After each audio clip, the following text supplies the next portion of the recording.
Good morning. Good morning. Good morning. Good morning. Holy, I wasn't first this time, like by a long shot. Good morning, Railroad.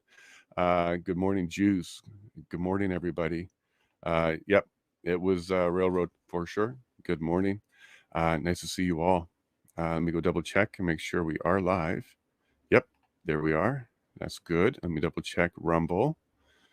Rumble, you're growing fast each day. Keep it up. That's great to see. Yep, there we go. All right, everybody. Learned a lesson yesterday. YouTube only keeps the first 12 hours. All right. So there's like a 10-minute chunk that got dropped, and I don't have a copy. None of my studio stuff goes more than 10 hours. So when we go past 10 hours, we get into YouTube only territory. And then now YouTube only territory is 12 hours. So I'm going to do my super best to keep it under that so we don't drop and miss anything. But thank you all for being there. It was a great day yesterday, wasn't it? Did you sleep well? I slept really well. It was wonderful. And I'm going to go through the Chris notes this morning. We don't have a video from the Canadian Constitution Foundation. We kind of want to catch up on the Chris notes. I have a bunch. There's some for Steve as well and Bridget as well. So we'll get through that this morning. Good morning, freedom lovers, of course. Valentine's Day is a lover's day and we want freedom. Hey, yeah, freedom lovers, for sure. Second, Juice. Nice to see you, bud. All of you are wonderful. Good morning. Prairie, representing. Nice to see you again. Good morning. Good morning. You all have your coffee. I am so excited for today. I am so excited for today. 1 second. It's cold in Alberta today. We got snow. It's the first real good snowfall coming down right now. And second lesson of the day, preheat the trailer. I was cold, like even touching my mouse and setting up things this morning. It was cold. So lots of lessons. We're learning lessons. You're back. You're back. You were a couple streams ago. I don't think you've been around for a little bit, but this is quite the day to show back up. Double whatever. We got Keith Wilson. Okay. Keith Wilson was the lawyer. If you're going to do cartoon characters and stuff, he's the lawyer. Because he did a lot of work. Eva as well. Eva was working a lot with him. I don't want to just put all the praise onto one dude, but you know he deserves a lot of it. So we should be hearing from him today. Let me just be very honest. I'm guessing at the witnesses today just based on the witness list. They're not confirmed, and as we saw even yesterday, the witness list changes like real time. So Keith Wilson, Tom Mazzaro, and Pat King are the next ones on the list. We did 3 witnesses yesterday, so they might cycle through 3 today as well. So if they throw different witnesses at us, please don't hate me, but it's looking that way, and I'm very excited to see all 3 of them. Tom Mazzaro, if he had a cartoon character name, I would think he'd be the logistics man, something along those lines, because he was the one that was making sure that the lanes were open, everybody was going where they should be, coordinating with the city to make sure that they're where they should be, do their best to make sure that the people that are cooperating. He was a lot of logistics running around. Maybe the mediator. He had a whole bunch of little roles there, a whole bunch of hats on. So we'll hear all about that. I think you will be quite happy with him. About long streams, yeah, they get long. That's okay. Snow here in northern Alberta. Of course, you send it our way. Thanks, Railroad. But it's good. It's nice. It's fluffy. It's not big, heavy snow. Eastern Ontario and especially around Toronto, they can get some pretty heavy snow. But yeah, so right now it's nice and fluffy. Beginning of the year. Good morning, Ellen. Yesterday was interesting. Popped into a live space last night though, and it was a little depressing that they didn't seem to be watching the same hearing as we were. Are they taking it from a different perspective, Ellen? Are they taking in media with it as well? Are they just simply not watching it, or they just have a different opinion? Like they saw whiners and complainers instead of freedom fighters and voices. It's hard to get everybody to hear the same thing, but is that what you mean? Or are they just simply not watching? They don't have the details. You too, Joe. Yeah, well, send them my way. These little recaps. I'm working really hard, guys, to try and get these videos out, the recaps, as fast as I can. There's lots of training going on. I'm trying to do that. But send them my way. You can always fast forward and skip inquiry part if you want to get to the commentary quicker. Let's talk. And then if they want to be on the show, if you find somebody, Joe, that, has a view and would be willing to join the show, please do your best to introduce them to the show. Morning, Railroad again. I'll leave that with you. Same hearing. Oh, yeah, Railroad. Basically, probably the same questions I just had. Hey, Terry. Nice to meet you, Terry McDonald. Good morning. A warm fall here in Ontario. Almost more like late summer weather. Very fortunate. Well, Ontario's huge. So southeastern Ontario, you eastern Ontario, central, probably not northern if you're saying all that. West, you in Thunder Bay. Where are you? Yeah, saw you there, Joe. Cool. Oh, wow. Astonishing level of ignorance. Yeah, so I guess, I missed some of that because I got a lot of balls to juggle, especially with this trip to Ottawa coming up. If you didn't hear, I'm going to head to Ottawa the 12th, 13th in that area. I'll start live broadcasting on the 14th from Ottawa, and I'll stay there till the inquiry is done. I'll be in Toronto for the 21st, 22nd, 23rd. I might be there just for a couple hours, but I'll be dealing with court for a few days and then go back up to Ottawa. But the stream will be up every single day. We'll make sure you have it. You may not have my mug on every break during a couple of days, but you'll definitely have some guests and maybe a guest host or something. We'll see about that. Terry, after all the shots you guys went through, you deserve a break. Oh, gosh. It's snowing it's Calgary? Or no, it's Edmonton. Edmonton, yeah. Some prefer to wallow in their own word stuff. Well, look, Joe, let's give them a little empathy here. It's going to be a hard transition to get themselves out of that narrative. That narrative was pushed on them so hard during a fearful moment. It just stuck. It's kind of like a bruise in the brain. Think about it that way. Bruises can heal, but if they're really bad, they're going to be there for a bit, turn yellow, that kind of thing. Think about it that way. Because they were pounded so hard with such a negative, hateful message, the transition out is going to be longer than normal because they're going to resist it, because they have to then kind of internally accept the fact that they fell for it and then they propagated it, because all of them, the ones that are struggling right now, all of them are struggling over, oh, what did I say to my friend that one day? What did I say to my family member that one day? Oh my gosh, they weren't violent terrorists. And, what did I say to my uncle? That's likely what they're going to be struggling with, Joe. Grief has many stages, right? So, and I think this would be a grief thing when you find out your government really hurt you. And it's a type of abuse. I don't even know if we have a name for it. Probably somewhere in our language we have a name for it when your government is repeatedly abusing you. Anyways, let's have a little bit of empathy for them. And the fact that they're out there and talking and spreading their voice is a good step, because when they are quiet and they're not willing to talk, that's a bad step. So they're going to voice a lot of things, be a little bit upset.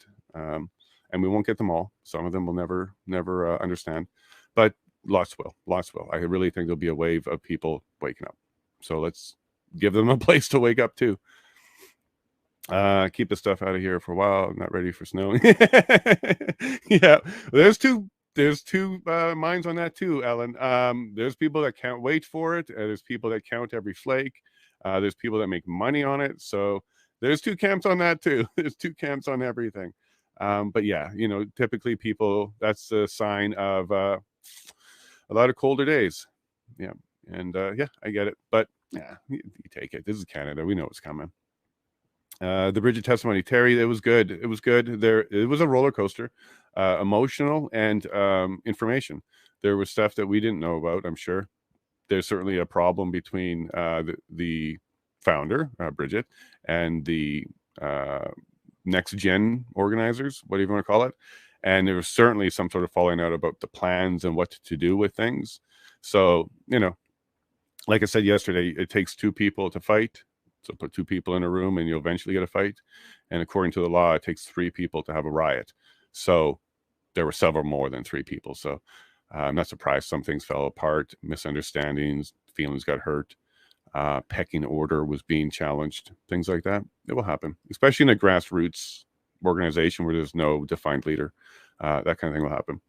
But everything we heard, including those little pieces of nuggets, really helped. It didn't help the narrative that there was a need for the EA. And what it really did was humanize the truckers, because Bridget was the original trucker who actually had an event and recorded it and went through some trauma and continued to go through trauma and then continued to go through trauma to the point where she had a breaking point. She shared some stuff. People get hurt. She was hurt, no question. So she added humanity to the trucker story. So we thank her for that. And also as a trucker, she's also strong, very strong. So that's also going to be part of the dynamic when you're dealing with people. Terry, the Toronto area, GTA. So southwest, southeast, southwest. Burlington, Brampton, Oakville, there you go, the north side of Toronto, Scarborough, Oshawa, Whitby, around there. Terry, you same area, stunt dummy. Cool. And Terry, I'll be in the Toronto area just for a few days. I don't know if you want to get together and we'll have like coffee, or it's going to be long days, but we'll find some time if you're up for it. Honk, go Joe. My big takeaway from yesterday's testimony was news of the real estate deal. Okay, we can get into that, Peter. Bridget's church in Ottawa. The lynch part of the expenditure from the donation from. Okay, it was a bombshell only that all we learned was there was a falling out. Okay, Peter, there was no purchase. Okay, there was no ability for the Convoy organizers, Tamara, etc., to buy a $3.2 million building. Right? So they didn't make the purchase. They never had access to that kind of money. I think they mostly got was $1 million at one point, and then that was also heavily accounted for. So there's no question that there was no building purchased. But if you've ever been in a startup environment, grassroots, couple people getting together, spitballing, pie in the sky, dreaming, hoping, ambition, you start putting all that stuff together and lots of conversations are going to happen, including let's put up a building here and we're going to house everybody. We're going to make sure people are fed. They can come here to get their money for the support. This will be the central location. Look, it's right across from this and that. Everything sounds really wonderful when you're in that moment, just spitballing and talking about ambition, about what you want to accomplish here. Throw on top of that the fact that every time you hit a refresh on a GoFundMe page, or it could have been Give, Send, Go at the time, there's more money than you earn in a year, more there. Throw that into the equation, and all of a sudden, the best friends of the entire world, you grew up together, you played in the mud, you shared some stories, you became adults. All of that can fly away just over money. So how things were going to be spent, what they were going to be spent on, all we really heard was conversation and certainly division over it.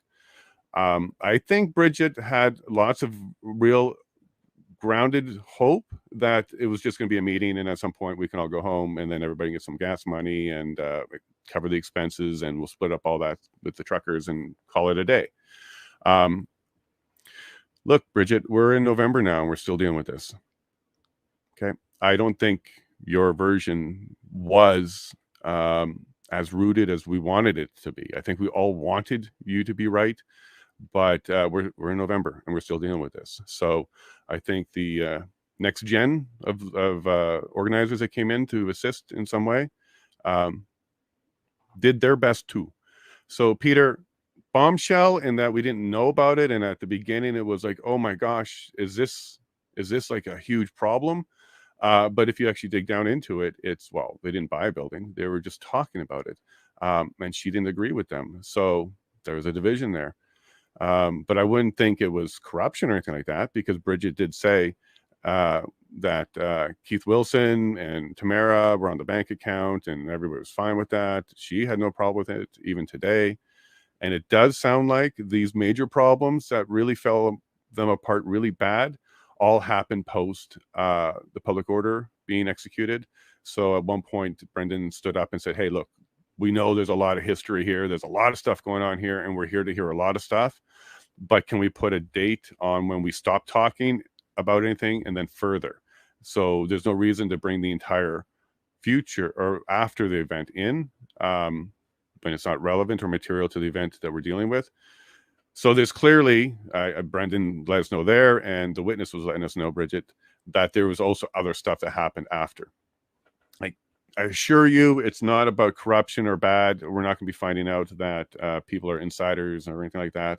What we're going to find out about is a lot of confusion about who had access to money, what's going to be done with it, and frankly, will they ever get it? That's still not even answered yet. That question is still ongoing in Ontario court. So look, I don't know if it was a bombshell in that it rocked the boat, but it certainly was new information, and I kind of think it also humanizes them all, because up to that point, there was a lot of heroism going around because what we saw was a lot of the stuff that they're putting out. So to know that they're also human and they argue and there's misunderstandings and just straight up division, I don't really have a problem with that. There's no violence, there's no abuse, there's no theft, there's no crimes. So, sounds like a typical startup to me. I've been around a lot of them. Founders come and go. Founders are visionaries. They're not necessarily operations. The prototypes, those folks. I don't know if you're talking about the second group, but that's what they had. And I think they did what they could with what they had. Terry, 2 years, relentless fear. Yeah, for sure. During the COVID, by media and politicians continued in Convoy era. Insightful point, Jason. Media legacy are trying to stay afloat, but in a negative way. Well, negative sells. Negative sells. They do say that, and it does seem to be the case. I can give you anecdotal. If I send out an aggressively strong position tweet, and I'm whistleblowing, highlighting, and I'm taking a very, very strong position, it does well. It does well. If I do a love your neighbor type of message because I feel that way, and I think it's a reminder that we should all have, and don't forget there is a lot of good in this world too. No, not so much. I don't know if it's because people don't like it. I don't think that's the case. It's just maybe they don't feel the same way about sharing it. But yeah, predominantly negative. If you understand that and you go into it, then it can help you a bit. Here, Ellen. Yeah, it was a great group here. Prairie sounded the worst. You mean when she did it, like sounded the worst, as in you heard and related with her a bit more, or it was worse for the narrative, like it was a bad thing that she kind of encouraged slow rolling and stuff like that. Again, we're allowed to protest. We are allowed to protest, and as we heard from Stunt, I believe there's other protests right after with the Ukrainian-Russia incident situation, and that actually had a lot of the things that is being complained about the convoy having, which they didn't. They're basically embellishing it, but this other event did. So if we get Stunt on again, we can get into more details about that. But we protest. This is Canada. The free means you should be able to protest. We can't agree on everything. That was clear as mud. Those folks were pro-convoy from a different group of personalities, I guess. I don't know if I'm getting all messages, Alan. I think I may have fallen behind on you. I'll try and catch up. Thanks. Sure, Terry. And look, humans, right? Humans will be humans after all. Sure, yeah. And for sure, if we can meet up for a coffee, let's do that. Stay connected here. Hit me on Twitter. Yellowhead.vote. If you go to that in the web browser, not only will you find my bio and you can send me a message there, you'll find all my social links. So the other day I was trying to hunt down my Rumble. I really should have just given you my website. So yellowhead.vote. You'll find the feeds, and inside of the feeds, if you don't have Twitter, you'll get the Twitter feed and you can see it there. But it'll also have a list of all my socials. There's quite a few, a little bit too many to mention. But if you really want to find me on other platforms, you can do that there too.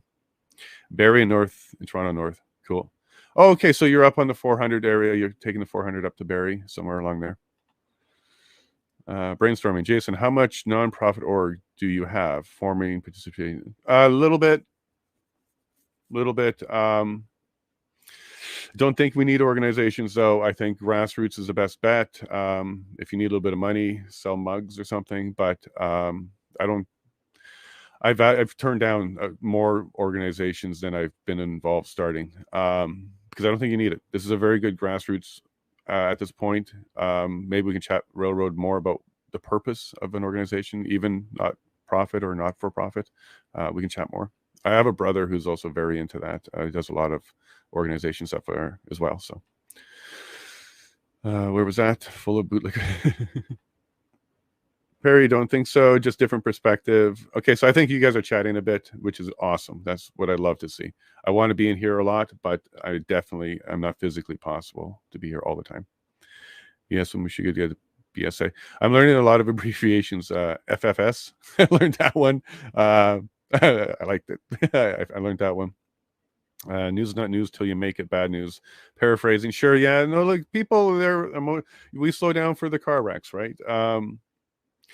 Inquisitive. The way I kind of look at it, and I watched.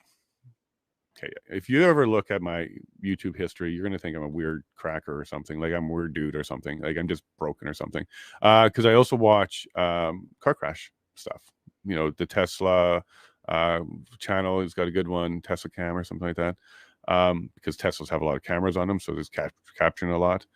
And I look at them not for pleasure. I look at them as homework. I'm preparing. So as I'm driving, I've already kind of seen a situation where you might be coming from the right and there's a hidden bush and there might be a road there because I saw a video where someone didn't see it and they ran out or something like that. It kind of gives me like a little bit more perspective of the world to see what can kind of happen, so I can avoid them real time. And I also was a big fan of those crime documentary stuff that would talk about the psychological portions of crime and criminals and stuff like that. But YouTube cracked down. There was this really wonderful channel about it. It was straight up documentary. There was nothing in it. But YouTube shut them down because sensitivity. Some people were not sensitive, or they were too sensitive to the content matter. It wasn't that he was doing anything wrong. It was that the content matter was about people who kill people. Come on, YouTube. I think that's incredibly ridiculous. I think that level of coddling's got to stop. What you've done to me, the little hiccups you've given me, has given me a lot of thought about truly what YouTube does. From an outsider, I was more of they're a company, maybe they have some reason. We hear about people being banned, but I didn't watch that video, so I'm not really sure. You know, you kind of have that perspective. As a fresh, green, new little creator in this YouTube world, I can tell you there's a lot of things here that's not cool. Not cool at all. We wouldn't accept this in our job, like where we would go to work in here in Canada. We wouldn't accept this kind of level of censorship and control of information. So I've now seen it firsthand, a topic that maybe an MP in the future should be dealing with, or an MP now should be dealing with. But I'm not hopeful with C11.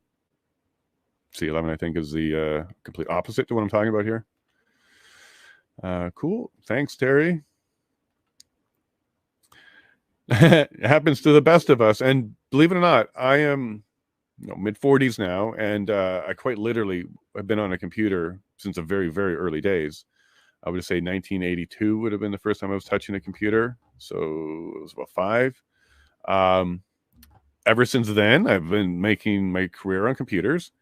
And I really can't home row type. I can't use all my fingers even to this day. A lot of 2-finger, and I'm starting to get to the 4-finger. To the best of us, Prairie. Typing is typing, typos is typos, and we all have them. Cool. Railroaded. Here's a link for a little info on the protest at the Russian. Yeah, no, that was a bad one. Like I saw some videos too from stunt winning recorded things, I believe. Yeah, there was actual property damage and city damage and roads. And look, I'm not complaining that the protesters did that. I think what the point to this particular one is Canadians protest, and this is what a protest can look like. And the Convoy one didn't come to that level. It's not like we're trying to compete on levels and whose protest is better or anything like that. It's not that at all. It's what will Canada and Canadians tolerate? What will we accept? And we can accept quite a bit as long as it's not actually hurting people. look, Freeland and Trudeau and stuff like that, if this convoy really wanted to do economic damage, 3 railroads and you're done. You know that. Okay. Far less effort. And you know that. You've dealt with that a lot. So you know that. Mountain of a molehill still. Look at that. We got the bots already. And look at that. It looks like my mod took care of it. Don't mess with us, bots. We're a growing community with moderation on the bots. We don't moderate talk, but we certainly don't want bots hanging around. Don't click on it for sure. Don't click on it. That's not for me. I don't support that. Poor timing. Don't click on what? The bot, probably. Oh, the link? Maybe? I don't know. I didn't click on it. So I didn't click on that yet. But whatever that drama is. All right. We got about 5 minutes. So we'll do this. I will do Chris's notes in speed time because we covered quite a bit of it already. All right. That's Peter Slowly. I kept those notes. There's Chris. Started off with applause. And then Brendan made a statement. You may not have been familiar with what Brendan did there. He stood up before the witness talked. He was not questioning the witness first, but he was putting stuff on the record. And what he put on the record was he may have to not answer questions because of self-incrimination on a civil matter. We've heard this a lot in American TV, self-incrimination, normally on criminal, though. Did you know civil could be a consideration as well? Yeah. So that certainly meant that there's some sort of civil lawsuit or something like that where he has allegations made against him, and he wants to be careful not to participate by providing accidentally or otherwise information they're not entitled to or it just doesn't exist. So he wanted to just make it clear on record that this witness may have to invoke some self-incrimination protection on a civil matter. So not to get all weirded out by that, I can't answer that type of questions or answers. Okay, so I'm just going to recap quick for Chris. What he was great at was he was the business trucker representative. He represented the business portion of it. What did mandates really mean to the business side of trucking? And it was 35% loss of drivers, not 10% or a small number. And it immediately hit them. January 15th, immediately hit them. Super long lineups, tough to get drivers. Everybody was now competing. It was just a huge mess. And if you're an independent trucker organization, not one of the big ones, it was even worse for you.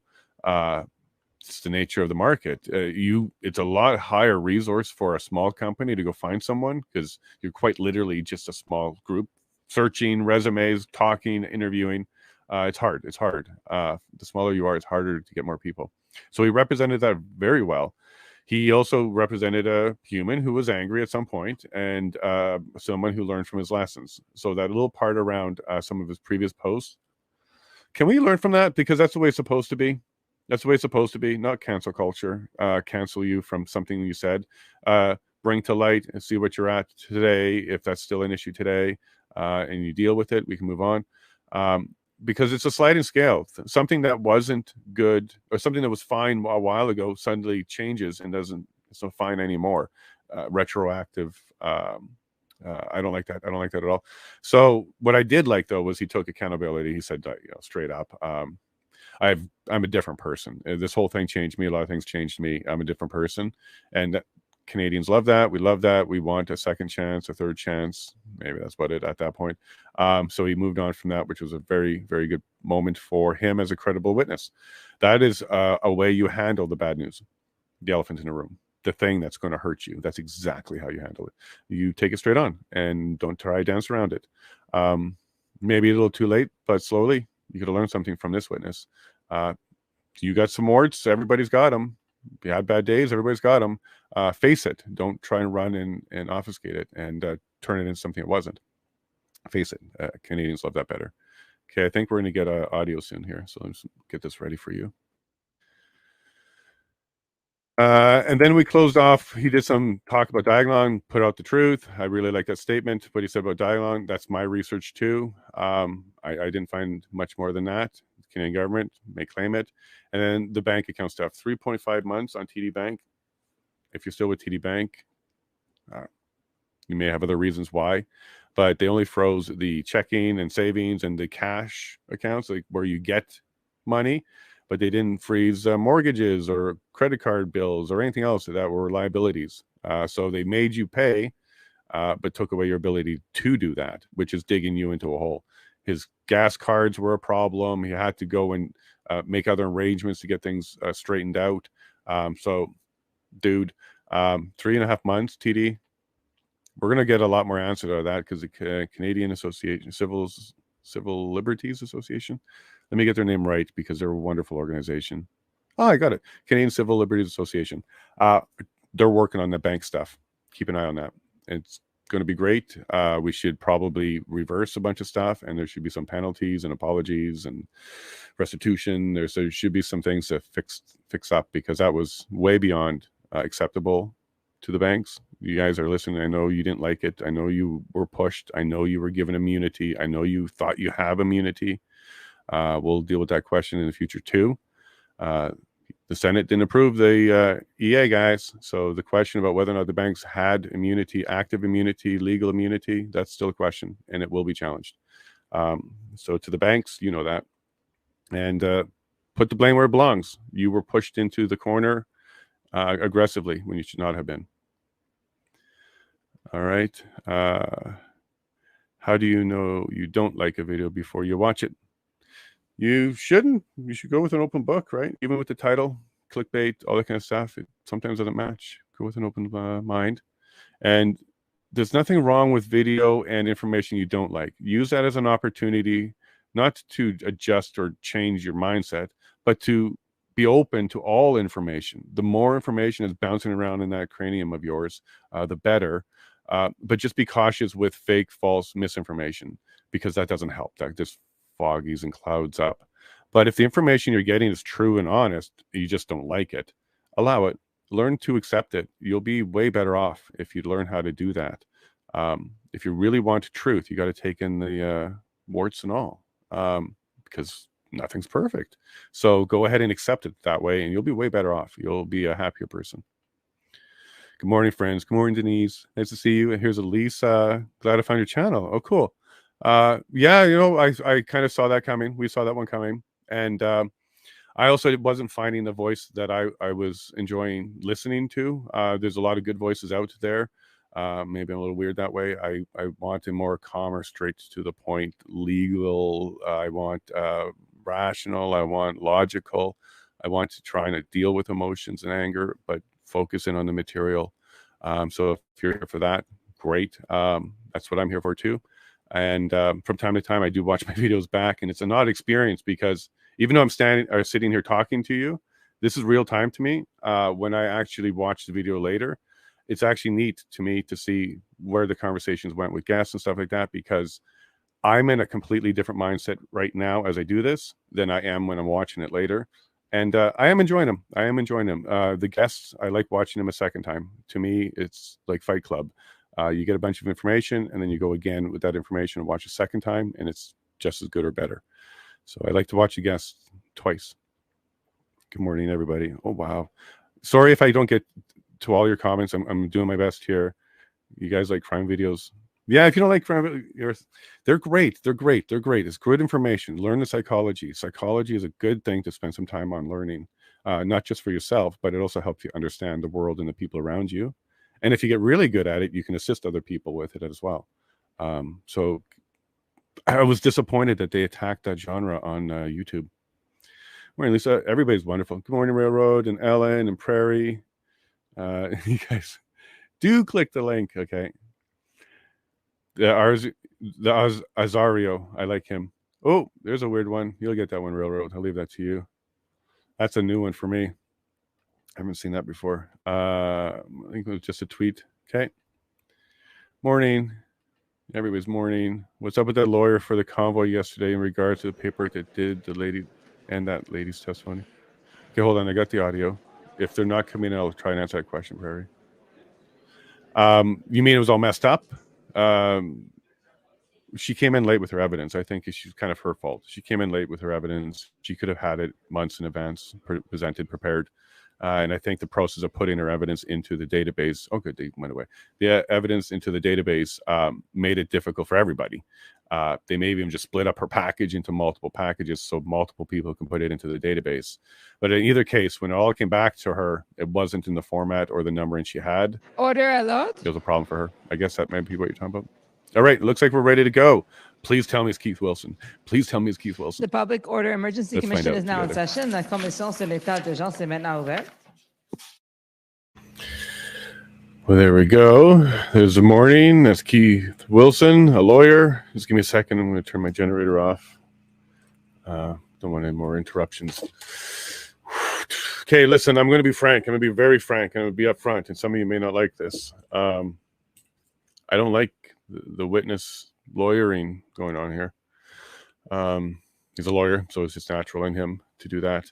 What I mean by that is the question could be, what color are your shoes? And then we've heard so much more information about not only his day that got up to it, and then what drove his decision for the type of shoes. And there's so much lawyering going on the stand that I'm not a fan of that. I would like to just get to the questions and to the points, because it feels too much like fixing things, covering things, because that's what lawyers are trained to do. Anybody else find it funny when they say recess? Do you think about schoolyard, going to the playground 15 minutes? Are they all running outside playing for a bit and coming back in? We get that picture. I think Simpsons did that to us once. They did a court thing where it was recess and they went outside and played. I think about that sometimes. Got some good notes for him. I don't have a guest. I thought I was getting close with John. John, if you're listening, I thought we're close to doing something this morning. You're definitely got some excellent perspectives that I would like to explore more. So if you ever get the desire to go ahead and chat some more, I'm not tough, but I will definitely challenge you. So if we want to do that, we can do that. We heard stuff about solicitor-client privilege at the beginning. We heard about his flight and his plane. I'm going to cover something about that. You know, some of you know I do hold a private pilot license. I'm GA. I'm not airline or anything like that. I'm not commercial. So I have the PPL, private pilot license, not CPL, commercial, or ATPL, which is the airline one. I'm just a little guy. But I don't have multi-engine. So I couldn't have flown his plane, but I'm familiar with what he was doing there, flying across country in a general aviation airplane. Most of those stops he mentioned were likely fuel, because you do have to pick up fuel all the way, along the way. But did you know that, yes, he was absolutely right. Vax, there was no restrictions at all. Think about that for a second. You want to get on a commercial flight, domestic or international, so many restrictions.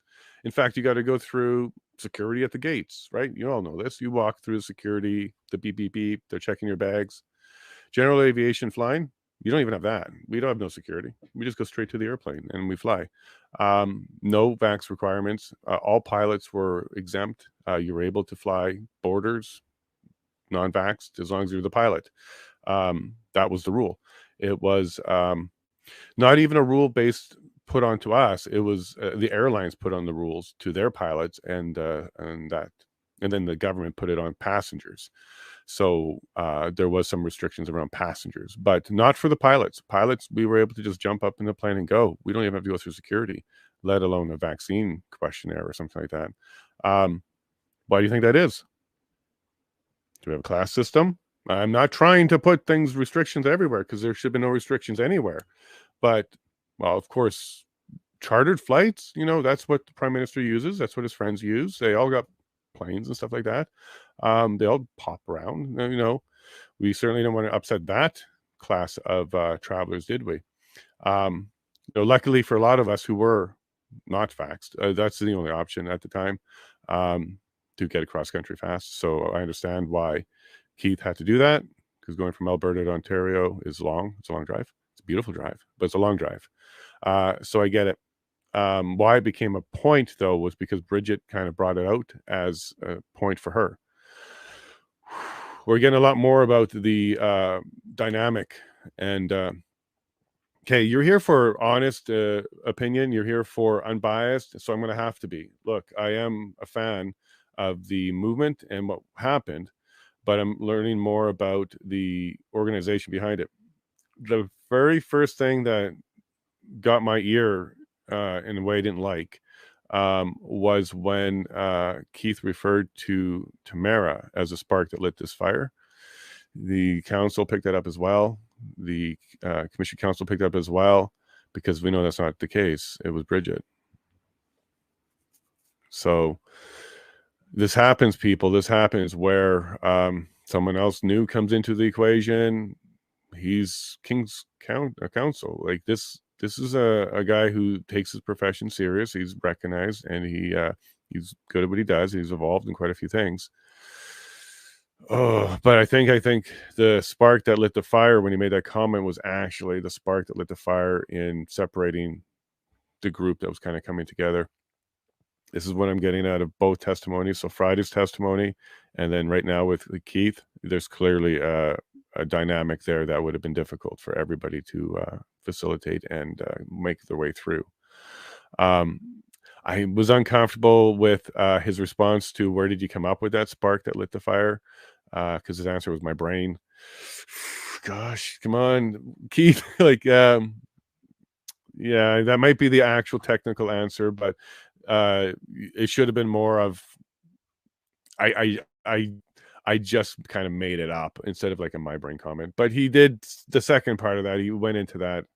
Look, I'm not trying to cover for Keith. I think that I don't think he makes a good witness. I don't think lawyers should be witnesses sometimes, and I think there's an example why.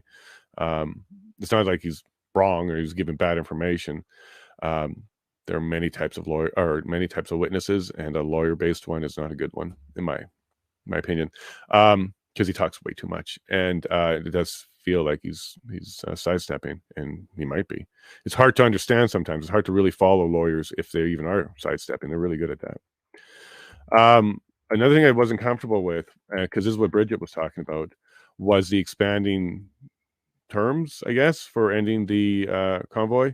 So we got a document that was shared with GoFundMe, which basically laid out an expanding list of things, and it had the catch-all, which was basically, and it could evolve from there. It is, I can see the breakaway now from Bridget. Bridget, I can see what you were going through there. This was a group of people that has some professionals and lawyers now, and all these other people talking all these words and act this and statute that, and experience here and King's Counsel and all that. I can understand why that became very intimidating and uncomfortable. Because I'm uncomfortable too, hearing them talk about what it was they were doing and how they kind of established themselves. Sans you are not one of the ones listed in that email, so I get it. And also to the Convoy team, you stepped in it, because when you set up a council for the financing portion of it in order to work with the fundraising and be the official recipients of it, you had to establish yourself as the proper one. So you went through, I guess, all those steps, also not including the originator, but you were able to then establish yourselves as, at least at that time, the organization that was going to be going forward with it. You got no questions about how it's set up. I'm sure everything's set up fine. Dotted your I's, crossed your T's, did all that, because there'll always be scrutiny later. But you weren't with the founders, the founder. So I can see why there's a dynamic there with Bridget, and why there's talk about lawsuits and stuff, because significant amount of money collected, and maybe more importantly for this group, a significant amount of money spent that wasn't reimbursed. Not just legal fees, but there was a whole bunch of people that was anticipating fuel and other costs to be covered, and it didn't end up fully covering it. So that might be part of the dynamic too, because this is what Keith is talking about. For example, when they're doing the letter and doing the drafting on their 2-engine plane headed east, doing the turbulence around the Great Lake. I don't know if they went over or around. It's dangerous to go over if you're a smaller plane. Probably went around. But anyways, a lot of bumpy stuff. And while they're doing that, they're doing the drafts. And inside the draft is a line that says vaccine mandates must be lifted. So he was asked, who said that? Like, where did that come from? And this is why I don't like lawyers as a witness, because his answer is a lawyer answer. talking about all the drafts and was going back and forth, reviewed by client, and then went to there, went to that. And then finally got to the end where the actual answer is, and he's like, I don't know. It was just at some point added. But that's why I don't like lawyers as a witness. They take a long time to get an answer out. Mr. Eros, I got to learn more about that. There was a lot of around that. Take Back Our Freedoms with Brian Peckford. There's a potential conflict of interest that had to be explored there. And there's some stuff going on around whether or not Keith has full waiving of client or solicitor client privilege. He talked about it at the beginning because it's incredibly important. The only way to not have to maintain the privilege is it's waived. Well, there's another way. It has to be like a severe criminal, imminent, harmful act. There's another way. But that's very extreme. That's like the EA version of waiving privilege. But for the most part, it can be waived. And then it got a little sticky because it wasn't clear on who had retainers with him, because there appears to be a gentleman who is not on their team anymore, but was kind of on their team at one point. I don't know enough about that person to know more about it, because obviously they're on the out, and I don't know what was going on in any of that. But it was brought up by council or committee council. So as we can see, committee council is being fair. They're going down the middle. Uncomfortable questions for everybody. Okay, uncomfortable questions for everybody. So this little kerfuffle around Brian Peckford, Take Back Our Freedoms, a conflict of interest, Mr. Eros, there's a little bit of something there.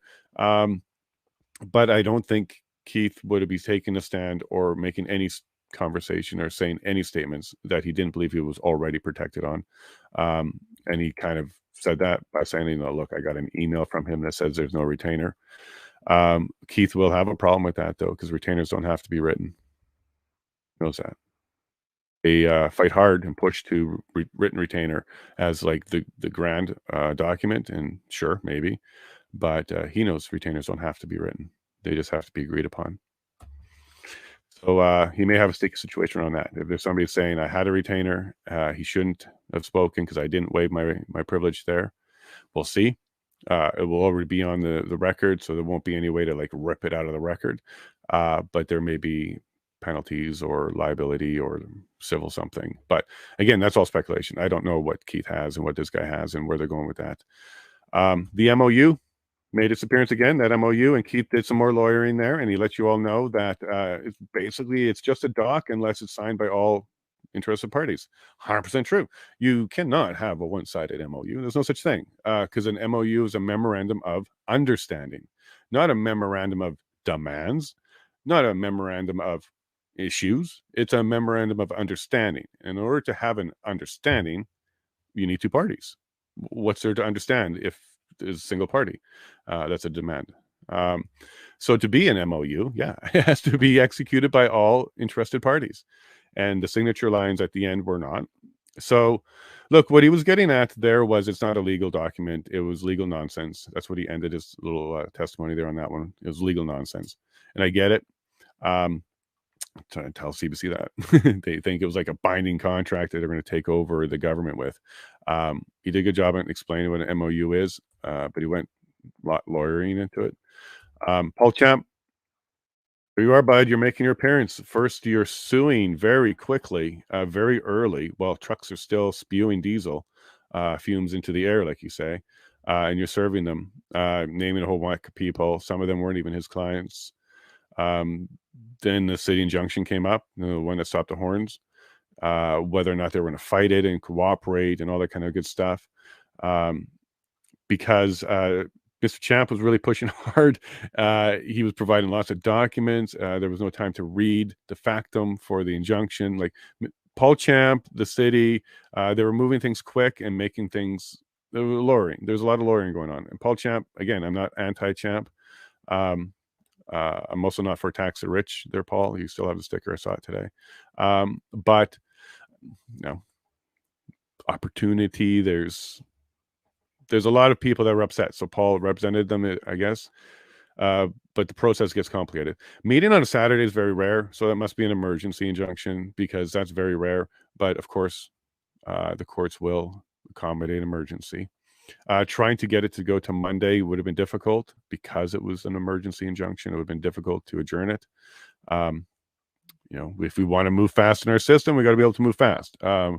If we can just adjourn everything, there's really no point to try and have a accelerated mechanism. So I would kind of get that. It does suck that they dumped a bunch of info on you, but at the end of the day, you should be able to have a position to stand on pretty quick. Are you for the injunction, against the injunction?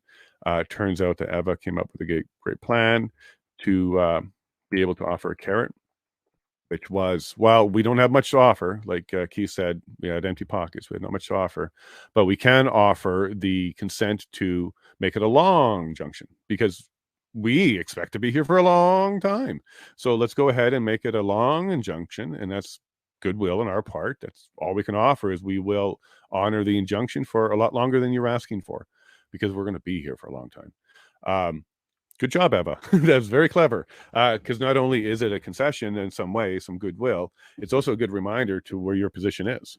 You're not planning to go anywhere, so you may as well get the injunction to cover a longer period of time. Clever. I was really impressed by that. And so was Keith. He brought it up again. They started to get concerned about the change of tone from slowly. Am I done with Champ here? And then Champ stood up and did an objection. Champ is good. Okay, guys, like I kind of want to pick on him only because he's kind of silly sometimes, but he's doing a good job. He's making sure that people are clear on the testimony, especially from Friday, because Bridget specifically said that this letter or notice from Tamara, she posted it as fake news, but yet her name was being associated with it as being aware of it or received it. Whether or not that was the case, whether or not she reads her emails, whether or not she slowlies her emails, which is to skim it and ignore, I don't know, but that came up. And good job on Paul Champ, and also good job on Brendan. Order allowed. We're back. They're in my ear. Hi, Chris. Good day to you, sir. How you doing? Good. I'll just recap here. I'm going to address John's question or point right here too, quickly, and then we'll get into some stuff. We are possibly going to have another guest join us. I'm leaving the name out for now, just in case her travels don't allow for it, because she was on a plane just moments ago and just arrived in the snow. So we'll see how that goes. Hey, John. So yeah, this part of the inquiry is more like a pretrial hearing. Two lawyers arguing back and forth about the facts to proceed in trial. In this case, there are no actual criminal charges to proceed on. Well, John, it's also civil. Like, you have civil stuff, so it doesn't have to be criminal. So it's also similar to a civil pretrial. And John, what I've kind of labeled this entire inquiry as is just a huge discovery process. It's a big data dump. So pretend like this is a massive civil case, and we're just at disclosure. This will close with a report, 60,000 documents and files, yada, yada, yada. And then from there, John, charges, criminal, civil cases, defamation, perjury. These are all things that could be looked into, malpractice even. I'm not saying there is any of them. I'm just saying once we get through this discovery stage, anything can come out. So, John, I agree with you. There's kind of like a little pre-trial hearing where they're kind of working out a factum, an agreed upon state of facts, maybe. And I kind of see it, but I see it more as a data dump. This is a disclosure stage. And John, you've been a wicked, awesome commenter. We don't agree on everything, but we certainly have a lot to talk about. Yeah, OPP is not asking a lot of questions. They don't need them. They had the Hayden reports. They know what went on. They're very familiar with the true narrative. No reason to pull things out. But they did do lots of questioning of OPS, City of Ottawa, even residents. But yeah, we saw this. Sorry, there was the OPP, and there was another group that declined questions. The city declined questions. Paul Champ was a champ again, I guess. So, and then Clay. So, Chris,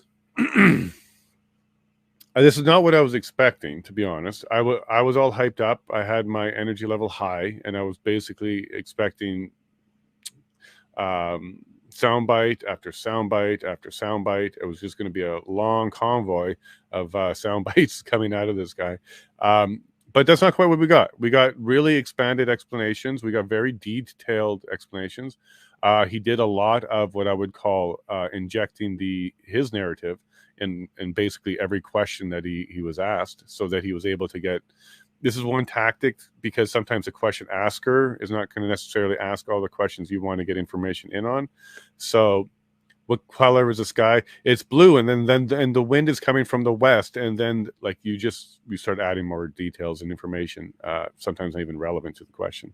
So I heard a lot of that. I'm not a huge fan of lawyering on the witness stand. Not a fan of that, because we're supposed to be amateurs on there, but he's not an amateur. He's King's Counsel. So for anybody that doesn't know what that means, he's done some really good work, and he's been invited into a prestigious group. It was the Queen's Counsel, of course, until we've changed. So the King's Counsel. So yeah, what's your perspective so far? Did you catch much of the morning? And is it going the way you maybe thought, or is it like exactly what you were thinking? I think it's one of those, you flip a coin, it's going to go one way or the other. And you know, I had hoped they would keep the answers a little bit more short. It is kind of how I thought it was going to go. Someone like him is not going to allow, he's probably the one the questions asked. He's already and knows why the questions being asked, what direction they're going. So I think he's being careful in making sure that nothing he says can be taken out of context, which can be expected, but that will add to the time for sure. I agree. I don't like having lawyers on the stand either, because you can fully tell it's a different dynamics. Like the fellow mentioned, it's like a pre-trial. But still, I think he answered his questions. I don't think he made any mistakes as far as that goes. Nothing to hurt, but nothing necessarily to further any details, or there was no bombshell information. I didn't catch all of it though, so correct me if I'm wrong. But very dry, hard. I had stuff going on at my house as well too, so I just had it playing in the background so I could hear it. Nothing like I was hoping it would be a little bit more, but for it to get to be more exciting or entertaining, I don't necessarily think that would help us here. I think it's good that it was dry, get through it, answer the questions, move on to the next witness. I'm more concerned about later when Pat King testifies. Yeah, I don't know if they'll get to him today now. So it looks like we're going to wrap up probably with Tom Marazzo.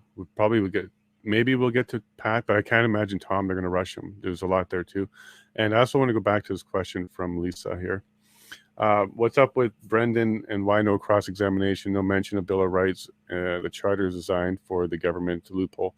Likely, Lisa, the main reason why is because Keith already knew everything they wanted to get in, and he got them all in. So they knew what points they wanted to hit on in his testimony, and he already got them all in. There was nothing else to get out. Likely strategy, likely they're all on the same page, likely what they know. And you only do a cross. Like examine-in-chief is when you bring in information because it's a witness that you brought or something like that. Examine-in-chief is where you're bringing in most of the meat and potatoes. A cross is meant to attack anything that came out of the exam. It's not a whole. It does bring in new information, okay, especially if you're the defendant. It does bring in new information, but it's kind of meant to cross-examine the examination-in-chief. So whatever happened in the first part, bring it up, challenge it, clarify it. It's not really the place to bring in a whole bunch more information. And then last point here, Lisa, is they're not in trial. The convoy is not a trial here. This is an inquiry into whether or not the invocation of the Emergency Act was justified. So what, other than, like, also the Constitution's not on trial. The government's not on trial for violating the Constitution. That's not what this is. There certainly is going to be others that tackle that issue head on and more directly, but that isn't what this is either. So Lisa, there really isn't much for Brendan to get out of Keith that wasn't already brought in. And that would be material to countering the narrative or the mission to find out whether or not the Emergency Act was justified. I totally trust Brendan, and we did see him stand up, especially when Paul Champ tried to inject there, and Brendan kind of stood up and clarified it a bit there. So he's doing what I would say would be lawyering just fine. But great question, Lisa, because I think a lot of Canadians were hoping that this would be a rah-rah, here's the judgment, and Constitution was violated, and Trudeau's punishment is 30 days prison. Like, that's just not what this is. This is really just big data dump. And yes, still hearing the word King Prairie, still bugging you. Queen Elizabeth Highway, I wonder if they're renaming that. Is that staying the QEW in the GTA area? Are they doing King Charles Highway? I don't know if they're renaming it. Just a sec, Chris, we're about there. Oh, we can hear Chris way better. See, Chris? Yep, Prairie's got you. We got an ear for you. And yes, we can hear him way better. Great upgrade there, Chris. I have concerns as well, Lisa. Yeah. But look at the Peckford stuff as it's making its way through the appeals court. That's a constitutional one. And I think there's a second one that's being worked on as well to answer some of these questions. Let's stay tuned for that. But the inquiry is not where you're going to get the answers. You might end up with more questions than answers, Lisa, and what you don't know is staggering. Last 30 minutes of the inquiry, the focus has shifted from the action of the convoy organized. The government actions are now secondary. Yeah, because the city took over, right? So the questions started coming from the city. And what the city really wanted to emphasize was that they are working with them and they were trying to get things done. Because the city still wants to come out of this shining. They want to repair their reputation too. Steve K, multiple attempts. Some worked, some didn't. So they definitely don't want to leave the stink that's kind of accumulated around their reputation from day one when this whole thing started all the way to now. So yeah, I'm not surprised that John, that the city kind of started to turn it and focus in on the action of the convoy, because they're going to try and clear the record on what the city's involvement was. And I also believe there's a lawsuit against the city, so they definitely want to make sure that the city is getting, at least out of these witnesses, cooperation around the involvement of the city at the time. And it was decent efforts by the city, is why I think the city pushed in that direction. And then Terry, great point, a huge data dump. Yeah, this is a WikiLeak, a little bit more official, right? We didn't have to have it stolen. But unlike WikiLeak, there's a lot of redaction. So, it's not a full data dump, and there's definitely going to be a lot of in-camera privy stuff that we'll never see unless you send me there and I'm an MP. Report back to you. But yeah, there's going to be a lot of privy stuff that we won't see here. So unlike a true wiki dump or data dump, we're getting a redacted version, but we'll start there. And it's amazing how you can find nuggets and find information that the redactors never thought was important, and turns out it was quite important. So we'll go through and dance this game, and we'll go through the data for quite some time, Terry. All right, that's the end of the comments right now. So my guest hasn't shown up. I did get a picture from her that there's a lot of snow. Where she's at, there's a lot of snow. So we'll just let that simmer, and it's you and I, Chris. And Prairie will be happy to hear from you. So going to the afternoon, we're definitely, I believe, seeing Tom Mazzaro today. Are we going to expect the same type of calculated responses like we saw here? And I don't mean calculated as in they were trying to make sure that everything smelled good. It's natural in a lawyer to really think it through. Because we do know Tom has military, I believe, maybe some intelligence, maybe some friends still. And he's also already been described as very calm and collected, level-headed, negotiating, logistics. So he's already been described as someone that doesn't get all excitable and emotional. So are we going to see more of a controlled witness, or are they going to be able to get him passionate to speak about what was going on, or are they going to get him upset and get under his skin? What do you think there, Chris? Well, I think it's unlikely they will get under his skin. I think that, it's a different kind of professional training when you're in the military, as opposed to being a lawyer. So I don't think we're going to see it won't be similar, I don't think, to Mr. Wilson. But at the same time, Tom can get passionate. And I mean, he put out a video yesterday and stuff, like if he can maintain a level of mature, like on the stand, right? If it's one of those, I think it'd be very difficult to try and take him off track unless they have something or try to introduce something that is new. Mm-hmm. Right. I still think too, though, he'll have people in the audience or someone, like, I don't know if he needs that, but if I was testifying, I'd want to have someone I can make eye contact with to be like, shorten your answers, to make those communications. We haven't seen too much of that so far, but I still think he's going to come across as quite stoic, and to the point, probably very short answers and responses. Because a lot of it with military is linear. Get to the point, right? Don't waste my time. I'm not here for stories. Let's move forward. But you never know with this and what their angle is. I think their goal would be to try and frustrate him and get him to look unhinged. but probably the wrong guy to try and do that with. In my hope, just from my experience of and seeing how he presents himself and what he was trying to accomplish, I think it's going to add very similar to Mr. Barber's testimony with regards to trying to keep the peace and to keep everybody in a good mood and understand the tactics and logistics, stay ahead of things. It's going to be interesting, though. I'll probably be glued to it for the whole time for sure. Yeah, and Mr. Green makes a good point here. So when I go to Ottawa, the 12th, 13th, yeah, Mr. Green, we'll be doing a lot of privy stuff, a lot of government stuff during those weeks there. And it's going to be ugly for us. I'm pretty sure that this Friday is going to be our peak. And then there's my hand. It's going to be our peak, and it's going to be downhill from there, only because we're not going to be hearing from our convoy again after this week. It's just going to be the counter narrative. It's going to be officially communicated. It's going to sound very sincere and very authoritative. And we're going to be hearing 3 weeks of that. And then capped off with the Prime Minister and Freeland and some ministers, Marco. And they're all going to do the exact same thing because they're professional politicians. They're going to go right into the camera and they're going to connect like they're on a campaign, and they're going to be trying to pull everything out because that's politician. That's what they do well. Narcissism on full display. Yeah, but unfortunately, the CBC is going to be framing that as the most honest prime minister we've ever seen in our entire life. And why don't we just make him king? That's basically going to be the message there, because they want to protect him in the next election. It's not going to go well.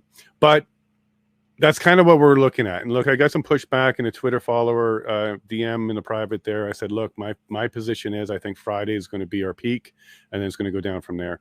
It doesn't mean we're going to lose. It doesn't mean it's going to be all bad. It just means we're not going to be feeling patriotic and super happy with the testimonies that we hear. Because quite frankly, I don't think it should be happening. I don't think any of that testimony should be happening. We've well established right now there is no foundation here. So we're going to have 3 weeks of attempting to establish that. And that's cross-examination is going to be popcorn, though, I think. Yeah, good point. Okay, so good point. So when we get, good point. So Brendan's awesome. I think Paul Champ is going to go slice everybody up. We should make a blender called the Champ, because he's just going to chop up everybody. I'm on the fence with him. Like, I appreciate he's going after everybody, but I keep seeing that tax the rich, and I'm just like, you could leave your politics at home, but still continue. Sorry. No, he's definitely a love-hate relationship, and that's why I kind of like his character in all of this, because you don't know what you're going to get. But what you do know is nobody's going to be happy with it, other than maybe his clients, all 8 of them. I'm not sure how many he has. But he doesn't represent all of Ontario. Ottawa. We got some information in, and I'm going to look into this one. Okay, because I want to be careful about misinformation stuff. Right now, I have a lead, I guess you want to call it, that Paul Champ's legal fees are covered by our government, not a coalition or a fundraiser or something like that. It's being covered by the government. Now, there might be some reasons for that around human rights and other things, because for the most part, the Canadian government doesn't make victims cover fees in order to proceed with legal stuff. So I could see if there's maybe a victim fund that's taking care of that for them, for the simple fact that if there wasn't something like that, what would genuine residents and businesses do if they have to come up with $1 million to get a Paul Champ? So if there is a connection to government funded legal fees, think of it more like legal aid than you do as government interference. That's clear with his questioning.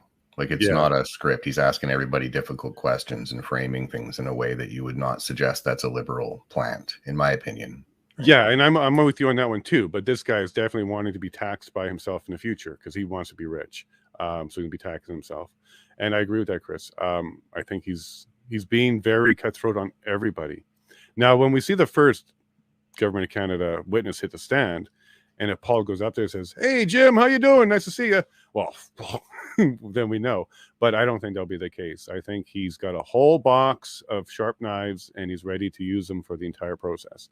Because every drop of blood he gets from an official turns into dollars at the end of all of this. So, Paul Champ, love or hate him, he's in there, and he's going after everybody. On that function, Chris, I like him. because he pulls truth out. It's really hard. I'd rather have him in there than not. Yeah. As much as he irritates me in some of the things in the style, it's kind of like, well, that's what he's there for. He doesn't seem to be biased. He's just swinging at everybody. Yeah, and I think even the other side might be getting annoyed with him too, because he's going after some of their side, right? Or that's how they'll feel about it. They're like, leave OPS alone. They're with us. He's the wild card in the room, right? Like they're you just don't know what's going to come up. But like you said, it'll be interesting to see his first line of questioning when the government, that'll be a real telltale, because it could turn quite ugly for them, right? Yeah. On both sides. Yeah, and his lawyering is good. He actually is a good tactical actual lawyer. So when he did those objections, they're good. They're well thought out. They're well placed, and they're on the record now. He's a surgeon for sure. Yep, they found a good one. I'm surprised he has that sticker though. I wonder if that's 4D chest, or I wonder if that's just oversight. I don't know about that, but I don't think he should be displaying political anything. It hurts him to do that, I think. Yeah. Thank you for that, Jason. Well said. I'm not sure what it was, John. Just refresh my memory. But yeah, I think this trial is going all right. And if we do get to Pat King, is that where you think we're going to get the fireworks? Is he going to hold his tongue, or is he just going to explode? Because he definitely seems like he's kind of on the fringe the entire time, and even to today. I don't think he's being sat down and counseled. So I wonder how that's going to go. What do you think? Well, that's the interesting part. Again, I'll qualify it by saying that, I don't know Pat King, right, very, very well at all. Like, I've never had any interactions with him, but I noticed in the beginning, one of the things I was taught at a very young age is that, if you're going to take on a leadership role, is your participation going to help or hurt what the overall goal is? Mm-hmm. And if there's any question that your participation can hurt it, you must withdraw. That's what a true leader should do. You don't want to risk the entire message because of some things you said. And I saw some of those videos early on, and I was, I distanced myself, saying, hey, encouraging them. I always encourage, don't have a centralized leadership for the convoy, because it gives people the opportunity to find, build somebody up just to tear them down. Yeah. But, as far as thinking he shouldn't be able to say what he wants to say, I'm a free speech person, right? Probably a very fun guy to sit around a campfire with. To be honest, I'd probably be laughing a vast majority of the time, because I've seen a lot of his content. But there are those little things that the government's going to focus. They've already done it. They've already introduced it, one of the videos. And so I think that hopefully he's had some level of counseling as far as the identifying his triggers, because I think it's a big part of being self-aware when you're sitting on the stand, trying to just be able to navigate with all the pressure. Hello. Hey, she made it. You dug through that snow in your driveway. You got in. Oh my gosh, it's like I can't believe it. Like, we must have over a foot of snow here. Yep, I should have sent you a skidoo so you can get home nice and safe and quick. It's wild. Like, I was up at 3:30 in the morning to catch my flight. It was so nice in Toronto when I left. So I'm still like stunned here. So yeah, and I think fill me in about what I missed this morning. I know that Keith was testifying. So Keith, a lawyer on the stand. Yeah, we had a lawyer on the stand, and he sounded like a lawyer on the stand. He was lawyering all the way. No bombshells, I would say, but certainly a lot of narrative came out. He got all of his points in there. And I think we're done with him. Are we done with him? Yeah, we did the re-exam, we did the commissioner. So we're done with him now. So now the next will be Tom. The weather that we have here, I think that's courtesy of Paul Champ, because he started to throw some snow at Alberta during the testimony here, talking about Wexit and talking about some other things and whether or not Keith was involved in that. Yeah, no, he's throwing a bunch of some cold weather our way for some reason. But yeah, that came up. I was wondering if that was going to come up, right? Because I mean, like, I heard those rumors. I mean, I ran for the Maverick Party, right? So I mean, I kind of know what's going on in the party. I didn't know Tamara though. Like, I mean, I knew that she was a part of it, but I didn't know her personally before this. But yeah, there was this wonky story. I think I put it up about Gerald Butts, and it was all about how, everybody was asking where this money was coming from. And it was all basically, to fund the Maverick Party to, break up Canada. And it was this huge rumor that went around. And I was just like, oh my gosh, right? And I mean, that's partly like when I decided to actually get involved with the convoy. Because I was like, if this is the sort of stuff that's coming out this early, like, imagine what's going to happen later on, right? So yeah, so then I like contacted Tamara and I was like, just there was no planning. I was just kind of like, can I help? Right? Like, can I support? If you want to talk, if you want to give an interview, I'll help plug this, and help sort of grow it as best as I can. So, but yeah, that bonkers story was like part of the reason why. That's incredible. And for the people who don't know you, Andy, why don't you go ahead and quickly introduce yourself, because we know who you are, but there's a lot of people here today. Oh, are there? Hey, hi guys. Sorry, I'm in bad shape. I like literally just cruising on no sleep, into like the worst snowstorm I've ever seen, basically. Welcome home, right? Yeah, so I'm Andy Lee. I was a former federal candidate, and I'm an independent journalist, podcaster. Just read, write, research. I don't work for anybody. I just do it for the public, for myself, and for our country. So, and yeah, got very, very involved in the convoy. I felt very badly about how they were being portrayed. I thought it was going to be portrayed extremely unfair. So I was really, really concerned. And all those concerns were validated, of course, with the coverage that we saw coming out. So I was determined to try to tell a fair story of what was going on. So that was sort of my role in all of this, and what I felt was my duty. Yeah, and we're getting a lot of things that come out of this action, this convoy. And one of the things that I think is surprising, and maybe we never planned on, was a stronger grassroots journalism in Canada. We are now far more independent when it comes to journalism and reporting than we were before. From the streamers during the event, walking around, bringing it all, to even us doing this here today. And we've got other streamers doing this today because mainstream's not doing it. So, maybe Trudeau gets a centralized, some policing force or something out of this.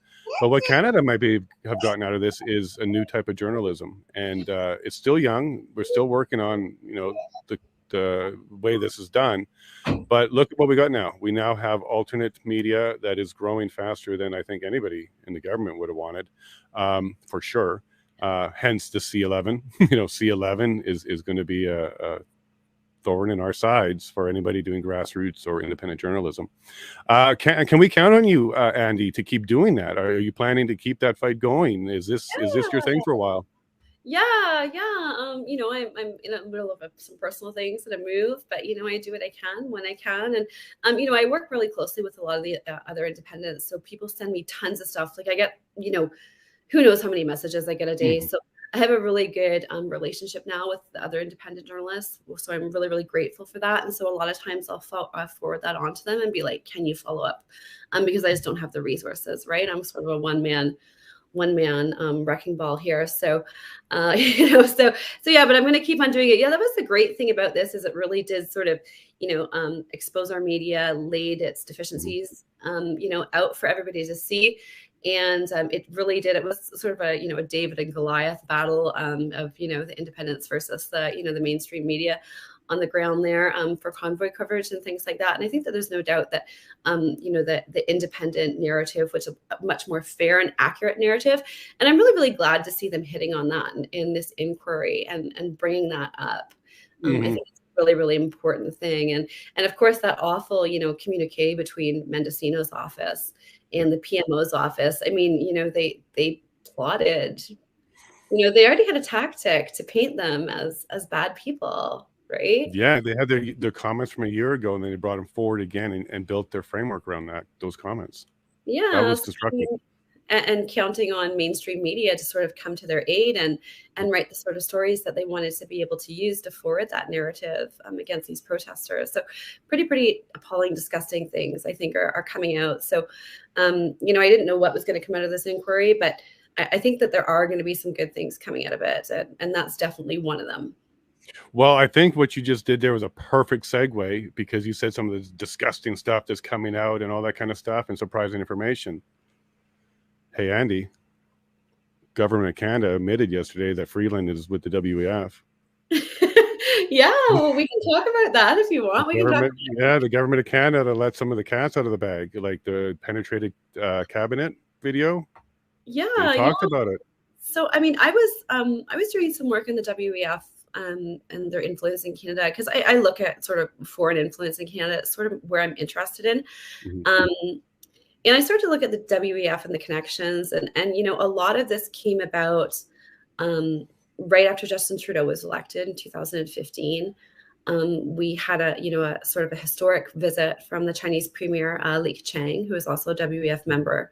Chrystia Freeland was the foreign minister, Minister of Foreign Affairs at the time. She's a WEF member, and there was this whole, there was a lot of talk and background dialogue going on as to whether we would broker a free trade agreement.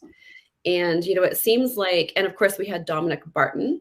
So Dominic Barton was with McKinsey at the time, but Dominic Barton did work with Larry Flink of BlackRock, did work with Freeland and our government. Again, these are, all WEF members. And, that's how we signed up to the Canada Infrastructure Bank, which is not that great for Canadians, right? Have we completed any projects yet? I'm not even sure. I did a 5-part series on that, digging into it. So, and there's still more to go because they signed up for more projects. And I want to know more about those projects. The Metrolinx project, that debacle, is one of those projects that I've been looking into. So, and then there's another project, it's Oneida. It's a battery storage, energy storage project that's on a First Nations, Grand River First Nations, I believe. And that project was actually, Oneida is owned by Annette Verschuren. She's one of the richest women in the world. Okay. She's a personal friend of Trudeau. She's traveled with him in Telford to the White House, actually. And, she got this lucrative, subsidized contract for green energy storage from, our government. She's the richest woman in the world. And again, if this is a viable project, right, these projects aren't supposed to be, they're not supposed to be charity. They're supposed to be making money. Right. There's supposed to be revenue generating projects, right? Yes, solve a problem or make money. You have to do one of them. Yeah, like there's supposed to be infrastructure projects. So, I had huge problems with that. I mean, the irony of that project is that they got this whack of money for this battery storage project. And I've talked to, do you guys know Parker Gallant? No. He's great. Does energy analysis, fantastic, independent, really smart. So I brought forward my concerns, and he's like, yeah, it's absolute garbage plan, right? It's going to cost more money to deliver energy. And I looked at studies, and everything says that for right now, battery storage is not the way to distribute energy. It's going to be more expensive in the long run. So yeah, I mean, the kicker is that this Six Nations that, is hosting this project for one of the richest women in the world, they don't even have clean drinking water. Yeah, so we're skipping some infrastructure there, aren't we? Yeah, so I'm like, so we're giving, Justin Trudeau's personal friends infrastructure I'm so tired, infrastructure bank dollars, and meanwhile, they're building this project on a First Nations that doesn't even have fresh drinking water. So it's kind of bonkers. So yeah, I mean, and this is the sort of stuff that started happening, around that time period, Justin Trudeau's early years. He was very, very eager. We know that Pierre Elliott Trudeau had established diplomatic relations with China. That was one of his his sort of legacy moves. It was during a little bit of a different period in China, and the WEF has strong ties to China. It always has. In 1978, I believe it was, Klaus Schwab went to China, visited China with a delegation. Talked to the leader at the time, which was Deng Xiaoping, and invited him to the World Economic Forum, and China hasn't been absent since. So, I think he took 20 corporate delegates or something like that, and they signed a memorandum of understanding that they would band together and work on technology and things like that. So, and I think that it was done probably back then in good faith, because that was a period in time when China seemed to be opening up to the world, right? It was establishing diplomatic international relations and things like that. So, I don't think that anybody could have foreseen, what Xi Jinping was going to do and the direction that, the party was going to take. And it's taken this awful, drastic turn. And Xi Jinping was, he came into power just before Trudeau. So I don't know if we exactly knew the direction that was going, but we certainly know it now. But, they still won't decouple themselves from China. Right. Last year, I think Xi Jinping gave the keynote address, and I pointed out on Twitter, it was the only thing that Klaus Schwab actually tweeted out was Xi Jinping's keynote address at the Davos summit. So I was like, I mean, democracies around the world are saying that it's time to decouple with this country. and, it's become a threat. So, and we're still going to the WEF in Davos and pretending like there isn't this, this very, very serious, deep-rooted relationship that nobody's addressing, that's rooted in an authoritarian government. And a lot of the, the WEF things that you see coming along, a lot of them focus on, like a quasi-surveillance state, right? They're very, very interested in information gathering, right? And information harvesting and, somewhat of a surveillance state, digital banking, digital currencies, ways that you can track, digital ID and things like that. I mean, those are all things that China's very, very advanced in, and it's things that the WEF is very, very interested in, right? And it's things that our government is also very, very interested in. So, it's a crooked little house. Like I said, I said to think of it as a united front operation for corporate profiteers. That was my next question for you, was actually dig into that. And Chris, get ready. You're going to have the next one after I'm done this one. WEF proudly put it on their website. Their mission is public-private partnerships. Okay, bringing public-private together. Okay, nice little mission statement. We heard today from Keith the value of a mission statement. That's their mission statement. Who asked for that? What problem are they trying to solve? And where did this come from? Because typically a business, an organization, nonprofit, profit, all of them are there to satisfy some sort of need that came up, or they're trying to be opportunist and they're trying to, like mining or something like that. They found some resources and they're trying to collect it. There's very few times where you would, for purpose, I can't even think of the reason why, other than nefarious control, that there would be a need for an organization to come around and say, hey, all governments around the world, let's merge, and let's merge it with the private sector too. Why? I don't see their actual value. I don't see their purpose. That's where I kind of started with the WEF, is why do they exist? Who came up with it? And then when I looked into it, well, it's been around for a long time, a very long time, in various forms and various names. And they definitely have some common connections with UN and other very powerful global entities that we deal with, including the Global Fund. So since 2001, Canada has been contributing billions to that. And that's got a direct tie to the WEF through the executive director, who's just like Freeland. She's on two things. She's Canadian government, and she's also the treasurer. He is the executive director for Peter Sands. So if you want to look into him, Peter Sands, executive director for the World Fund, and also the steward for the health and wellness of the world, something along those lines, for WEF. So since 2001, Andy, we've been contributing billions Canadians, and that was under Chrétien, and it wasn't stopped by Harper. Harper also contributed with the funds. Maybe that wasn't a question. That was a lot of a statement there. So maybe now I'll pass it to Chris, because now I'm talking about Harper, I'm talking about Liberals, I'm talking about both of them contributing. So Chris, why don't you go ahead and see if there's a question there around the parties, their involvement with WEF, and let's see what we can kind of dig out. Well, I think that's one of those things where you always got to take a step back, because I've been very careful, to not try and it's with what Andy said, it's a lot of stuff could have been done in good faith with good intentions. And so I've been careful not to, broad brush just because you're on their website that you're an evil person that wants to control the world. Mm-hmm. It doesn't take long once you go down that rabbit hole to be like, okay, you can start identifying who are the people, who are the players, who are the ground teams. It's not, when you're rich and you're a narcissist, it's not, I would assume more power is what they're looking for to build. Can I challenge that just for a second, Chris? Because that comes up a lot. Narcissist, maybe, but I think it's bigger than that. I think they may have swallowed their own pill that they are the saviors of the globe. Maybe at the top, but a lot of the people they recruit, they've got a certain personality type. If you compare Trudeau, Macron, Arden, they've all got the same, again, I'm not qualified to clinically diagnose. Yeah, I've been around the personality type. Yeah, I would agree that maybe it's a prerequisite, but I don't think it's the motivator.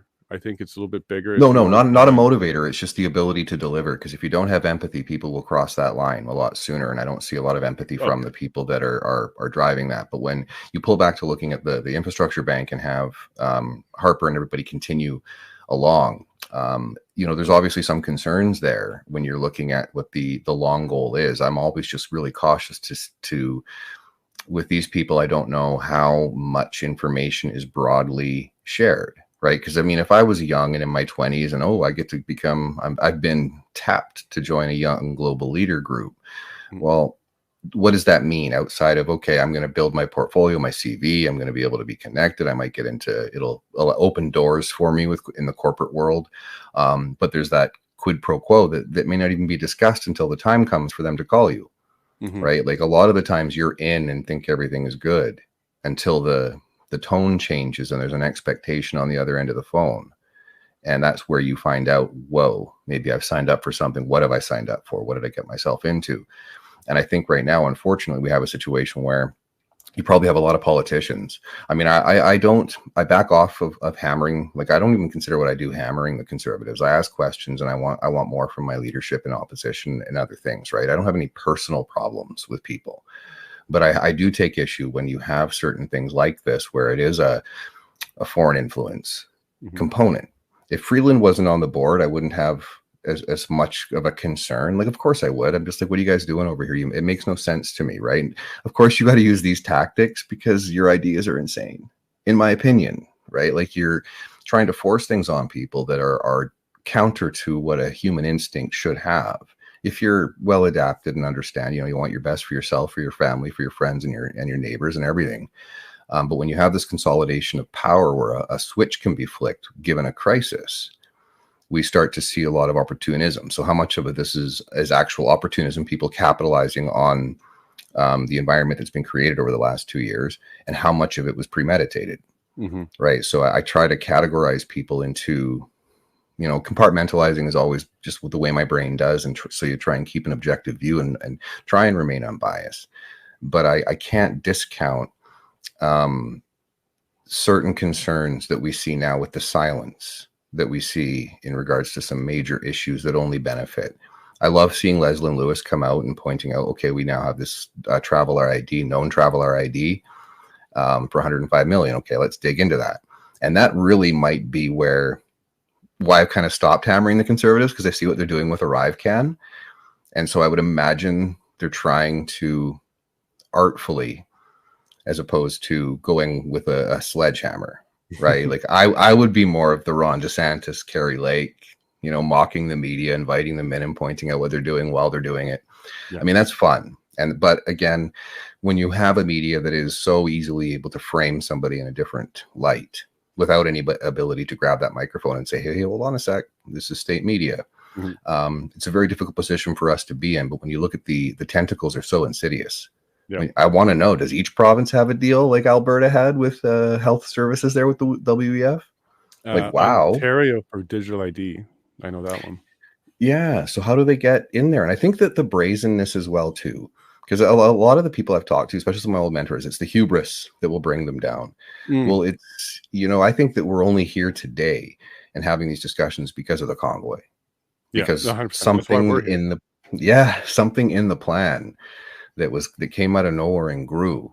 And I can guarantee you that Klaus is not happy with what is the fact that he had to use the Emergencies Act, I think, was premature. And at the moment they thought, okay, let's get this done. We need to shut it down. But to have these hearings now give us all the data, like you say, it's a disclosure phase, right? So you have the situation where 90% of the time when I was doing my work was actually getting the documents. Unredacted, right? You FOI, you get them. They're okay. I want section 22. What are you talking about? Okay, I'll appeal this, right? And you go. It's like a delay game. But when you finally get them, and then you have actionable things to test the legal system. What comes out of this is going to be a fairly clear timeline, and I would say, I mean, it's gross misconduct, negligence when you're in dialogue and you decide to use the hammer anyways. It's very bad. And I still think that the Trudeau's haircut was punishment for him. I think you're making us look bad. You're getting a haircut and you're going to this place to get it. I'll leave it there. I'm taking up too much time, but yeah. No worries at all.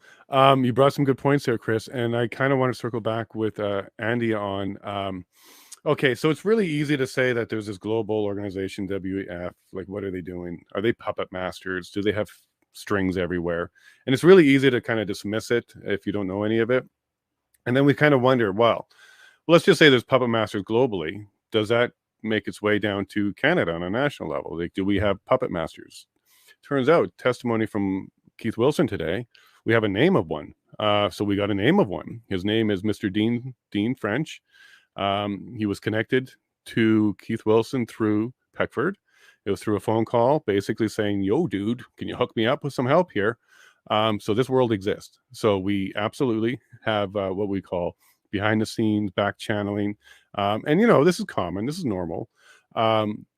You were one. Exactly, Chris. There, this way. You were one of them. So this exists. So for Keith Wilson to come into the situation and establish some back channels, start pulling some strings, start getting some movers and shakers. And then we got testimony from the commissioner in question. He said, well, what do they do? Like, what do they do for you? And he's like, wow, they go away and then they come back with solutions. Okay. That was basically his answer.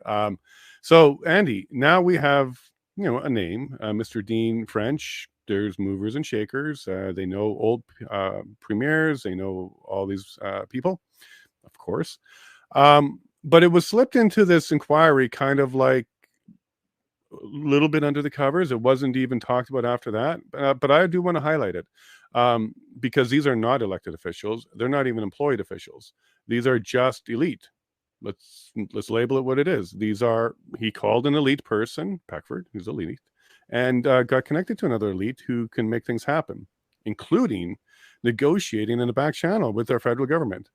So Andy, we got these characters, we got these actors, these players. What do you think about that? Good, bad, indifferent, necessary? What do you think about these people? I mean, I expected there was a degree of negotiation going in the background that we were unaware of, right? I don't think that's surprising, or that the government would be, you know, tapping into any resources that they, you know, felt could be useful to them, to guide them. So I don't think that's really shocking. What I am shocked at, though, is the lack of communication that we're seeing, because, you know, just during this part of the inquiry, you would think that we would have seen a lot of, like, I was expecting a lot of text messages, and things slowly like that. right tis, right? Emails, right? Communications. I was expecting, you know, the organizers and people who were cross-examining the organizers as well to be coming out with, you know, a lot of, you know, interesting texts and communications. So, but I guess maybe the point is that at that point it was mostly done through Keith, and probably he was advising them to not, you know, put out things without sort of running it through the legal advice department first. So maybe that's why. So I was surprised about that. But yeah, I mean, we knew the government was being slimy about this, right? I mean, there's no question about it. I mean, there's no. You know, even mainstream media now, I think, is having a hard time, you know, grasping that, you know, they push a narrative that was horrible and wrong, right?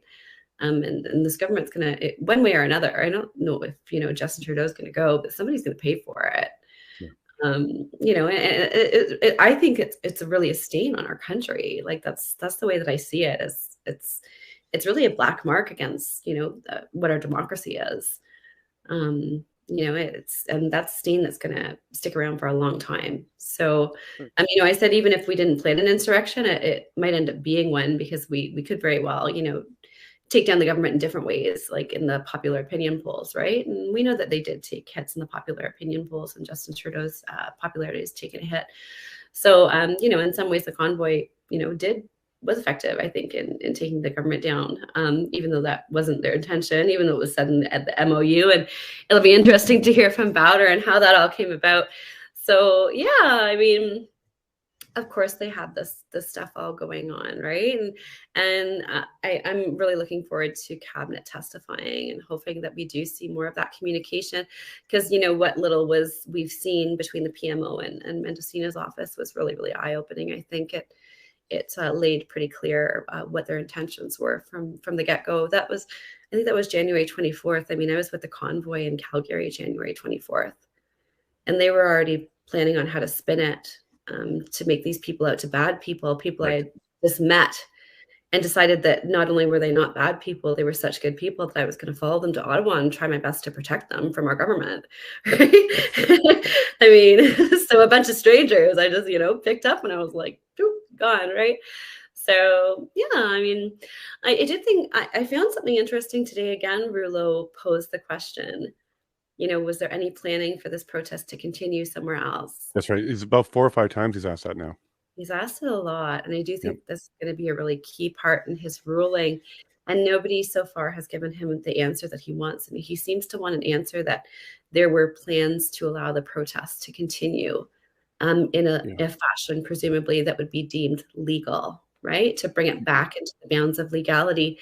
And he hasn't gotten that question. He keeps repeating it. So I do think that that's going to become and end up being, a key part of his recommendations and things like that in the future, is that, especially you cannot use this, these sort of measures and crackdown on protesters in this manner, without having, a solid negotiation plan, or without attempting a certain amount of negotiations, right?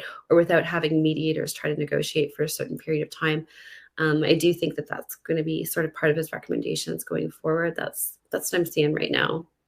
Well, I think you're incredibly astute, because he definitely has been asking that question a few times. But I think what we heard today, you missed it, so I'll let you know.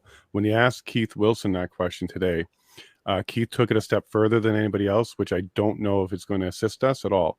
And that was his answer to whether or not the convoy asked for an alternate place. This is the first time. They did not. No, he confirmed that the convoy didn't ask. Up to this point, we heard many times that they weren't offered another place. So from the other side, there wasn't an offer to go somewhere else, which I thought was good, because it shows that they're just trying to come down. They don't care about actual legal protesting. But today was the first time that the commissioner got from the convoy the fact that, well, did you ask for an alternate place to go? And the answer was no. So maybe a bit of oversharing there. In retrospect, we probably could have left that part out, but I think it's okay, though. I think that the protesters were clear that they had somewhere that they wanted to demonstrate, and that was in front of Wellington. Well, their position, yeah, exactly, 100%. Their position is we didn't need an alternate. We had a legal place to demonstrate, and they were working on the whole busing everybody in and moving the trucks around stuff. So from their perspective, why do we need an alternate request? So I agree with you, where it's not going to hurt us. It's certainly not a fatal anything. But what it does do is it adds more credibility to Keith, because warts and all, he will tell you like it was. So yeah, maybe it wasn't the best that we didn't ask for an alternate place during the bashing on the heads with the batons, but we didn't think we needed one because we were already legal. But yeah, that's the first time, and you've seen the commissioner. I think this is the 4th witness he asked that question about, but this is the first time he got a response from from our side, from the convoy, that they didn't request one. That's not a requirement, Commissioner, for the use of the EA. There's no line that says ask the other side if they will do something or if they want anything, and if they say yes, give it to them. Otherwise, beat them. There's no line like that. I also want to throw out there, Chris, because I have a small feeling, because of how the EA was used so quickly and how a lot of people are caught off guard by it, that there's a lot of people that didn't read the entire thing, not just on the invocation side of things, but on the fact that there will be an inquiry. I wonder if there's some of people involved in this that wasn't aware that that triggers a full-blown inquiry. And if they were aware, maybe they wouldn't have been so happy to see it come down the pipe. Because not only did the convoy highlight to the world, we're upset about something, this inquiry is something that the world's a little bit surprised about, because a lot of countries, they don't do this. So we are starting to get this interesting stuff out. Some bad news, bad information. Provincial intelligence was better than national intelligence. That's been well established now. This is not a really bad thing, this inquiry, in my books. We were definitely getting a lot more information than we ever would have gotten had they not invoked it. Had they just simply got hard with the provincial EA, went in there and pushed everybody out, like basically did the exact same things, just without the EA, there wouldn't be an inquiry like this. So did they accidentally step into it? Like, what's going on here? Did they miss that step, or they miss that part of the EA that we were going to be doing this one day? Because I don't think this is what they wanted. I don't think they wanted this public inquiry, but you would have known it's written in the EA that it was coming. So I'm confused about that, Chris. What do you think happened there? Well, I think it's a matter of looking at it from, if they didn't use it, what was going to occur. And I think that because the only way they could freeze bank accounts and they could really, like, I mean, I view that as a chilling effect. I think we would have had a lot more protests since then if they didn't do that. So you think that was a target to establish I think a precedence? So. Well, while that was going on, there was some of the stuff that was made permanent by Freeland and FinTrack and stuff. I got to dig into that a bit more as well too. But I think it's a matter of them having, again, I think it comes down to hubris, right? They needed it to end, but they didn't, they in themselves didn't see a timeline that would fit, that would stop the growth, right? So they needed to happen quick. Right, I think so too. And so I bet you that a lot of people that were so on board with it didn't realize this was coming after, right? It's in the moment, how do we fix this? And you have a room that's an echo chamber. Who knows who's influencing the outside, because things were starting to pick up around the world too with other events. Right. And so you start seeing how it's happening. You get up to $10 million and you see bouncy castles, tons of fun. It was becoming a beacon. Twice. So they could have done it again a third time. Yeah. And I was almost ready. Like, I'm thinking, okay, is this our chance? I'm in BC. It would be very difficult for me to get to Ottawa. But once things started to pick up, I'm like, I haven't partied in like over a decade. Let's you could have really did the look James at this Top thing and just walked. He did it. Could have demonstrated. Yeah, you could have done it. Yeah, exactly. But I think quick question is about to come. It's 12 o'clock. They're going to hit my ear. And Mr. Green has got a great question here. Andy, did you read this from Mr. Green? He's looking for some. So go ahead, take that, and then Chris, if there's time, go ahead and give Mr. Green an answer here. Yeah, I mean, it's really, really hard. I mean, I've got a good relationship with a lot of our mainstream media, which I've worked hard to build on. I've met a lot of them during these protests. They're not all bad, right? That's the real hard part, is that, we have some people in some organizations that are shilling really, really hard and very, very biased. And then we have a lot of people who are actually out there doing good work, and I've met them. So I know that they're out there. And, I've been trying to nurture more of these relationships and I do still come out swinging at MSM. And sometimes I'm like, you shouldn't have said that, because you've got friends and you know that they're watching this. But I'm not really sure how to counteract them right now productively myself. But I started trying to do more of like a building bridges. And when I was out marching with James Top and on Canada Day and things like that, when I would see these journalists out there getting heckled or harassed, I would go over, introduce myself, say, hey, I'm Handy Lee. Would you like an interview with somebody? Right. But you have to be fair. If you're fair, I'll get you in. And a lot of them were fair. Right. And did good interviews and did good work. And so I started sort of establishing relationships with people in, all the networks this way. And I follow them and I make sure that I amplify their stuff. So, I think it's just, you have to, step away from the journalists that aren't doing the kind of work that you expect them to be doing. But make sure at the same time to throw your weight, find those good ones out there, right? And throw your weight behind them, support them. Because you know what? They get reviewed, right? The good ones like Natasha Fatah, right? Jeremy Sharon, CTV, right? There's people out there, Robert Fife. So, these people do good work. So, throw your weight behind them. They get reviewed. All of this comes up. And, I think that we can start to force change by pushing the networks to say, hold on, you know what, these people, I mean, I've been blocked by a lot of people too, right? David Aiken blocks me, Glenn from Global blocks me last night. So, and I don't put out, I think, anything so controversial or hurtful or, I guess, sharp that deserves a block. So I mean, that's what I would do is, don't just boycott them, throw your weight behind the good ones and tell the networks that's what you expect. That's what you want to see, right? That's what you demand as a consumer, right? As a taxpayer, this is the kind of journalism that I demand. I demand fairness, right? Now, partisanship. Now, fairness, that's a great word. Chris, fairness, platforms, YouTube, So if we are independent journalists and we are getting out there, we also want fairness on there. So Andy, I got a strike yesterday and a video just took down, no option to do anything about it. I couldn't even download it again. They actually just deleted it. And they deleted it because of harassment and doxing was what I was tagged for. But the harassment and doxing came from the testimony, because my video that is sans the testimony, I have where I take all the inquiry out and I just have my commentary video. They didn't take that one down for that day. So the infraction wasn't my words. It was something that came through the inquiry. So a name or something got triggered to the AI that tagged me and then took me down. So how do we level the playing field for journalists? CBC, CTV, they can put whatever they want on YouTube, say whatever they want on YouTube, stream whatever they want on YouTube. They're not going to get striked. But here we are, grassroots, very bottom, trying, and we can't even get an email to YouTube to say, hey, look, you're hitting me with public information that's official. So that can't be a dox by its definition. But yet, well, who do I call? Press 1 for what? So it's not a level playing field, even on platforms. Rumble might be trying, but with C11, it's going to get even worse. So, Chris, how do we get fairness as independent new journalists, grassroots? We got Andy, we got Joe Rampart. You're getting into it. How do we all survive if the platform could be shut off, and if C11 comes around, could be shut off quickly for political speech? What are we going to do?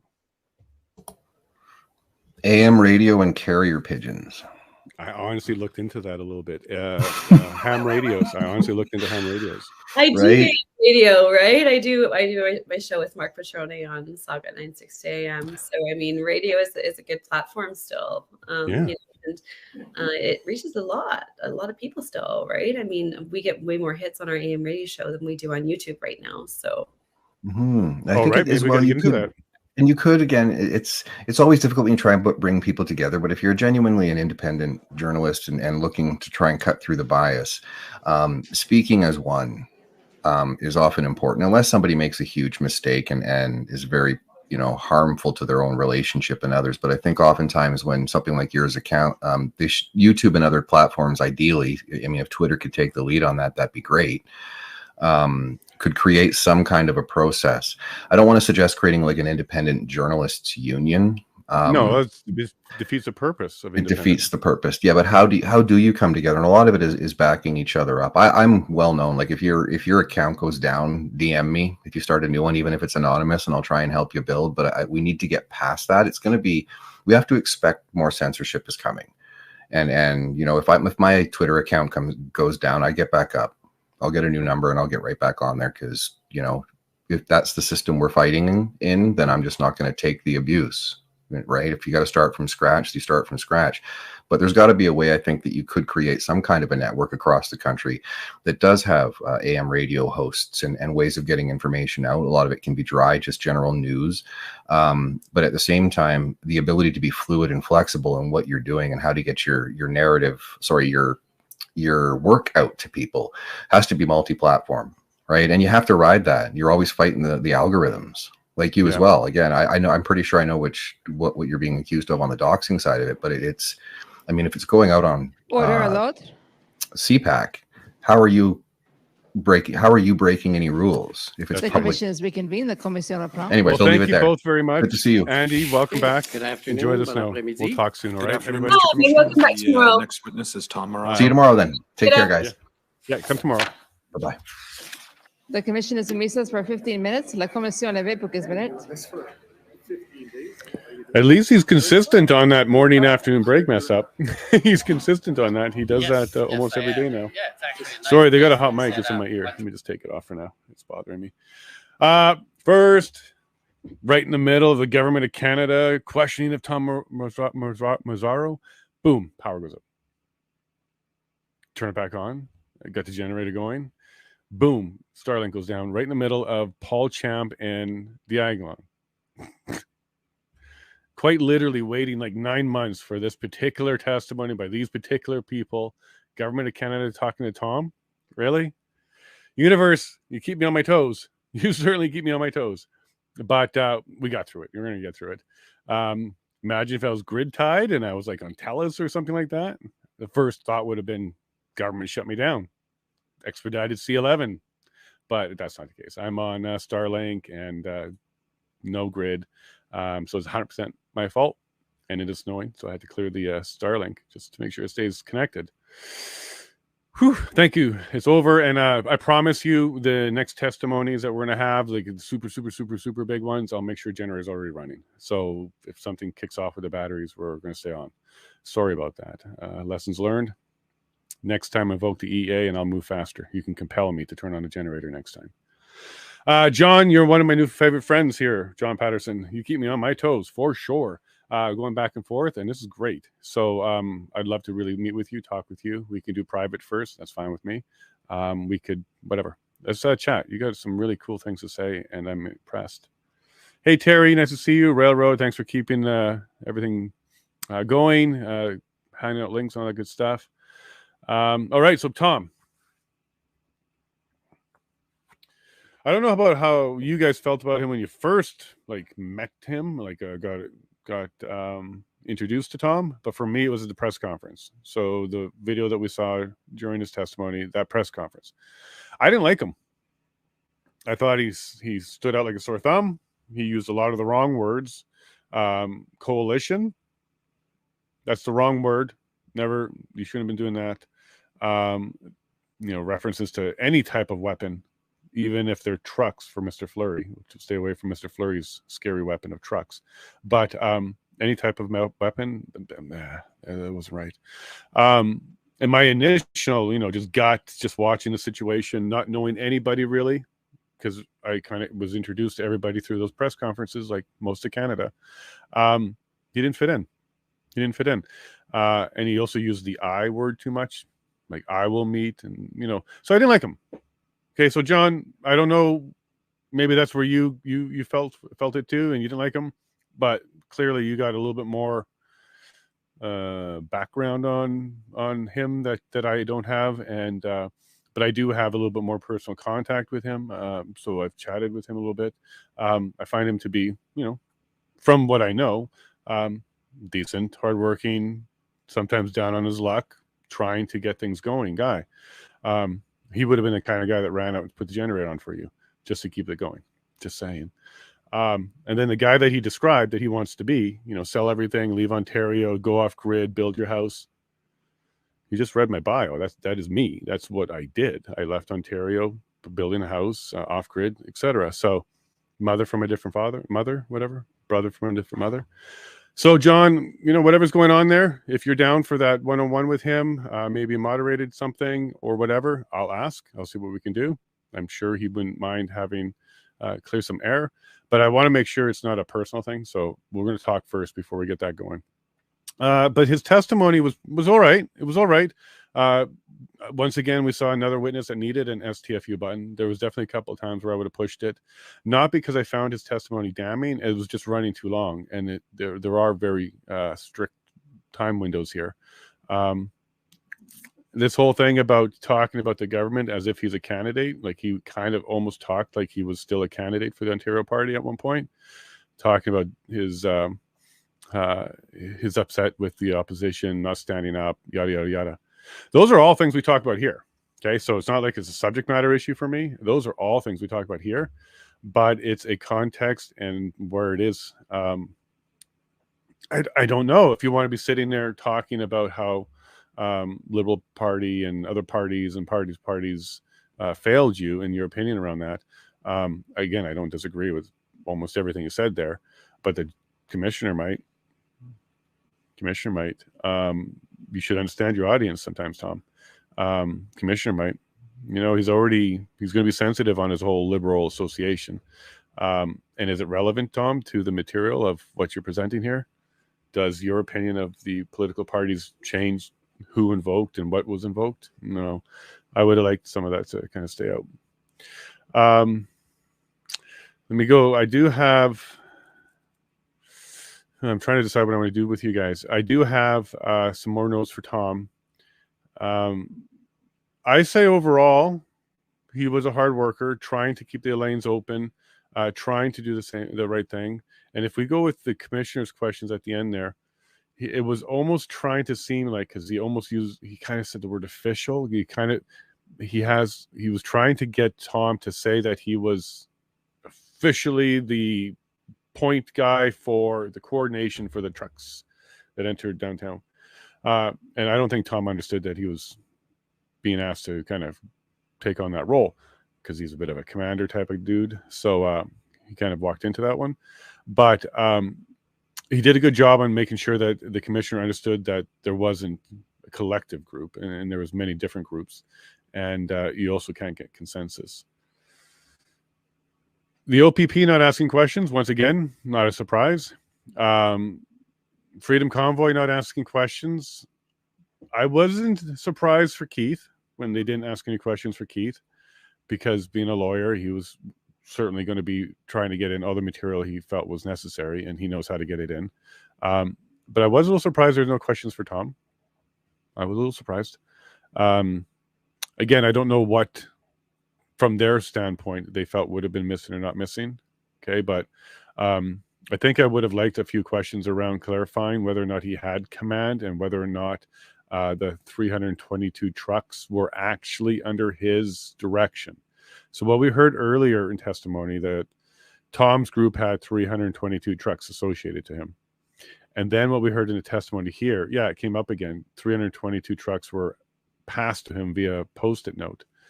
And then the commissioner at the end was trying to find out, and he didn't fully answer the question still, because I don't know the answer yet. Of those 322, how many did you actually have command over? Like, if you told them something, would they listen to? Or was it just a count in an area? The commissioner's first question to Tom was exactly that. He said, of the 322, were you in sort of command or control of, or was it more just a total of trucks? And the answer to that question was total of trucks. And why that's important is, well, maybe only one truck would listen to him. Like, the commissioner was trying to find out, like, was Tom in a position to say 322 trucks move here? And unfortunately, I think at the end, Tom confused it a bit, because I don't think he understood the question. I think what Tom understood the question of is, which area was he responsible for, and not all the other ones? Whereas the question was whether or not he was in command, or he had some sort of official authority over the 322. And then the commissioner wanted to find out also how much authority or command did he kind of assume in directing new participants. Tom, I think what he's trying to do there, and I don't know if he got it or not from you, that's only for him to know, but I think he's trying to find out whether or not you stepped up as, like, not just a leader, but a commander, and whether or not you were recognized kind of officially, even if you weren't voted or labeled, but at least even loosely officially, a commander. That might come back, Tom. I don't know. We don't know what they're going to do there, because the question is still whether or not the government had enough to invoke the Emergency Act. And I'm not sure whether or not you directing trucks or not has anything to do with that.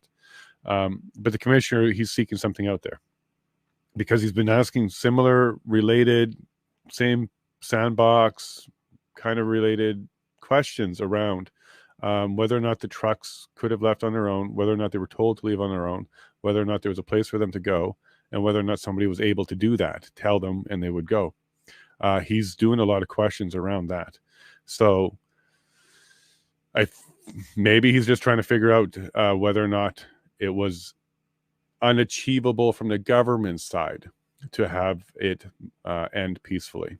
And that's worrying me a bit, because, you know, we're certainly all chatting in the chat and stuff about our perspective, but there is a government's perspective too that is sometimes hard to try and see, but you have to try a little bit. And what the commissioner might be doing here is, if everybody's saying not all the groups would agree, there were always going to be holdouts, and there's always going to be some people who are not peaceful, and if this is where the commissioner is focusing on, he might get to the point where he believes that there was going to be a stalemate, even with the city deal, even with the PM deal, even with the OPP deal, and even with the Convoy plan to move outside the city. There was always going to still be a group that was not working with all of those, working with all of them at all. And every group, there's always going to be unlawful or undesirable. So they might be trying to get to the point where, sure, Tom and team, you might have been able to coordinate 30 or 70 or 80% of the trucks to leave if you executed all your deals and you got your deal with the mayor and the PM. But we still would have been left with a whole bunch of people that wasn't going to go anywhere and weren't on board with your plan anyways. And maybe that's what they're starting to focus in on. Like the unmovable protesters, not even the ones that we all saw. Now, that will not justify taking the police action on the peaceful protesters, because even if your argument is 30% or 20% we're going to be entrenched and not move, that doesn't give you the right to go after the other 80%. You have to find different ways to deal with that. You're going to have to separate the crowd. You're going to have to make sure you're not going after innocent people because they all have the charter right. Okay. And one of the comments in here was the posting of that notice from the city police. That's not legally binding. By the way, just so you know those signs in the parking lot that says park at your own risk, the contents of your car are not protected, that kind of thing. Those aren't legally binding either. You can absolutely sue the parking lot. Just because they post a notice doesn't make it legally binding. Why they post that notice is because most people will just believe it. So if their car is broken into, something stolen, they won't do anything about it. But no, you're renting the space. You are an occupier. You actually have rights. So there's no, you can't waive your rights just by posting the sign. Most people don't know that. But maybe Tom did. Maybe Tom did. He's like, well, that's just a piece of paper. Anybody could have done it. But the Ottawa police seems to have this belief that that's how the laws work. Now, back to the chat. Charter rights always supersedes any other law that we make. Every single law always has a caveat, or it's a root law, always has a caveat that it's null and void if it's trumped by the charter. The charter is the top one. Anything that doesn't violate the charter is stuff that we can turn into laws. Pretty simple as that. So even if the OPS and the city, and they did a bylaw, and they actually went through the process of voting it in and certifying it, and yada, yada, yada. And even if there was a mechanism to declare it to the entire city, the charter right to be there and protest still would supersede it.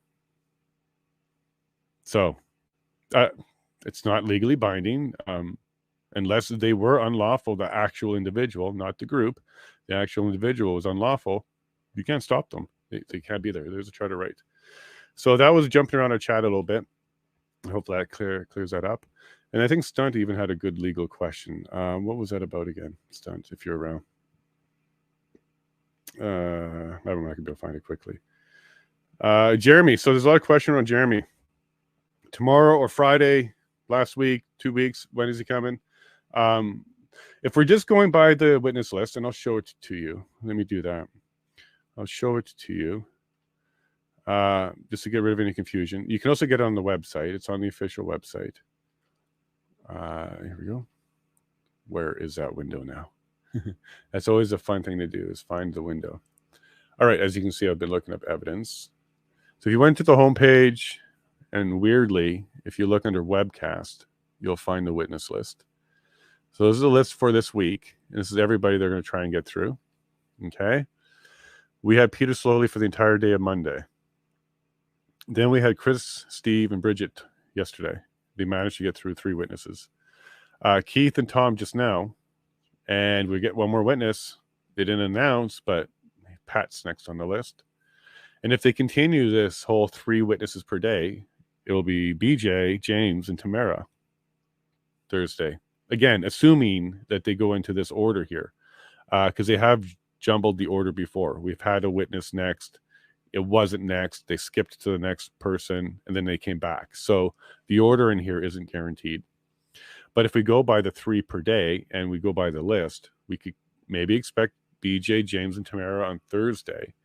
And then Chris and Maggie are likely testifying together. That's why there are 2 names there, because they might be testifying together at the same time. They've done that on day 1 for the first 2 batches, the residents and the counselors. And then Jeremy and Daniel. So, we're not confirming or denying that Jeremy is going to be tomorrow or Friday, because anything can happen. And also, I don't know the logistics of what his situation is. Is he in Saskatchewan? Did they bring him to Ontario or Ottawa? Is he going to be in person? Is he going to be by video? They don't release that information, so I don't know. But we'll find out together. So we'll just sit here and we'll wait for a witness to finish, and then they'll tell us who's next. But he's on the list, so we should be looking at him soon. Okay, let's make sure that we're got our audio.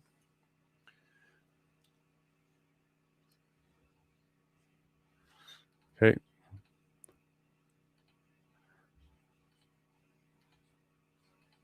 King, and he is here Patrick with King. his counsel.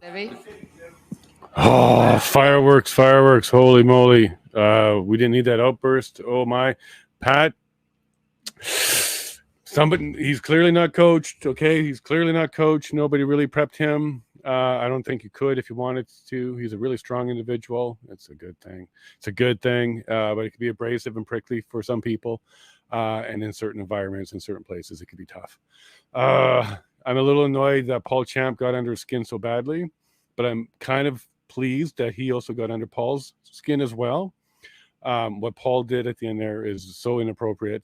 As a litigator, as a license holder, as a professional, what he did there, it was so inappropriate. The sparring a little bit earlier on, I didn't have a problem with. He was also very mean because the bank account for Pat came up and his children, etc. And Paul, not only did he confirm that, yep, that's him that did that to his bank account, he named the bank, ATB, Alberta. That was uncomfortable.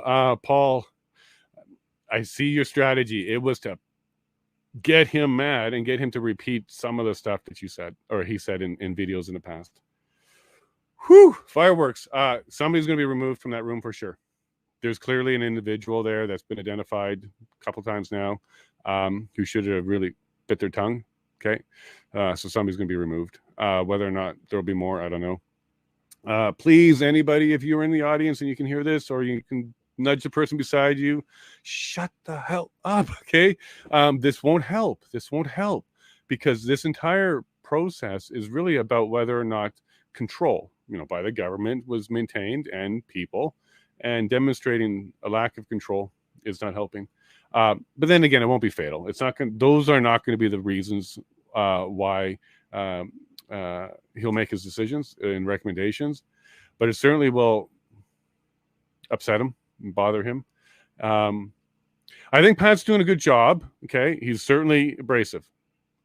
I don't think that would be defamatory to say that, and I think it's a good thing. Really, we need strong people in a whole bunch of reasons, and he's doing a good job at getting out his version of stuff. He also needs to be more concise and bring it in a bit. There's a time and place for truth, and then there's a time and place for truth. Truth is the stuff that a lot of people can't handle. Okay, we know what this is. The truth is the stuff that most people who have no idea what you're talking about will just pull back from. Okay, it's still truth, but it's not truth to them yet. There's a time and place for that, Pat, and so not okay in this environment. It's not okay. The talking about the video that triggered him to do that rant, I think that was good. Because it did establish context for his rant. Admitting to losing control in those videos was good. It was very good because it did allow him after to then say, hey, this is edited. And this line came from my crappy video here. And this line came from another crappy video here. Remember that context I told you about the airport? So that was really good. And if he's correct, if there's a video that was edited together and then a transcript was made from that, and then that was entered into evidence as a single video, because it would have to have a date on it of when this video was created, that could be a problem. Now, it is a commission's attorney, it's commission counsel that did that. So the commission itself would kind of have to, give themselves a little slap on the hand there. But it would be removed. Like, it would have no bearing at all anymore as evidence. It would have to come out. It'd be removed. Now, 10th, we absolutely went back and forth about the same thing. My bad. Words matter, words matter. And edit to me meant something slightly different. But you're 100% right. Yes. And that will happen with videos, audio, documents, photos. any type of evidence for many different reasons, redactions and limits will be put onto it.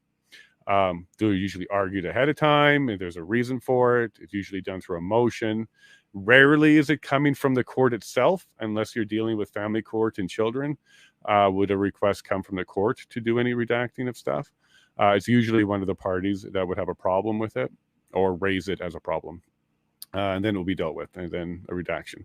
And that's mainly, because there's certain stuff that doesn't need to be in the public record. And really the public record only needs the material things for the issues at hand. So 10th, thanks for helping me clarify that, get all that out. It's very cool to meet you and have you all here. And I can't keep up with the chat, folks. First world problems, good problems to have. I can't keep up with the chat, so I'll do my best. I know some of you that have been around for a long time got really comfortable and enjoyed the whole, I got to all of your messages.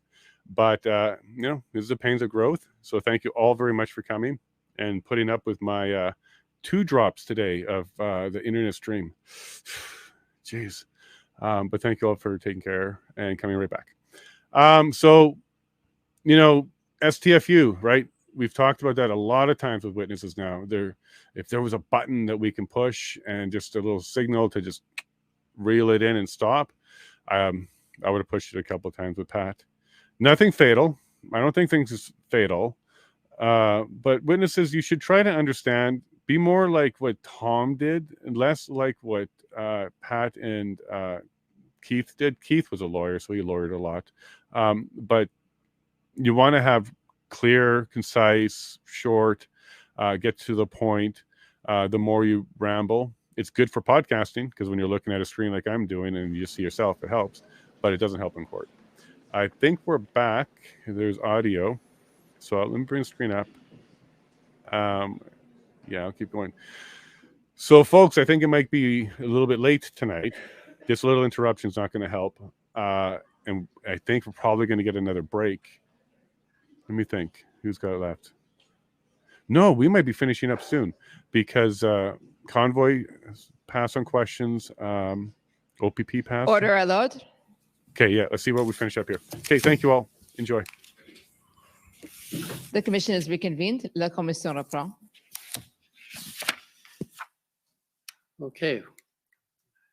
It's an unfortunate event, but if we can now get back and complete today's proceedings. Next is the Ottawa Police Service. The Ottawa Police Service has no questions. Thanks very much, Commissioner. Okay, the Ontario Provincial Police. The OPP has no questions. Thank you, Commissioner. Counsel for former Chief Slowly. We don't have any questions. Thanks. The Government of Canada.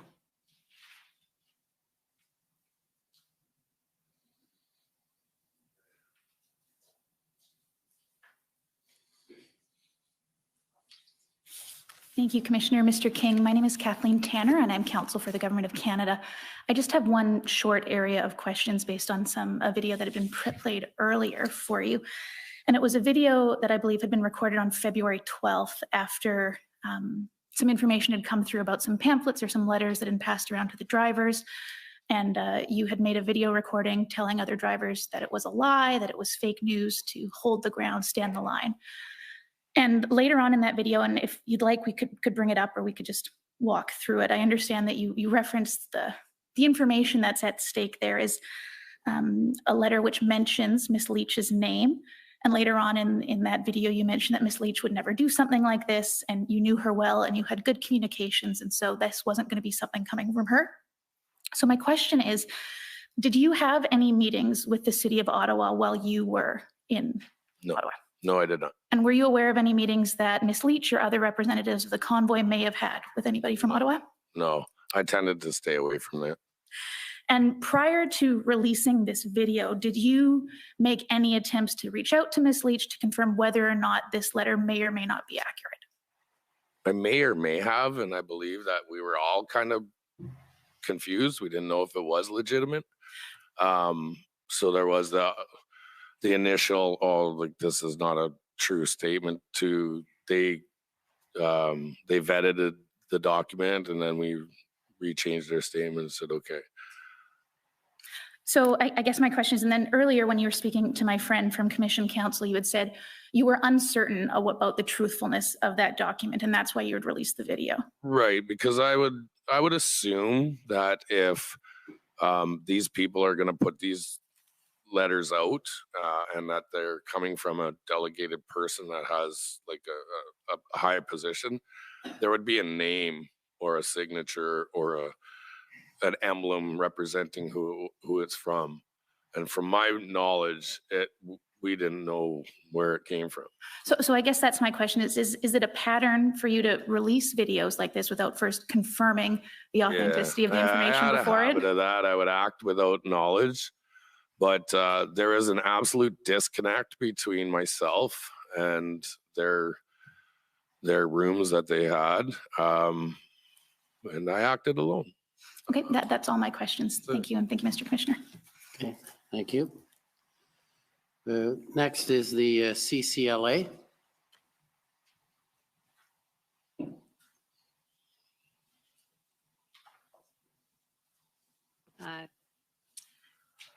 Good evening, Commissioner and Mr. King. My name is Eva Krajewska on behalf of the Canadian Civil Liberties Association, and I don't have any questions for Mr. King. Thank you. Thank you. Now the Democracy Fund or Citizens for Freedom. Mr. Commissioner, Antoine Dailly for Citizens for Freedom. No questions for this witness. Thank you. Thank you. Okay.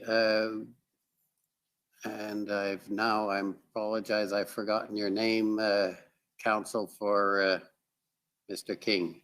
Any questions, anything that concerns you about the documentation or want to put to your client? Thank you. No, Natasha Calvino for Mr. King. I don't have any questions for the commission.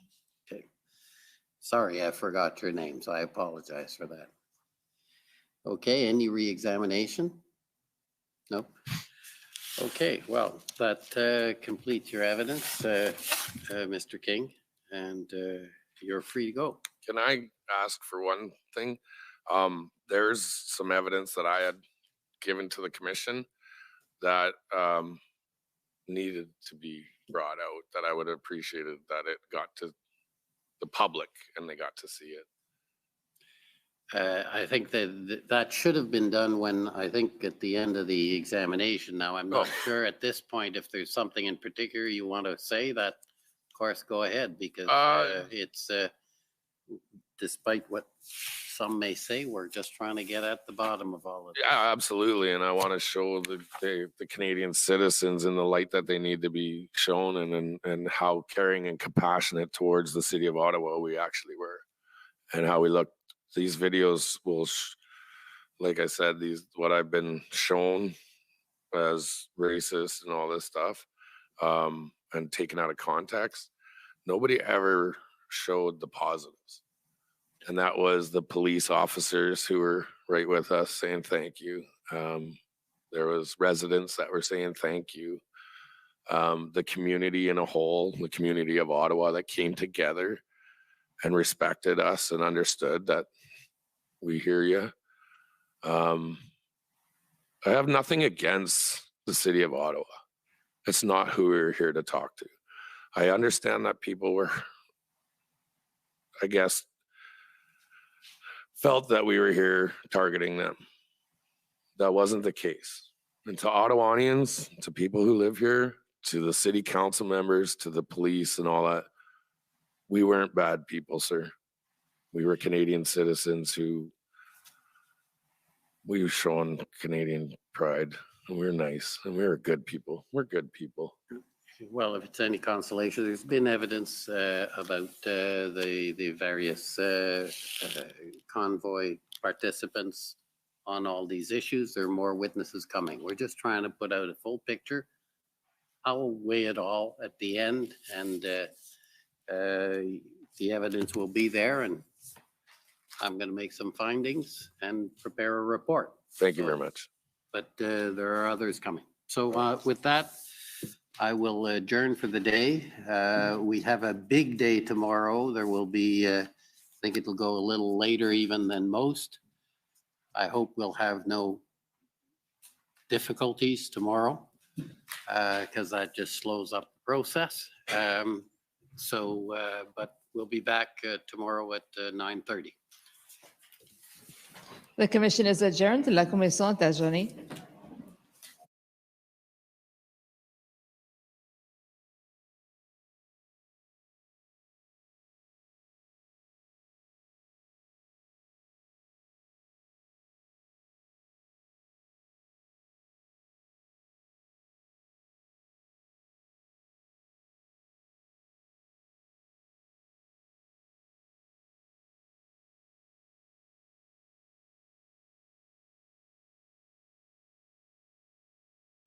Well, maybe you want to actually have the audio. Hey, Joe.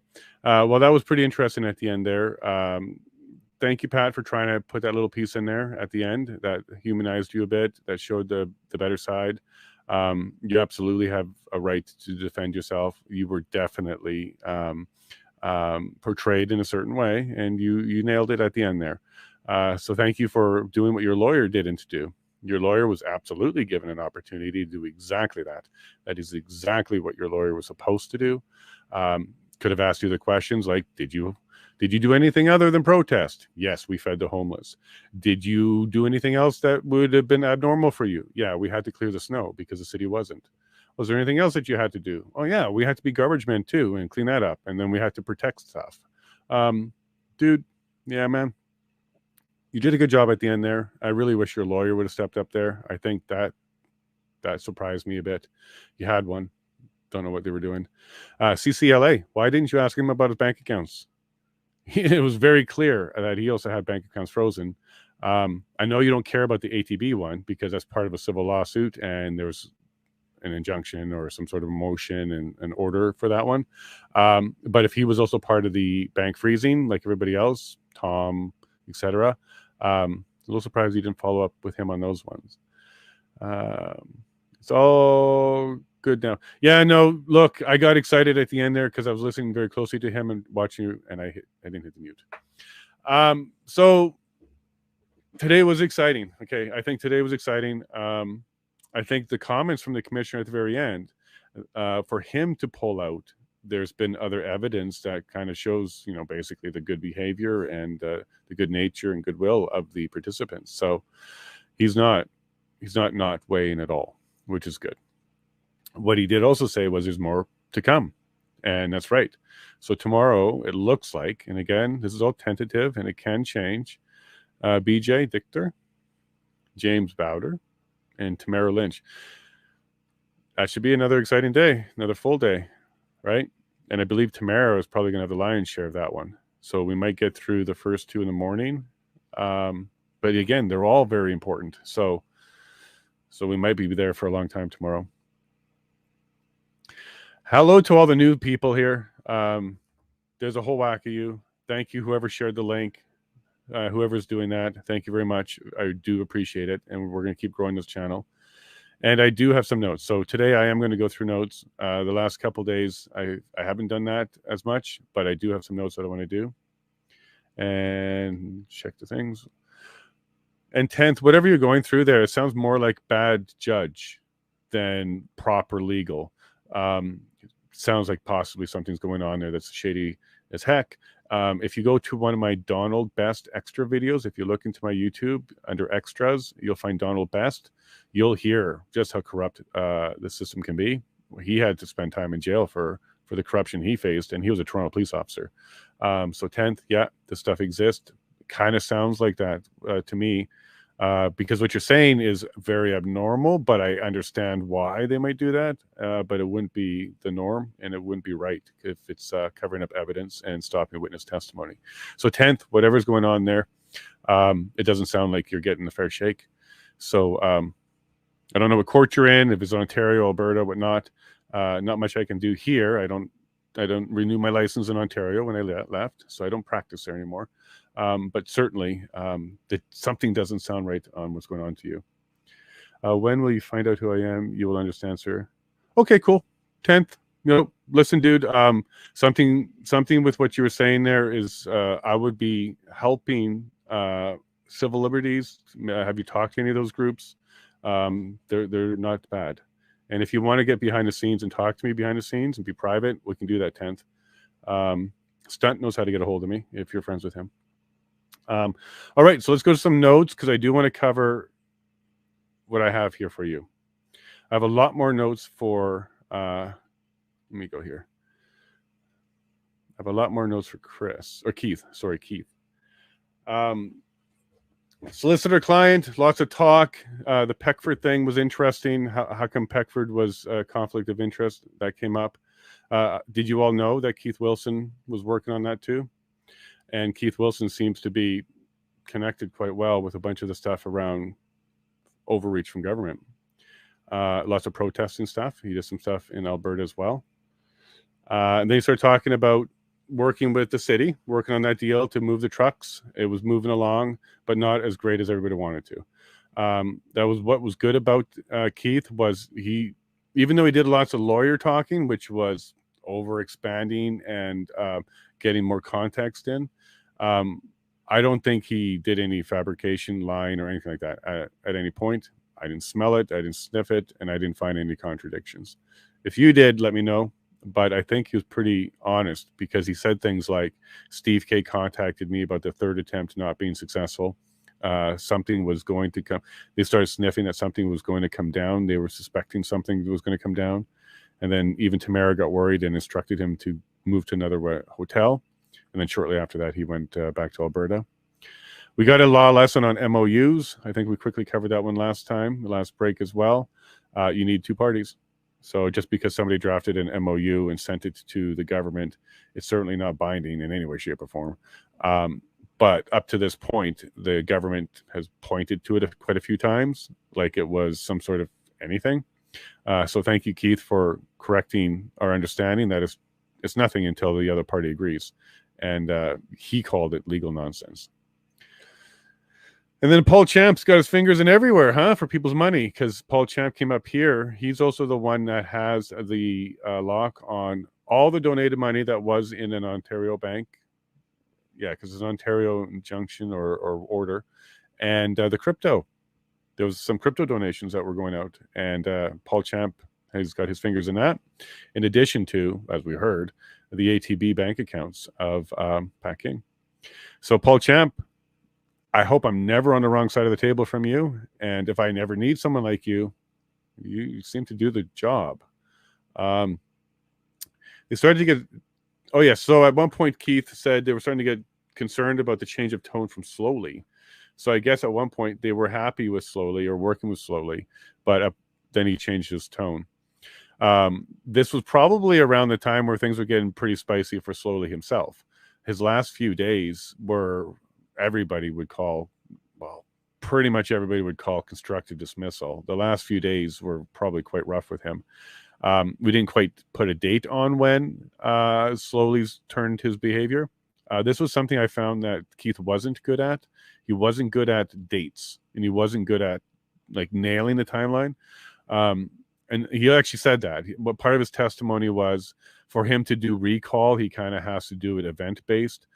Which means he's got a bit of a memory that remembers actions, like things he's physically a part of, and less of document and remembering things. So I don't have a lot of dates because he didn't mention a lot. So I don't know when the change for tone from slowly happened, but we can probably work it into the 11th, 12th, 13th area, and maybe sooner. Because that's what slowly we've heard plenty of testimony. 2 days from him is kind of where things started to go different for him. And for Keith to be referencing slowly, of course, it's before he resigned. So it'll be, I think, in that period. We also found out that Keith has been involved in a lot of things like Mad Cow in Alberta, H1N1. He was involved with the people of Patient Zero. Pretty cool. So, you know, that's why he's King's Counsel. He was involved in quite a few things for society. So when it comes to a credible lawyer, like somebody who, if you wanted somebody to come and be involved with the protest and try and help and make everybody understand legally what's going on, this is the kind of guy you would want to end up with. King's Counsel, so has been vetted, and he's actually had some pretty relevant experience. So I'm starting to feel like there's definitely a camp that may have rolled out on 18 wheels out there that think this group took over, kind of took it for the money or something. And I can see how that can be an opinion that's made. I can see that because, yeah, they certainly staffed up, they legaled up. And even Keith said when he arrived, they kind of unannounced. They brought him to a meeting with the city unannounced. He said something like, typically we don't do that as lawyers. And yeah, that's true, because as soon as you lawyer up, you've changed the tone. You've certainly changed the conversation. And if the other side doesn't know you're lawyering up, well, they don't have a chance to lawyer up. And why are we lawyering up? Did something happen? Will be what goes through everybody's head. So against his better judgment, he showed up at a meeting with Steve Kay, and they had a hard time just even getting to his office. I would have liked to have seen him pull himself out of that meeting at that point when things were not helpful because of his presence. But then we also heard from him that it was getting clear that there was an organizational, they need to kind of do things legal. And then this is when we started to get into what we call the back channeling. So I don't know who Dean French is, Mr. Dean French. Why would I? But if you know Brian Peckford, apparently he's got his number. And Dean French is a fixer, a back channel fixer. I don't know if he retained them or if they just do it out of their own goodwill.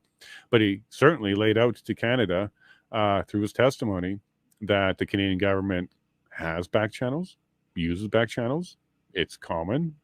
This current one has it. And it's functional and it produces things. Cool, I guess.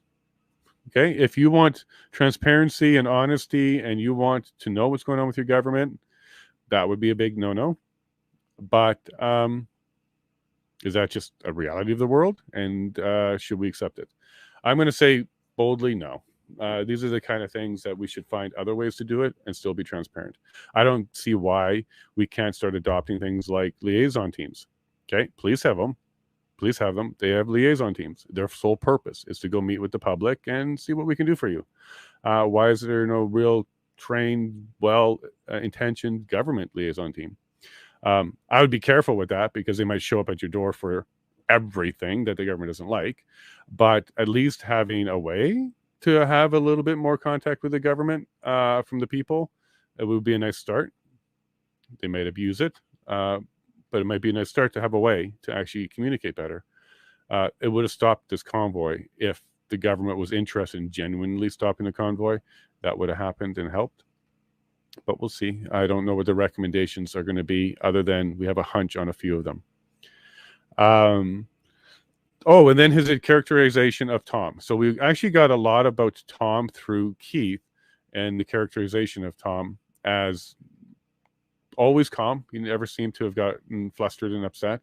And he's been observing quite a bit, Tom. So I guess he was poking his nose around, seeing who's doing what, getting himself active. And he was working a lot with the PLTs. It seems to me, Tom, at this point in his life, because he shared all this with us, it came out in testimony, so there isn't much that we we have to find it from other sources. But he was going through a separation, or just had it, or just finishing off with the house, just finished losing his job with cause, which makes things difficult because he won't get EI or anything like that. And probably found himself with a what do I do now type of mindset. And has had some free time and was frustrated with how things were starting to close in on the government control and overreach, and then decided to do something he doesn't normally do and wouldn't normally do, which is to completely volunteer himself to a cause to try and change the world. Not change the world, but change Canada in a little bit so that he and his family, or at least his children, can feel like the Canada going forward will be better for them. Does that sound familiar? If you've been following this channel for a bit, that's my story. I was not a politician like earlier this year. It was the convoy that told me to kind of get upset and do something. I'm not being paid. I'm just volunteering. I'm just reaching out to people. I'm trying to talk to people. Am I not doing the same thing as what Tom was trying to do? maybe I'm not trying to orchestrate and cause people to kind of protest in a certain way, but I'm certainly trying to open channels to the government. I'm certainly trying to get a message to them. I'm certainly trying to do it loudly with every tool I have. I'm doing it for free, and I'm only doing it because I really think it needs to be done. So when it comes to that, I can see why Tom put his boots on and headed down there and started walking around and introducing himself. He does have some experience. He does have some training. He may not be the captain or colonel or all that other stuff or super awesome at everything he does, but who is? One of the themes in my comments was, well, he failed at this or he failed at that. What are you expecting? This is an amateur volunteer, and he's also working harder than the actual trained people there. In fact, the actual trained people there, the PLT units, adopted him as someone to work with. It was very clear to the trained people on the ground working there that at least on the surface, he appeared to be an ally willing to work. So for those reasons, like I haven't shaken his hand, but I tweeted some stuff to him today. And let me actually see if he gave me permission, because he tweeted something or he DM'd me something. And if he says yes, I'll share it with you. Okay, he didn't say yes. He hasn't said anything yet. So I'll check that for tomorrow. But it's related to the poppy. Okay, so I did send him a message about the poppy. It was not forgotten. I can tell you that. There was no forgotten poppy. But if he lets me share his actual reason, I will. Look, I didn't shake his hand. We didn't go to camp together. We didn't go to Young Global Leaders program together like the foes that we're fighting. But he is an imperfect human being. I think that came out. And I don't see anything wrong with that, because I'm certainly similar when it comes to that. Okay, so then after he talked about Tom, then he started getting into at least one date. So on February 8th is when Tom was trying to move the barriers. So we heard this before. We heard this even before Tom came out. Who was it? It was one of the police. Oh, it was OPP. It was OPP saying that Tom was trying to work the plan, move the barriers, and couldn't get in contact with OPS. So Keith reiterated that. Yeah, sure enough, on February 8th, Tom was really concerned about trying to get an inspector level OPS officer because just nothing was happening. And as Keith reiterated in his testimony here, it upset and lost a lot of faith with some of the more harder to get on board truckers. You're going to have a spectrum of truckers. You're going to have people that are absolutely willing to follow everything that Tamara, Tom, and team says. And then you're going to also have some people that said, no, I'm going to follow everything that Bridget says. And then you're going to have some people that say, nope, I'm going to follow what Farfada does. And you're going to have people that go, nope, I'm going to do what I want. You're going to have a spectrum. You're going to have a spectrum. And it seems like Tom was working hard at bringing in the more determined to be independent, do their own thing people. And then when the goodwill was broken, so when you actually succeeded at, hey, let's move the truck on the 7th, and they didn't move the barriers, trucks didn't move, and then the truck drivers would just turn to him and say, were you even right? You said that you were working with the city and they're going to move this and let us out, but they didn't. So yeah, that absolutely would destroy goodwill. And unfortunately for Tom, there's no real good recovery from that. He's not going to get on his knees and start kissing boots.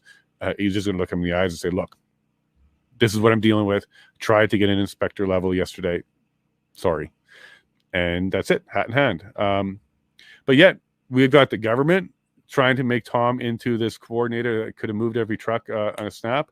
And then we also have truckers who are not making things easy for Tom because they're also independent and they have their own things. So I think that's where the term rock and a hard place came from, because that's a rock and a hard place. Good on you for trying, Tom. It looks like Keith recognized it and he did give testimony that corroborated all that. Eva, yeah, she's the one that made a great idea for the long-term injunction as a carrot to the city. And it looked like the convoy was cooperating with the injunction. They didn't try and fight it.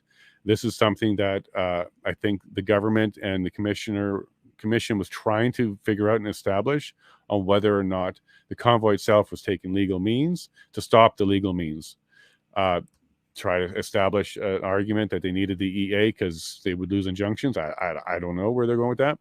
But it looks like the convoy not only wasn't fighting them, they were cooperating.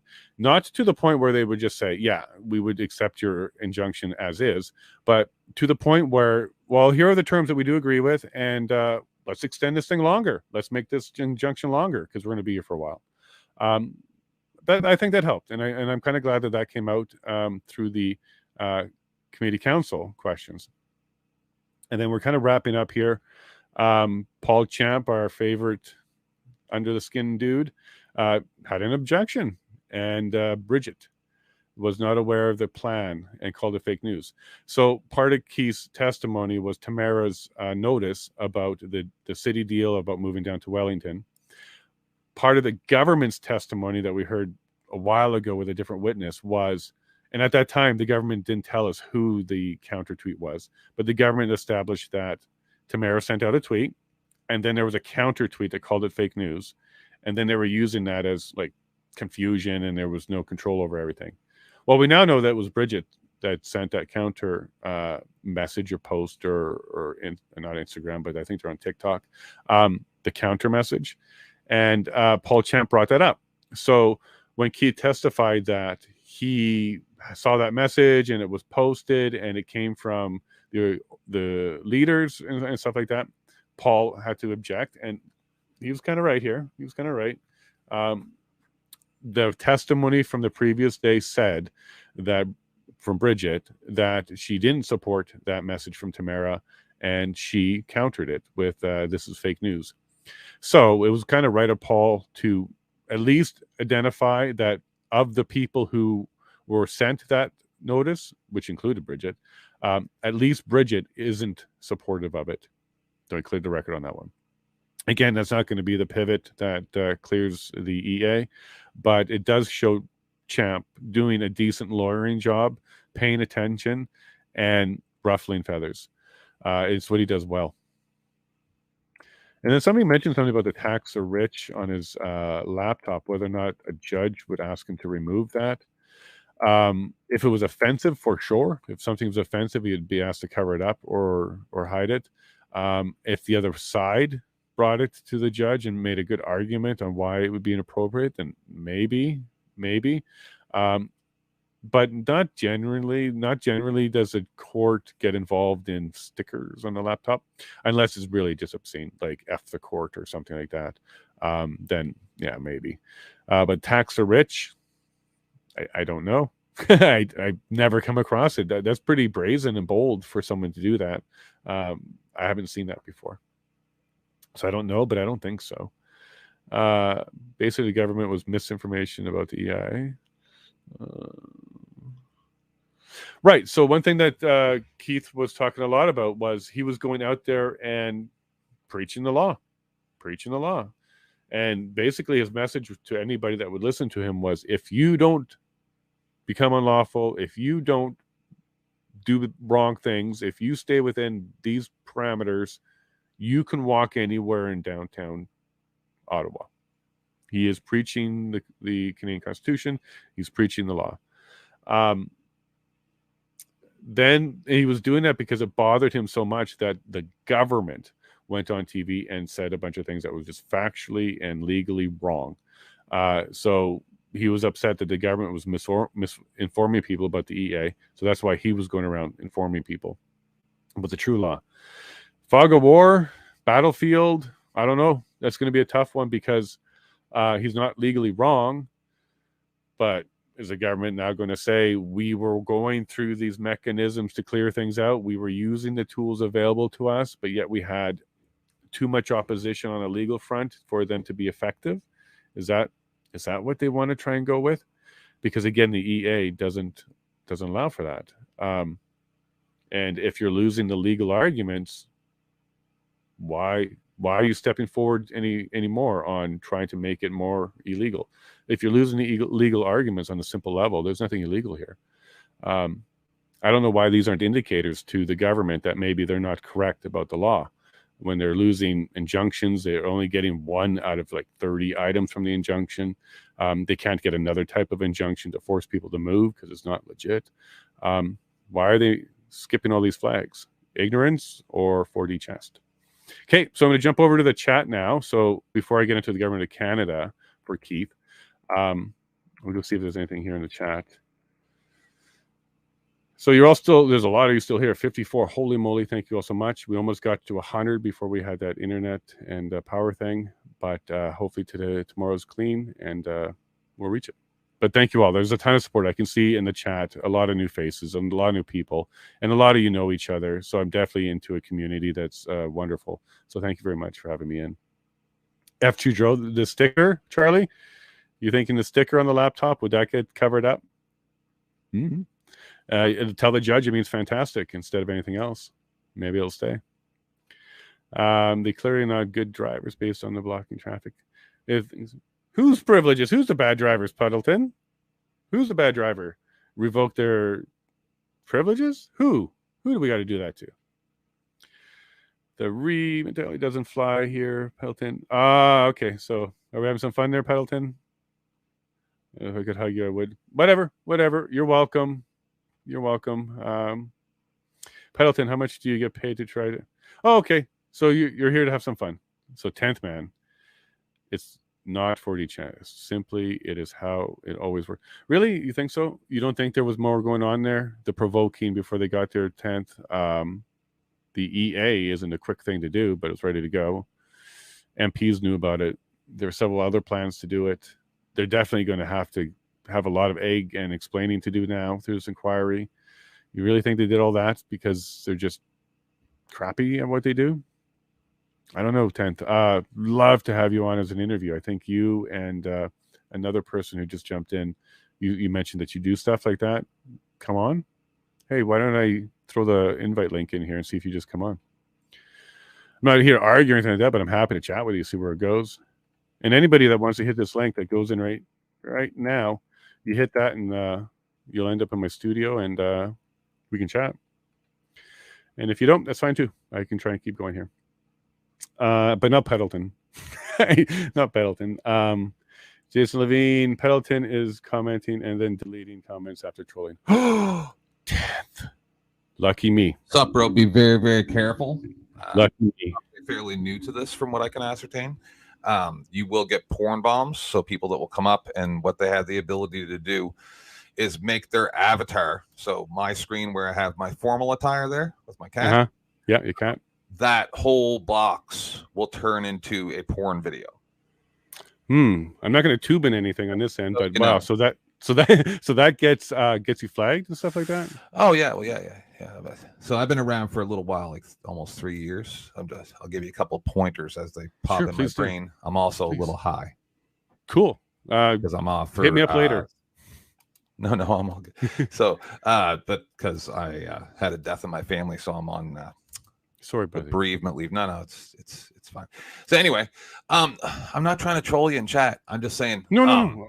I hope you're not getting the impression. Sometimes I don't get sarcasm. People get a little bit edgy, right? Like because you even said that some of my ideas were like just a little strange. Not you didn't say strange, but just I'm not critiquing you. I just no. My perspective. It'll take you a little bit to get used to me. So all I'm saying is this.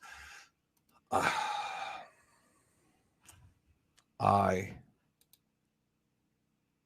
do not believe you asked a specific question. You said, okay, so 4D chest. Do I think that it's incompetence? No, they literally know that they will not be held responsible. That it's literally just a way of thinking, right? It's just the way that they've been brought up, right? So like I had a friend of the family that was, just like family, right? Till I was in my early teens. Then all of a sudden he became a cop and no one ever saw or heard from him again. It's a cult, right? Once you're in the cult, you have to think a certain way. If you don't think that way, they will dispose of you by any means necessary. They'll fire you. They won't send out help. If you're a cop, they won't. You call in for help because somebody's shooting at you. They just don't send help. Like I know it's hard to take what I'm saying as factual because you don't know me. But I don't know you, but let me just tell you quick. I've been in courts. I've seen cops lie. I know corruption exists. So go ahead. So quite simply, like I was saying in chat, we are regarded as livestock to the rich and powerful. So I feel that this entire thing, that's why I'm not covering it. I always take every summer off. I usually come back around this time of year for the last 3 years. I don't know if I'm doing that this year. My husband kind of wants me to play Warframe with him instead this winter. What's Warframe? Rather than broadcasting. I don't do this to get money or get clout. You happen to show up on my YouTube feed, like one of the boxes that shows up. Yeah, cool. And quite simply, I'll always just go back and refer. I have not watched that much of this. I'll watch like some shorts and stuff like that off YouTube. I'm pretty busy usually, right? Mhm. I will always just remember what that cop said. I don't know if he was the commissioner or whatever there a week or two ago, maybe 3, when he said quite simply that pollution and loud horns are violence. And then when the lawyer with the glasses, the short, like stocky guy, said, so, but is that in the CSIS code? Like, is this a actual crime? No. He said, no, it's not. But in his perception, it was violence, right? So we don't have law. We don't have a legal system from the top down. The entire thing is corrupt. I was thinking earlier while I was watching this, I was like, maybe if we were, instead of using these artificial intelligence bots to do stupid things and like create a fucking interview between Joe Rogan and Bill Gates, or not Bill Gates, the Apple guy, right? How come we're not using this to investigate law? How come we don't have an artificial? I mean, maybe I shouldn't be saying this live because my ideas are usually used for some very nefarious means. So this could be the coming of Skynet. But quite simply, why don't we have an artificial intelligence that's looking into this, to the contradictions of law? You mean from the people side or the police side? There shouldn't be. That's the problem. Even just you saying that right now. Well, because I want to side there shouldn't be a side. Well, I get that, but what I'm going to tell you is they do have AI on their side. We're the ones that have no. So I just wanted to inform you there already is one, but not for us. So we don't have a biased, jaded AI. I'm sure. Yeah. What's that?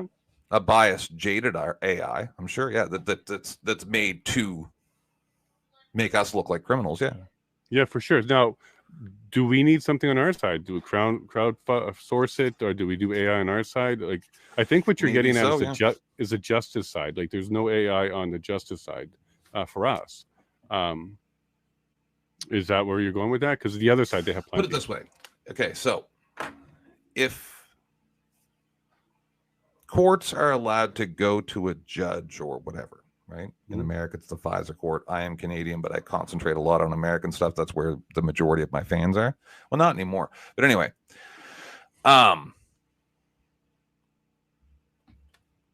if they have the right to get a FISA warrant for Trump, for instance, to go and say, oh, he's a Russian colluder, then why wouldn't a citizen be able to go and do the exact same thing with any government representative, and especially anybody that was involved in that investigation?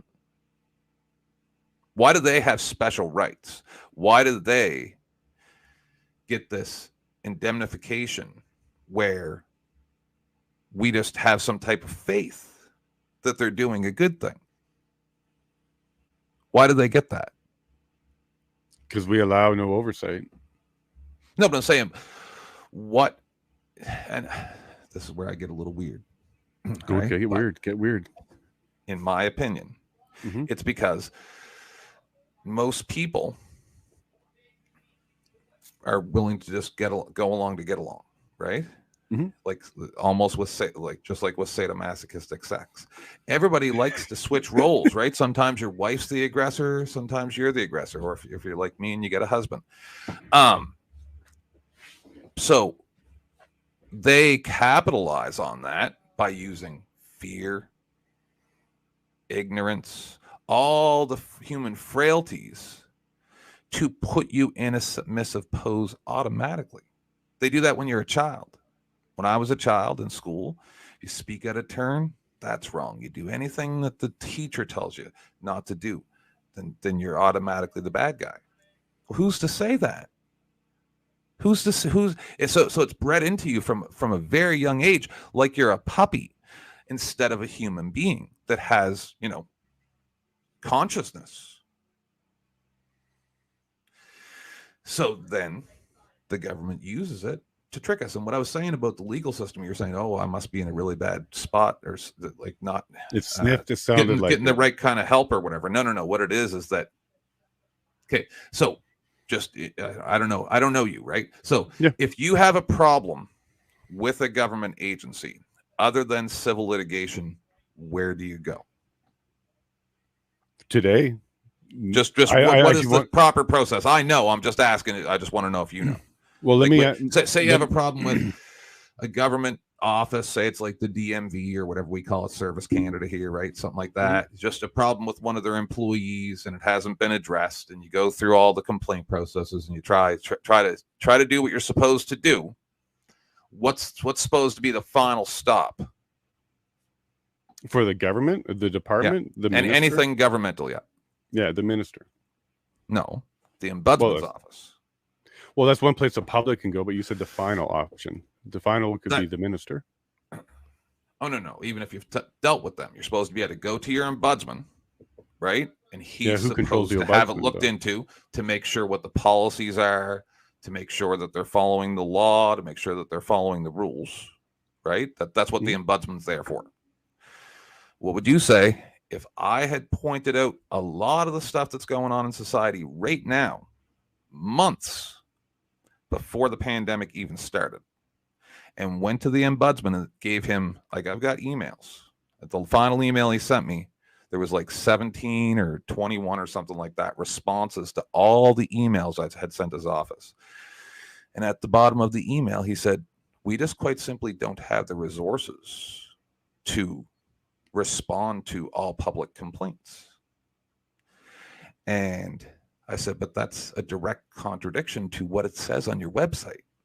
This is what you're supposed to be there for. Right. And he said, there will be no further communications with you. Do you understand? So we aren't citizens. We don't have rule of law. We are subservient slaves that will be used or disposed of as they see fit. And that's what we're bred into from the time that we're a small child. I got into an argument when the Queen died, but I didn't want to push it with this person because I said, she's a terrible, evil monster. Terrible, evil monster from a long line of terrible, evil monsters.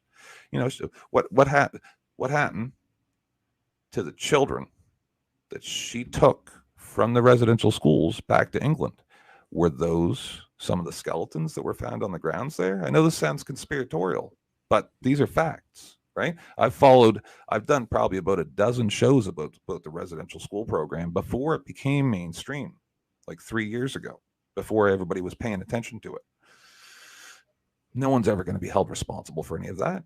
The people who are alive, the people that made money off it, nobody, right? So for anybody to ever think that the legal system is going to step in at some point, or that we have some type of actual way, like, do you think Pulivari, or whatever that guy's name is with the glasses, Pierre, do you really think that he's going to get into government and things are going to be any better? Were they any better under Stephen Harper? No, they were not. Not for the average citizen. I have no delusions. I have no delusions that we have opposition, and I have no delusions that we have full parties. So maybe we can talk about that a bit. I'm an independent candidate. I'm running as MP. Are you seriously? Yeah, for all those reasons. I'm aiming for MP I would love to do something like that, but I'm not the type of guy that people like. Well, neither am I, but somebody's got to do it. I'm tired of not seeing anyone do it. Yeah. So I am. I don't think I'm grand or anything like that, but my MP sucks. He's not going to be standing up. Pierre's going to get in there. He's going to get some power. He's got his WF connections. He's got to really come out against it, and he's not. We need independents in there who are not affiliated to party, are not under a whip. It's not under a platform, and they're not in the game at all, not lifelong anybody's. I'm one of them. And my goal is to get in there and open the cabinets and go take a look. If it kills me, that's possible. Like I have a meme out there that has, here's my 5 steps to fix Canada. Step 1, expose the truth. Step 2, tell the truth. Step 3, survive. Yeah. Okay. Step 4, repeat if necessary. Step 5, go home to Alberta. That's what we have to do. There's no other plan. But look, I'm trying. Yellowhead's west of Edmonton. We have independent minds out here. We're a bit of a reform riding. And if we get in there and give the accountability and oversight that we haven't had in this country since Confederation, maybe we can start rocking the actual system. It might kill some people, 10th, okay? See, but now they can right there take what you just said out of context like they just did to Buddy. Sure, but I'm talking about me. I'm talking about offing me. I get you. Yeah. So, but I'm not thinking, because we don't do that in Canada, but that's how much of a thorn I intend to be, because I'm not part of the system. So look, I hear you. And I'm also a paralegal. So I gave that up in Ontario before I moved to Alberta. Right. So I have been around the courts, and ironically enough, I have to go back to Ontario in November to deal with a court fraud, like a legitimate straight up court fraud. I can't go into that detail right now. Yeah. This is why I absolutely empathize with even bad judges. Okay. I had Donald Best on last week. We spent an entire hour talking about how he ended up in prison, or not prison, it was jail for 63 days because of corruption. It exists. And we spent a long time talking about how do we bring justice back to people, because there's no access to justice. It's incredibly difficult to actually get someone charged, to get someone to look into things. And I'm saying that as a paralegal, as somebody who's bold enough and strong enough to push authority. And I don't know how to navigate the issue I have to deal with right now, because I'm dealing with a court who's also part of the foe. Who do I call? And I'm intended to go in there and do some legal work, get a certain document, and then get on my knees and go see the OPP, and hope there is somebody that wants to get into corruption of justice that's actually happening in Ontario right now. So guys like me, I think 10th is something we can start to find and do across Canada and get behind, get a couple per province, and get us in there. If we start disappearing, replace us with another one and keep going until we get these answers. Because 10th, what else do we have left? Do we just belly up? And, no, I say, and I've said this about America, because do you know what First Amendment auditing is? Cop watching, that type of thing. Yeah. Okay, so I know a lot of people in that area, like a lot. And if you check out my channel, you'll see one of the oldest videos that's on here is from January 6th, where I had a whole bunch of people on there and we talked about January 6th in America. Okay. And I've been saying this for 3 years. We need a rights violator list, right? If they get to have a registry, like a sex offenders list, because you have a gun, right? Because just like the thing that they had for like 20 something years with the registry for firearms that they got rid of because it was too expensive, right? Well, they're allowed to do that. Then there needs to be one for, so 2 years ago, approximately, there was a lady who had her dog in her own front yard. I know that some of the things that I might say seem small, but it's just evidence that this is a systemic thing. The cop comes over. The dog has not left her yard. Tells her he is taking her dog. Puts his hand on the dog's leash, and the woman has her hand on the other on the leash as well. And they're arguing while her friend is recording this. Right? The fact that the cops believe, that's why I don't have a dog, because I know that if my dog is barking, the cops can come onto my property, shoot my dog, shoot me, right? Hold on, where are you getting that from? Sorry, they can do whatever they want. Yes, and so can anybody. You don't have to be a cop to be an asshole. Right, but there's a difference. If you're my neighbor and we're having an argument, you don't know that you're going to not be held responsible. Oh, so the immunity. Yeah. Okay. Yeah, I see where you're headed. So I have a lot less fear of you coming into my property and shooting me or my dog than I do somebody who wears a badge and a gun and knows that they're not going to be held responsible. do they know that? Like, Yes.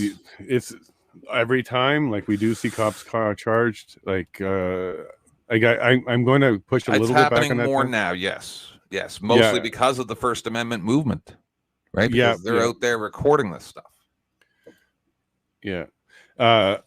You're not wrong, because that's why we have SUI, and that's why we have some other departments to look into, like, how do you police the police? I don't subscribe to the same idea that they have this complex where they would go shoot dogs and people just because they think they can get away with it. But they have. I'm not saying they haven't, but there's bad apples everywhere, not just cops. But I would be surprised if that was a common behavior in lots of them. I would buy that you could isolate the narcissists and the sociopaths in any group and say, okay, well, these guys are really willing to go over the line. But certainly, that should be the exception.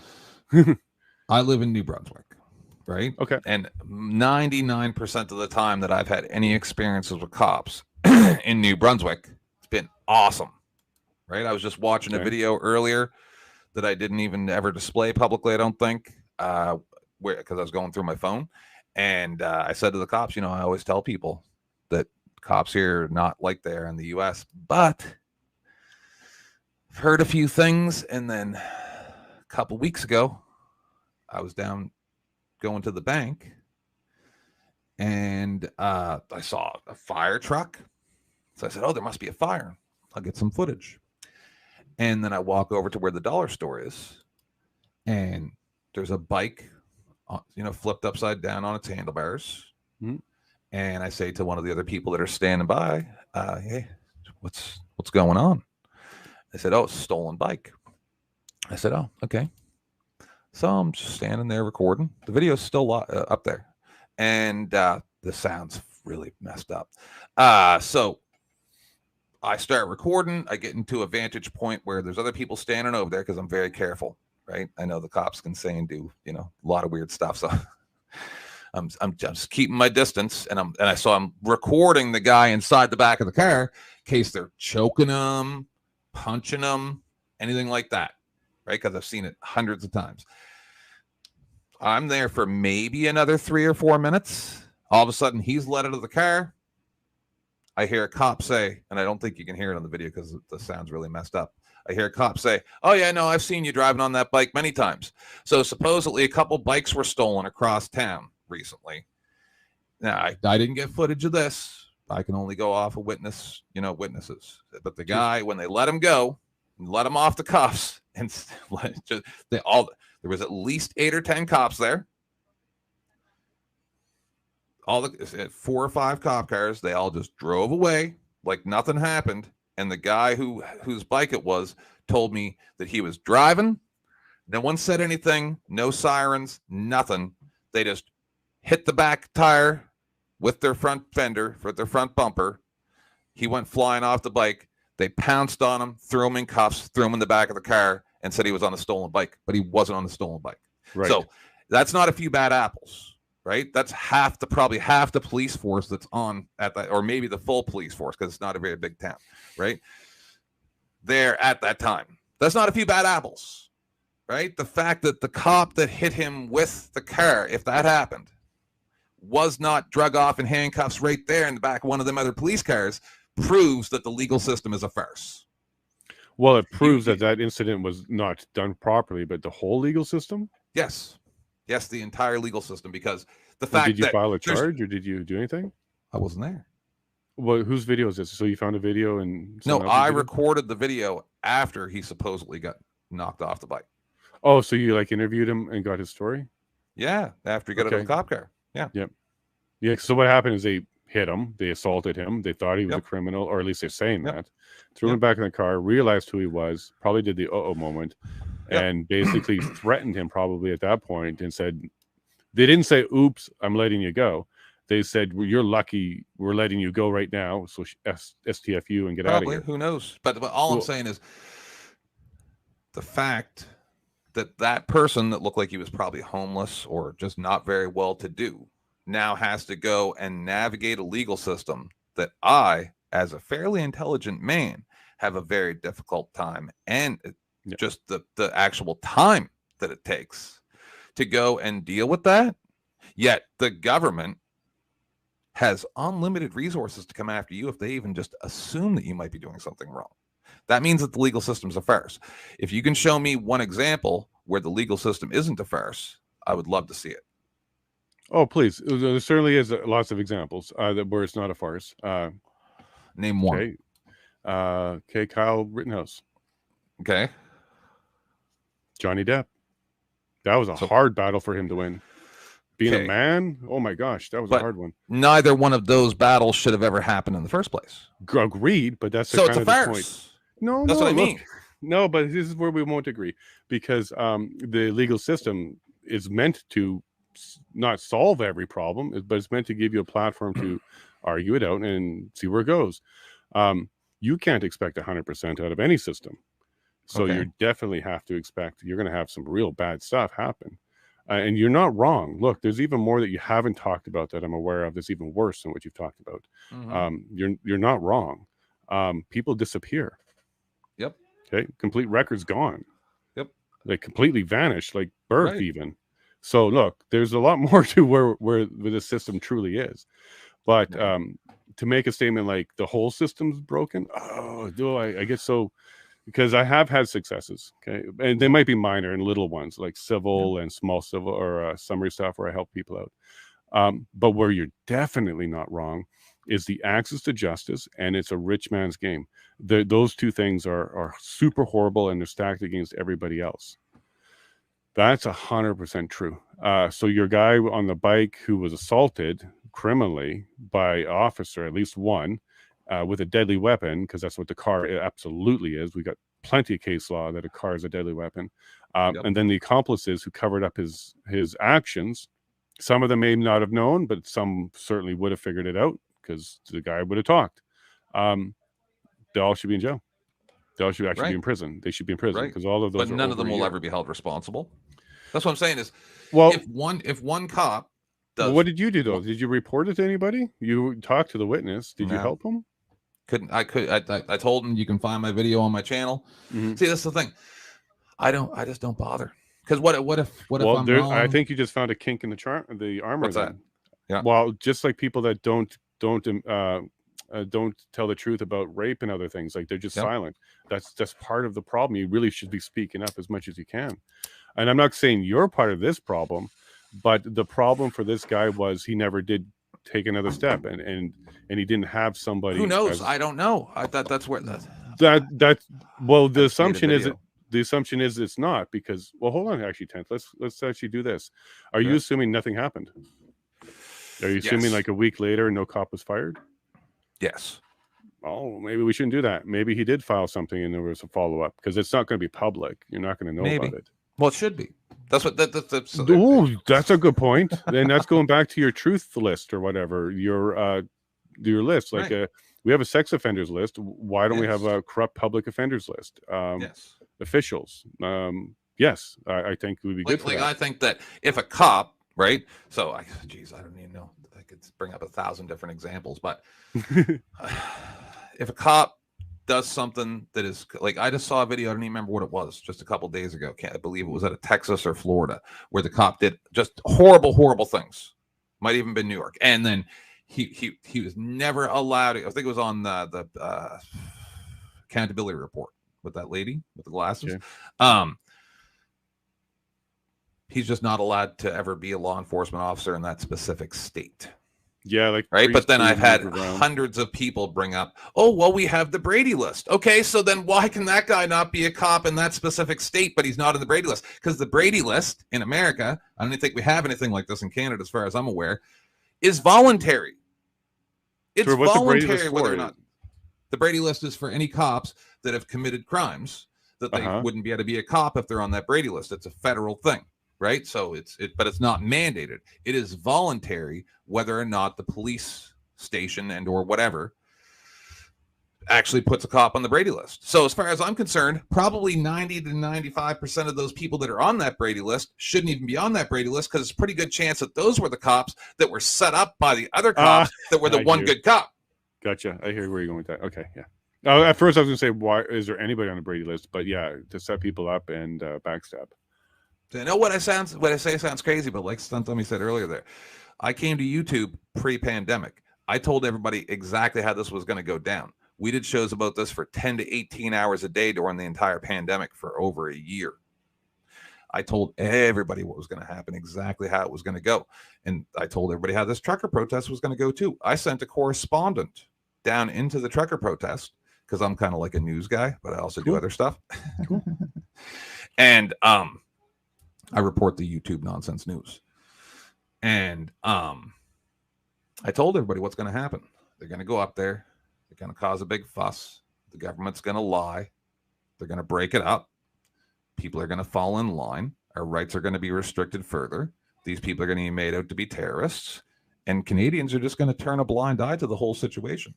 It's looking that way, to be honest with you, Tent. Too many of us are doing that. Dude, I've got it recorded. What I said was going to happen. I can see the future because I told everybody it's not magic. Mm-hmm. I imagine, what would I do if I was evil? Right, and that's actually a good way to look at this. I'm right every time. Well, I would say on this call, I'll give you an A, but I kind of disagree with some of the blanket statements about everything. I get you. Now. Yeah. So I'll give you a high rating, a high mark. But I wasn't asking for a mark, but no, I think we certainly can talk a lot more and hash out a lot of stuff here. I just have zero faith in human beings. I believe that we're. Well, that brings me back to my belly up question to you, though, Tan. Well, what's the path forward then? Are we just going to hate humans? Full accountability. No, there we go.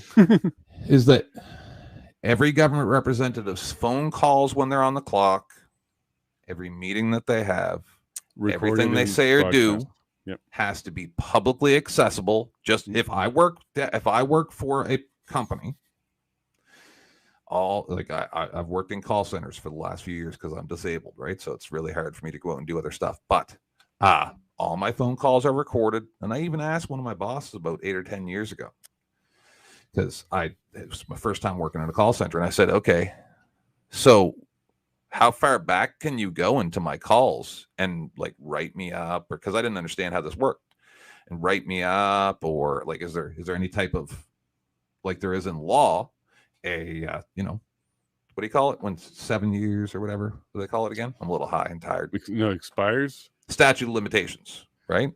Sure. Is there anything like that? And he's like, no. You could work here for 50 years when we go back to the first day and, write you up or fire you for something you said on the very first day that you worked here. You have no protections. Right. So why do I have no protections when it comes to anything to do with my employment, but these people do? And I watched a video about it earlier. It's sovereign immunity, right? Because they're the same as a king, right? A lawyer is a duke.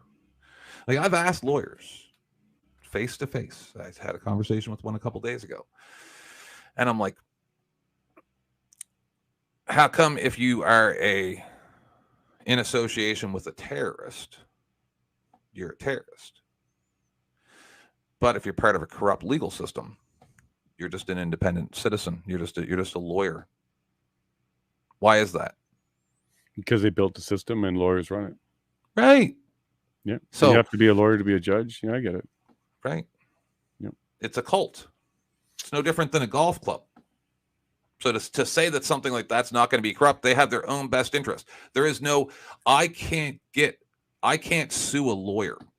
You can't go into a court and say, I want to bring suit against this lawyer. You have to go to the association that they pay dues to. That's not true. To make a complaint. That might be American stuff, but that's not true here. I've sued a lawyer, and you could make a complaint in the Law Society, but I've sued a lawyer.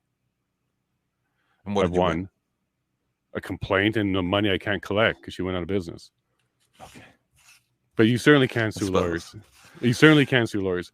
And the Law Society drags their feet and they don't do anything. They just slap hands at best. I get your frustration, but I did have to correct that because I have sued a lawyer. Oh no, I sometimes I deal in extremes. So it's okay. It's okay. You're very, very close to the truth. So let's just all I'm saying is if we don't start recording everything that they do and say, then we can never know that they aren't evil. Yeah, and if they don't want to let us do that, then get out. Why? If I was Prime Minister of Canada, I would do it just like a YouTube show, and it would all be broadcast. Except the bathroom breaks. But yes, everything. I've No, already they can have pitched that too this. if they want. It'll be adult content. Yeah, I actually threw this at Rumble the other day in a tweet. I'm like, Rumble, you need to offer every single room, every single meeting, every single thing streamed. We Right. want everything streamed. I don't care how redundant and boring it is. I want it all streamed. So just like the cashiers with a camera above them in the front line at the restaurant has a camera on them, Right. I want a camera everywhere too, inside of our Parliament and Senate and PMO office, just not their bathrooms. That's where I will make an exception. And I would push for that. I would push for that because if you're under that kind of watching, and if you're not doing anything wrong, right? That's their argument to us for all the laws that we have to follow. Mhm. If you're not doing anything wrong, you should have no problem with it. Right. So that's what we should call the statute. If you're not doing anything wrong, act. And it's a government oversight. So since this, sorry, I don't mean to cut you off, but No so problem. since this stream was about the trucker protest, right? Yeah. And I don't know you, I want to Yeah. ask you some stuff about the trucker protest because Okay. I just want to know.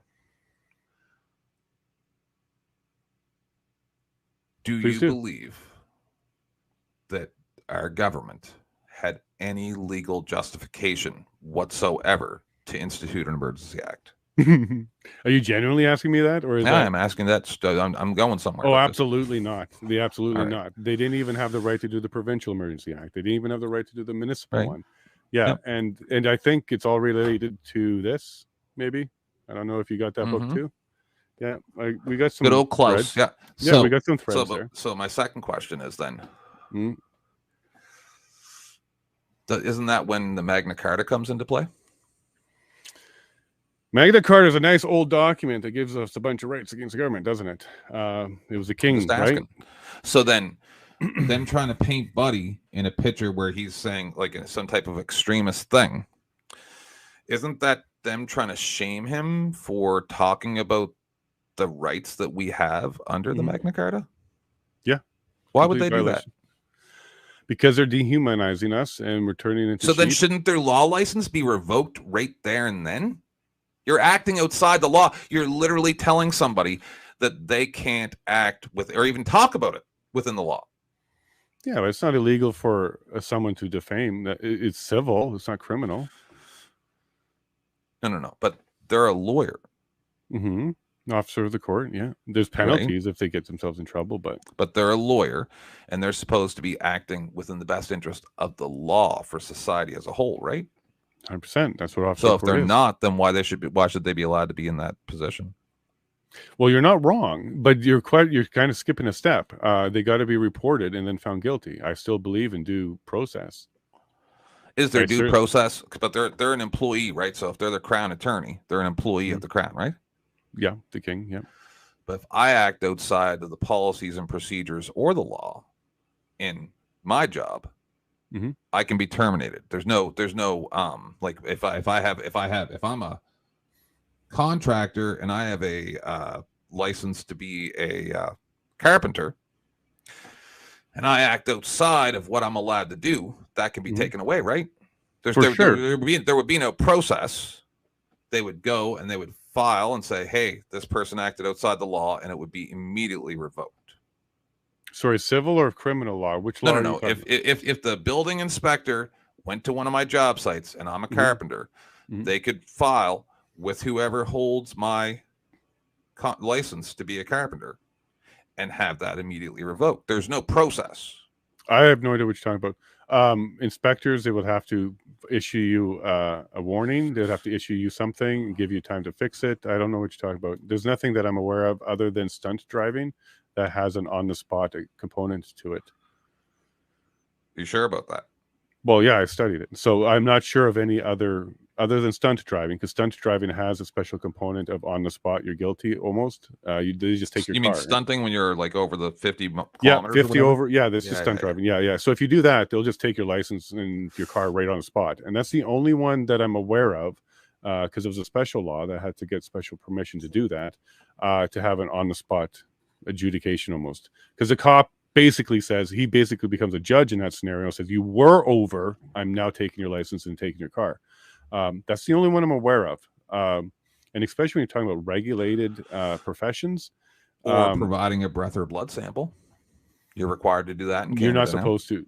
When did that change? Because that was something I fought not too long ago.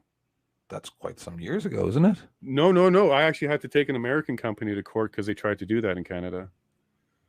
They were asking for cannabis, whether or not people were taking cannabis. As far as I'm aware, you do not have, unless they changed the law since it changed that you had to provide it.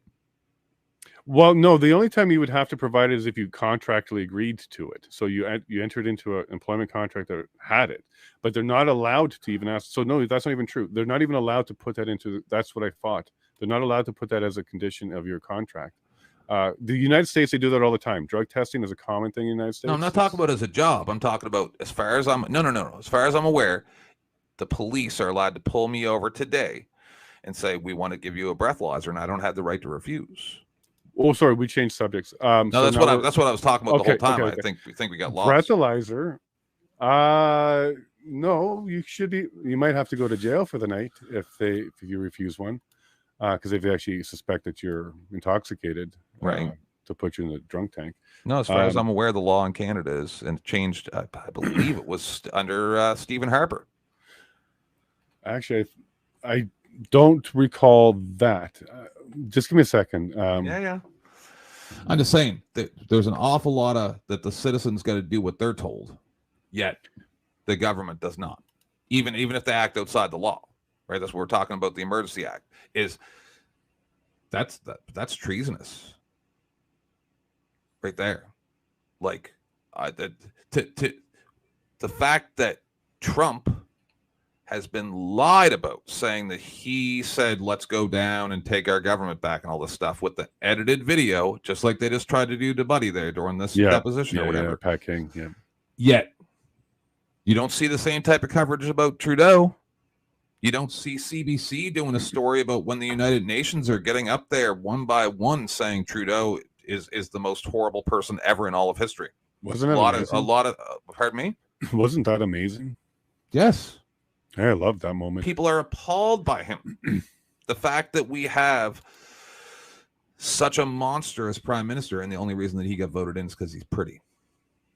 Yeah, he got the pretty boy thing, his name, and there was actually I got a document, the Liberal Party, how they got him in. There was 12 ridings that they targeted, and it's very suspicious what they did there. There was 12 ridings that they targeted in order to flip red to get him in. His father did the same thing.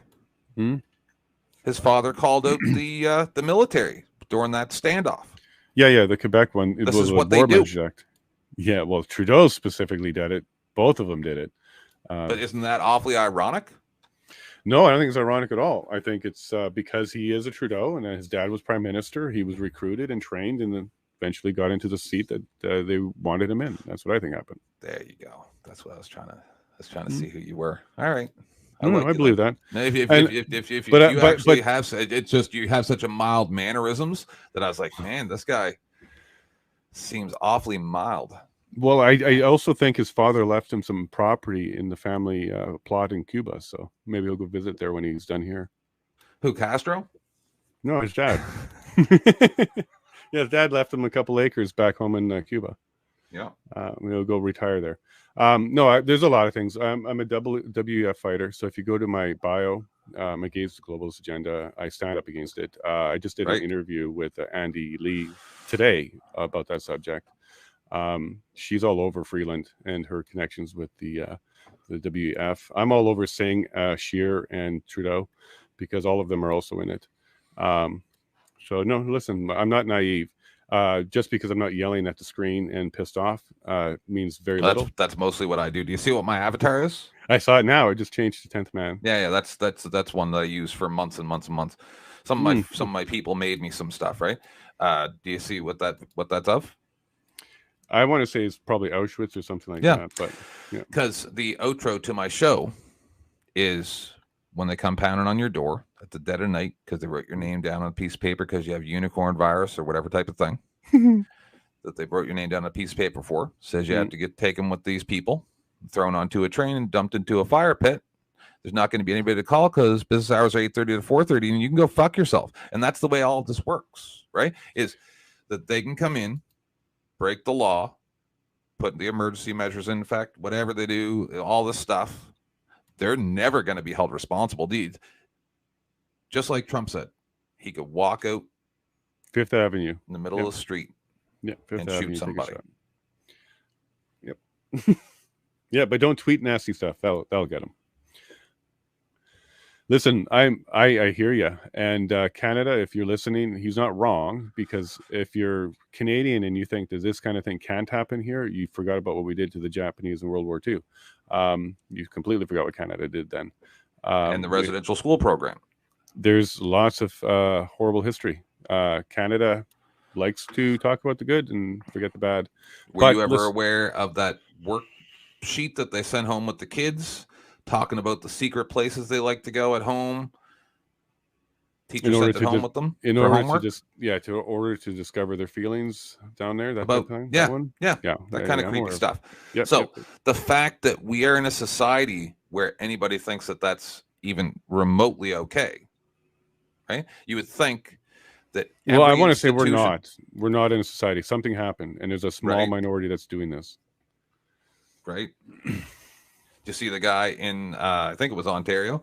Yeah. That there's some people are saying that he's just trolling that school. No, he is, right? yes, Because he they is. were going to fire him because he had anti-trans views. Right. No, That's it's why I'm deeper a than that. non-binary, transgender, paleo vegan ghost that's transracial, a wolf every second Tuesday, a witch, and a ghost. Cool. Right? I'm all the things.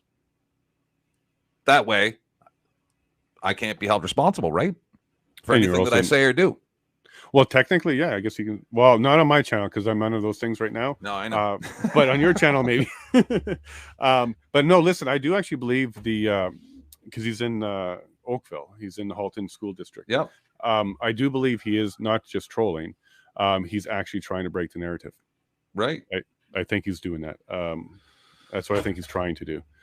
Right. He's not. It's not for a paycheck. It's not to sue. That's some of the around that. I think he's actually trying to break the narrative. He's trying to get the unlimited, the people that say everything's possible or you should be able to do everything. Yeah. He's trying to get them to limit. Right. Because if And we it's don't gonna be have tough. limits, then we're just animals, right? Well, that's what gives us a society. That's what gives us the difference between, that's kind of where we started to civilize, when we decided mutually that we all want to kind of live longer and not kill each other and have Right. some civility.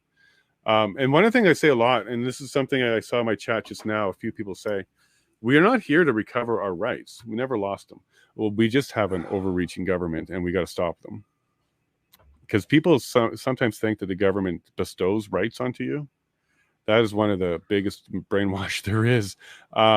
They've been stealing it from us and taking what's not theirs. So I'm in Alberta. Okay, so we're in the province that wants to stand up and do a lot of damage.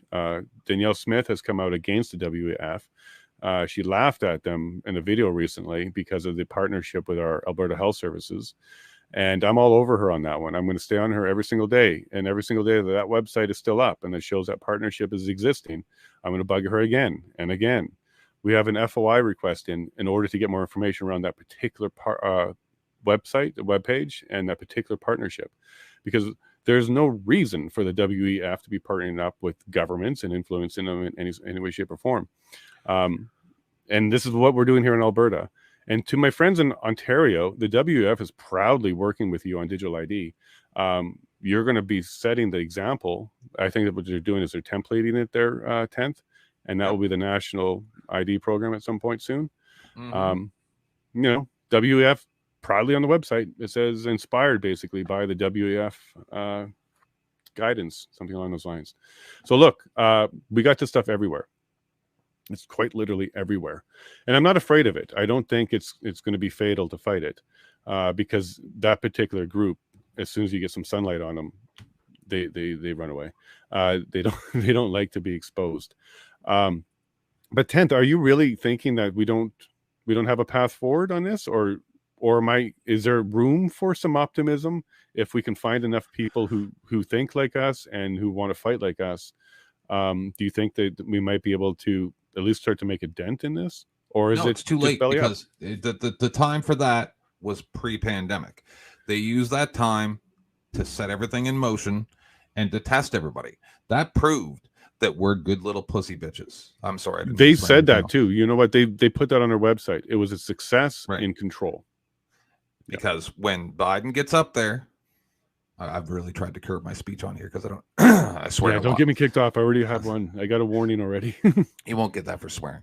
No. So when Biden got up there the other day and said, "What do you don't have Predator drones? You're not going to fight us." I mean, there's your answer. You have to the people. So yeah. He said you never saw that. I think I recall even about the Second Amendment. He's like, "Oh, well, you're not going to be able to fight F-16s. What are you talking about?" And it's like, and then literally a couple weeks later, he gets up there on a red stage with troops standing behind him, right? I remember saying, that one. I'm coming to kill you." Yep. So there's your answer.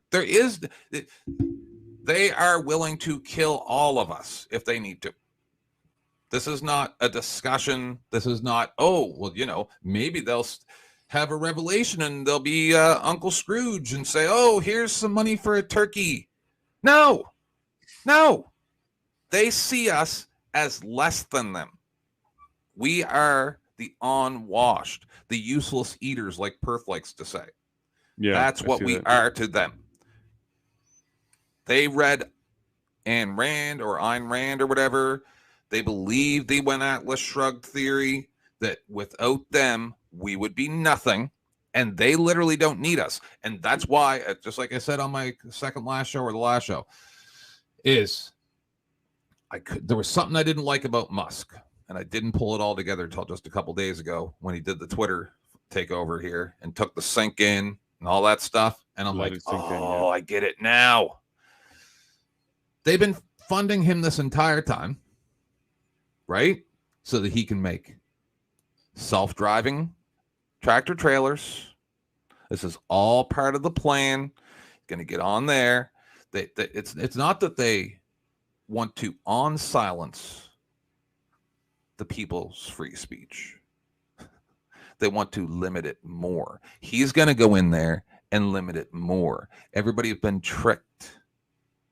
They're going to have their self-driving trucks. They're going to have their 500 million people, which is, they said, that's all that they need. And that's what this is. This is a depopulation scheme. There's a reason why the European nations are now demanding copies of their contracts with the medical fields, with the producers of the jab stuff, right? Well, let me ask you something about that. We ordered 400 million of them. Yep. Okay, there's 38 million people. So why did we order 10 doses for everybody? That's a very, very interesting question, isn't it? And then why did we start building a factory for vaccines in Quebec that will make 100 million? That's another three for everybody. Isn't it? Yeah, it's not confusing to me. I'm sure it's not confusing to you because we're both sarcastic about this. But we got to be careful what we say. A little bit. Yep. I've already, like I said, I've already got my strike. I've already been warned. I've been through about 20 of them. Yeah, well, I'm really trying to stay up on this inquiry. I really want to keep that service going. I think that's important. It is. So I'm working on that. But look, I'd love to do this again with you. Yeah. And you have a show. Do you want me to come on there where we could be a little more free? I'm biting my tongue a bit here too, just for trying to see. Well, one thing is, if you put your show up as education, strictly education, and 18 plus in the settings, right? So that every video that goes up automatically is under education, right? Now, you can't then copyright strike other people because you've made it fair use. Gotcha, right? And that's what my channel is. That's why I've gotten away with what I've gotten away with, because I operate within their fair use rules and stuff like that. But I've still had, like, one time there was this girl named Lil Fungus that I found that was trying to accuse this guy of terrible things, but it ended up being a doll. And I knew right away. And so I kind of exposed her. And then I played this other little video where this other person was Lil Fungus as well. And she had these flashy LED gloves and it was really cute. Immediately I got taken down for something about that I had a child on the panel, but I didn't. I just had a video that I played because I thought it was adorable. You know what I mean? So the video had a child and that's what they tagged on? But it was a YouTube video. Oh, so it was already up. So why are they tagging you? Well, just it got revoked, but I'm just saying, like, okay, good. Okay. You got to be real careful because they'll get you for anything.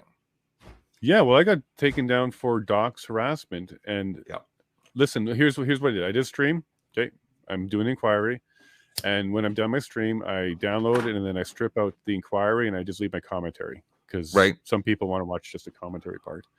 So I have the full stream, like 10 hours, and then I have a commentary about 4 hours. They took down the stream and left up the commentary. So the infraction that they're saying for doxing, they said harassment doxing, had to have come from the inquiry itself. It had to have been testimony that came out during inquiry. No, that should not. No. YouTube, it's all an algorithm that, like, I watched how they talked about how this is done. 97% of all of it is from an algorithm. So all it had to be was somebody else that was restreaming that, the same thing that you had, like the same harassment and dox. So yeah, it was classified as harassment and dox. Somebody reported you. That's probably what happened. Yeah, I think that's more likely than the algorithm picked it up. You said something somebody didn't like. Yeah. Well, it doesn't mean it's right. It doesn't mean they're right. Because I didn't. You know, mine's a pretty clean channel. Most certainly didn't dox anybody, and most certainly it was not harassing anybody, unless it was Justin himself. But we all know him, right? That might have been the only person with a legit dox on me or a harassment on me. But yeah, look, I got to be careful. I even got a copyright notice that wasn't an issue because it was allowed. But for 1 second, because they were playing video in inquiry of the trucker convoy, and in the background was music. So I quickly muted as quick as I could, but a second was all it took, and then it flagged it. Yeah, my last show got knocked down for that, and I lost more than half my viewers immediately because it was a song on a TikTok video. See, I do all different stuff. Yeah, I'm learning. Yeah, they get you. I'm not like you. I'm not a serious person who actually thinks, like, you know, that I'm gonna make any type of change or anything like that. You know what I mean? Well, I'm delusional on that level. I get it, but and you know what? A lot of people say to me about a lot of stuff. Why don't I do this? Why don't I be this? And it's like, because you're literally fighting against the zombies from World War Z. Right? You can try as much as you want to, but they're gonna find something wrong with you. Yeah. Well, like I said in my master plan, I'm expecting problems. But that's not something that scares me. I'm a pilot, so I'm very comfortable with making sure I can get to my destination, no matter what. So I'm pretty confident that I'll get there. I know it's a tough road being an independent. But if I accomplish it, I think a couple of things will happen. Either I'm successful and I get in there, and then I can show people what an independent can do. What doors can we open? What meetings can we call? What committees can we establish? What inquiries can we request? And maybe do some of that, and hopefully inspire other people to also get in there, so that we create a permanent oversight independent class, so that every single election, every single province sends 2 or 3 independents on purpose, for the purpose of oversight in the government. If we don't do that, we're just going to keep getting the red, blue beating. They're just going to keep doing that again for another 150 years. Yep. Oh, but by that time, we'll all have chips. It won't matter. You're not 100% not wrong. But look, I live off grid for a reason. I have a fish pond. I have goats. I have chickens. I have solar. I'm on Starlink. That's really the only thing I pay for. And look, Elon, he's definitely in the business of creating all the billionaire toys. He's definitely doing all the things that all billionaires dream of. I think he's a monster. I'm on his Starlink right now. I don't know what to say about that. I just don't know what to say about that. But I certainly prefer to live my life independent and live with my neighbors. We do a lot of micro community stuff because we're in Alberta and we get picked on, and we're just going to be ready in case the trucks stop rolling or the borders are closed or people are being turned off. And I'm not paranoid, and I don't think I'm a prepper or anything like that. Not that there's anything wrong with it. But I think I'm practical because I'm not blind. I just think that things are a lot worse than most people realize. Yeah. Right. So Like, but here's the thing: should we just give up? Like, I really don't like the defeatist type of tone. No. We should never give up. Yeah, but I've given up. Right? Well, I think everybody else shouldn't give up, but I give up just because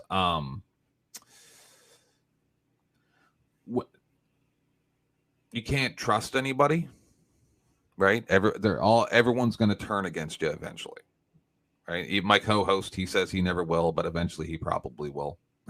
Will you turn on him? Will I turn my back on him? Yes. Well, you said everybody will do it, so will you do it? No. Well, then, because I just walk away instead. Because I walk away. You just broke your own theory. So a lot of people would think that that's turning on somebody too, just turning your back on them, where you're just like, nope, I'm not taking part in this. No, but 10th, my question was, you said everybody is untrustworthy. Then I asked you, are you untrustworthy? Okay, so maybe I should rephrase it. Anybody who is willing to actually put the energy into doing anything conglomerately will turn on you eventually. I don't know. As soon as your interests don't meet up with theirs, or you say something they don't like, or something will happen, right? Familiarity breeds contempt, and that's just the way it is. Yeah, well, I'm going to say the next part, as somebody who's had to deal with, I just want to put this so delicately, a very troublesome father, a whole bunch of reasons, and massive problems that I had to deal with legally in order to correct everything. So I definitely know how it feels to be bitten by someone who shouldn't be biting you. So I could easily fall into the pessimist attitude. It's just, all I'm saying is I'm the guy who is willing to take part when I think that it's actually useful. Do I think what does the that trucker mean? protest was useful in any way? No. Well, it got us this inquiry. Stupid. Yeah. Okay. And I think that was an accidental benefit, was this inquiry. But we might get some names. What do you think is going to come out of the inquiry? So maybe best case scenario, a few people end up with some cash settlements. Do you think that 10 years from now will be more free or less free because of it? See, I think we'll be less free because of it, because all it did was show that we're not willing to, just same thing with January 6th, right? If they're going to say that you're insurrectionists that are violent, like I heard one of the people that were in that place at the time when it happened say, we didn't know what was going to happen to us. We were terrified.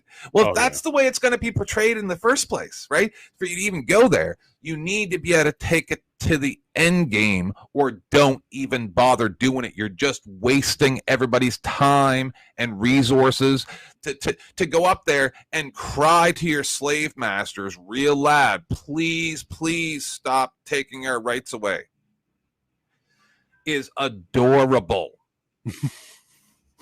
I'm not 100% against that. I'm not 100% against your take on this one, especially the Jan 6 one. That's very just funny. saying, is all you're doing is you're just children whining because mommy and daddy won't let you stay out past midnight. That's all I hear. Okay, now here's what I'm doing though. I'm collecting names and I'm collecting the data and I'm collecting everything for future sleuthing and going through. What I'm doing here is, this is not due diligence. This is discovery. We're collecting all the information, and let them dump it. Let them talk. Let them give us the documents. Let them overwhelm us with 60,000 documents. Let them do all of that, and we'll just keep going through it. And if we can get some MP power, and here's one thing I think, I think the 45th Parliament is the fork in the road. Either we're going to get away from the 2030 agenda, or we're going to cement it. One of the two is going to happen. And I'm actually very concerned that we're actually headed towards cementing it. This is why I came out of private life. You know, I'm a tech guy. I'm setting up a shop, doing a homestead. I didn't need to do this.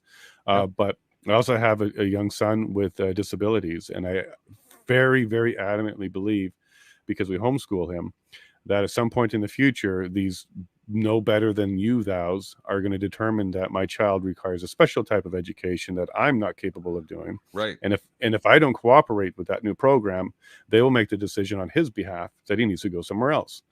That would be a hill I'm dead on. So I've got to do everything I can to absolutely make sure that there's no way someone's knocking on my gate one day to do that. Quebec has already started. Ontario's on its way. Canada, in March 2023, is opening up the door for assisted suicide for children without parental consent. Yep. We're well on our way to doing that. Our Yep. children are under attack, a whole bunch of different weird ways.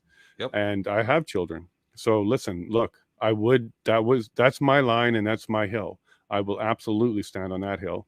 I'm doing that now because they're already in Quebec making their way over. Alberta All might I'm be the saying last is to this, stand, is that but we have become a pussified society, right? Where the snowflake society, yeah. No, the average person. Well, we're at 80% now, dude. 99.995% of the people in Canada or the US believe that violence is never okay. Hey, guess what? I chatted with my wife about that this morning. When did society sit down and say violence is not an acceptable form of correcting the problems? When did we all decide to agree on that? When they write your child's name on a piece of paper, now he's going to the residential school program, you being violent is going to be seen as wrong by the largest majority of our society. So Correct. You're already done. Except for the rulers who already know that they can still use it. Right. Yeah, and I get that. We've been brainwashed from Sesame Street for a long time ago about that. Also, shame. Shame is something that we took out of society for some reason, and it was necessary. Shame had a function, and we took it out for some reason. And that one bothers me because shame is a good way to help people self-regulate. When we take away all shame, nothing's shameful. People can live their life and enjoy their life, but we have limits, don't we? We're supposed to. At least the children. Can Or we put a else we're line at the animals. children? Right. Can we put a line at children?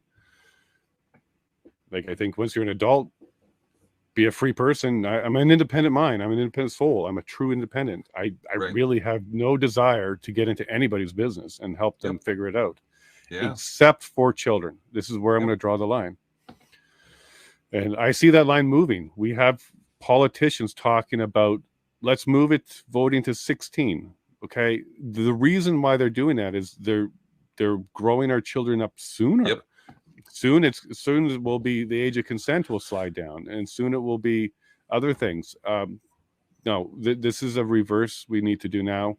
I will stand on that hill, and I won't stand on guard for thee. I will be aggressive. I will go forward. I will go back to Ottawa, voted in to do this. I don't want to go back to Ontario. But if that means I can go and expose a few things, embarrass a few people, get some names out, maybe find the documents, whatever I can, dude, like quite literally, whatever I can. I know I'm going to get a lot of complaints against me. All the MPs that did some wrongdoing are going to hate me, but they won't be able to get rid of me. I'm voted in, and I'm not doing anything wrong. I hope that you're really real. Well, I am. I can tell you I'm real because I know that. And I've also been accused of being fake because it's almost too good to be true. I've already received that. Yeah. But yeah, you can come and check my blood. I'm a real person. This is who I am. I don't need to. Other people. I mean, I let everybody else do the work, right? Yeah, sure. And all I do is report the YouTube nonsense news, but I can see the future. That's the difference. You seem like a up and up guy. I think that you probably would make a good prime minister, but are they going to get their fingers in? There's a lot. I'm of not people bilingual. said, Tap it on that cut. I'm not bilingual. I can't even be a leader of a party. Prime minister. They won't let Why me not? because I didn't learn French. Is that a requirement? By No, law? but it's not. And I have a tweet on that, and I actually did a segment yesterday on that. That's my frustration because That we seems actually like discrimination. It's 100%. It's against our laws. We actually have language laws that stop you from doing that. But it's not a written law. It's just tradition. And if you don't, if you're not bilingual, Tradition. Yeah, you're not in the club. It's an elite. As far as I thing. know, it's tradition not to chop off children's body parts. Yeah. Well, I didn't do it to my kids. I understand. I'm not saying. Yeah, I didn't do it to my kids. And by the way, Talk about the guy who's still not allowed to talk about it. Yeah, no kidding. And we left Ontario because they wanted to take my son. He's got Down syndrome. He got Down syndrome. they do. So, yeah, Ontario. For everybody that knows, they will put a pretty lady in front of you, make you feel horrible for society if you want to keep your son. They did that to us, so we got out of there. But anyways, listen, 10th. I do have to run. I got a family. Live your life. Yeah, but do come back. I would love to just spend more hanging out, time bro. with you. Yeah, and check out some of my other stuff. My commentary from. Are you on? You're not on Twitter. Are you on Twitter? No, not really. I mean, I have a Twitter, but yeah, I'll catch up with you, man. Go live your life. Yeah, well, check do me your thing. out. I'll Yeah. promote you when I see you around. Yeah, no, I and may be coming I'm back legit. to YouTube or playing Warframe.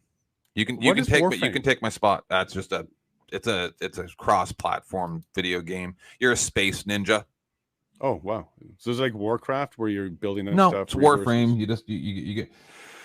You're like, you used to be a kid, but now you're an adult, and you got like this ability to essentially just get into a suit of armor through a thing, just kind of like the Matrix type thing, you know. And then you control this suit of armor, and it has special powers, and there's like 100 different types of special armor that you can have, and like there's different guys. There's Rhino, and he has these special powers, and it's it's just a video game, and just you're a space ninja, and you go out and you grind and you grind and you grind and you grind and you grind. You do missions, and then you might get parts for a different Warframe, and then you build it up, and you got to tier up your weapons and modify them and stuff like that. And in all honesty, huge waste of time. Huge. Am I going to get the advertisement in this video's label now for this? Yeah, it's a huge waste of time, is what it is. But my spouse plays it with their family, right? Okay, so cool. sometimes Keeps them together, chats. Yeah, and they on voice and everything, play That's Warframe. Yeah. It's like a family thing. Yeah, I had this one debate with somebody just the other day about how technology sucks and it's really bad for society.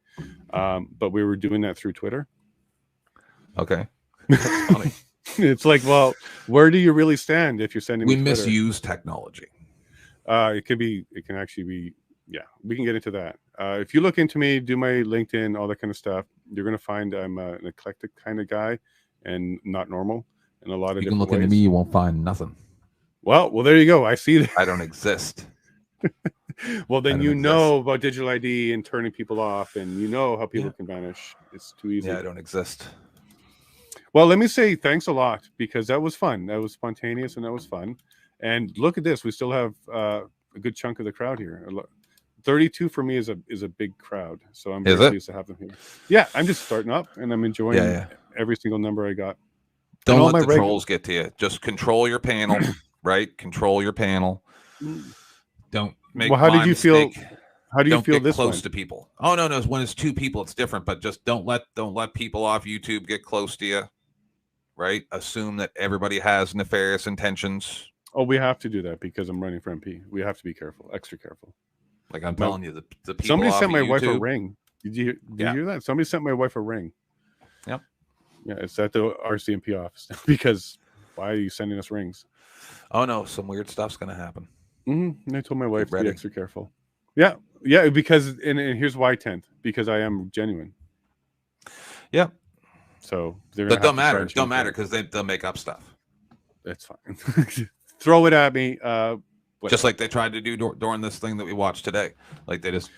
Hey, Pat may have actually found a crack in their armor though with that, because if he's right and they did edit a video and then did a transcript of it, that could be a problem. That could be a problem. And that's the kind of stuff I'm looking for, by the way, 10th in this inquiry is the stuff to catch people later on. Yeah. So look, I think this is an interesting conversation. I have a little bit of hope left. It's a long walk from Alberta to Ottawa. I don't want to go back to Ontario, but I will if that means I can raise my children the way I need to. And then their world is similar to what I grew up in, but not exactly the same because it led to this. And listen, 10th, I don't think... Best of luck. I don't think we're out of time yet. I think we still have a little bit left before we're past that point of no return. And that's a term we use in flying because we have to calculate fuel, and there's definitely a decision at some point. And I don't think we reached it yet, but I definitely see it. I think we're coming close to it. But that's my naive opinion right now because I'm not a professional at this. I just started getting into it about 6 months ago. All I was trying to say earlier in this week, and then you should take off and go deal with your family, but is that I believe that most people want to be a slave. I do agree with that. Yep. So that's why there's no winning, right? Yeah. No, the UBI debates I have with people, it's shocking. It's shocking how people think. You're fighting the zombies from World War Z, where they'll pull your helicopter right out the sky, right? They don't care. They literally, it makes them have that warm, fuzzy feeling of protection to know that they're not in control of anything. They like to be taken care of. Yeah, that's what they want. Mm-hmm. They're still children. They never grew up. Which is hot in the bedroom, but not in everyday life. Right? Fair. But yeah. Look, and I don't think there's a quick fix for that. Okay, I don't think there's a quick fix for that. There's a lot that's lost, and I actually 10th. This is something I'm just going to throw out there, completely personal opinion. But I've spoken to a lot of people who's on the vax injury side of things. Foggy brain is a common side effect I'm seeing a lot of. That's what they foggy want. brain. Yep. Listen, and you're not far off with that zombie thing, because there's going to be some people whose body fluids and stuff are going to become very valuable because people are going to need it. Yep. So I'm worried about this whole brains thing, because the more we know, the more we're out of that group. So maybe they want our brains, kind of mapping it to this whole zombie imagery here. But I do think we're surrounded by a bunch of foggy brains, and it might get worse. And I'm a little bit worried about where that's going to lead. So I kind of got that one out there, 10th. This is you are at this point in the show where I usually go, enjoy your train rides, idiots. Yeah, but look, I do take on the trolls, and some of them, they're still talking. And no, it's better to just ignore them like they're not there. That's what I was trying to explain.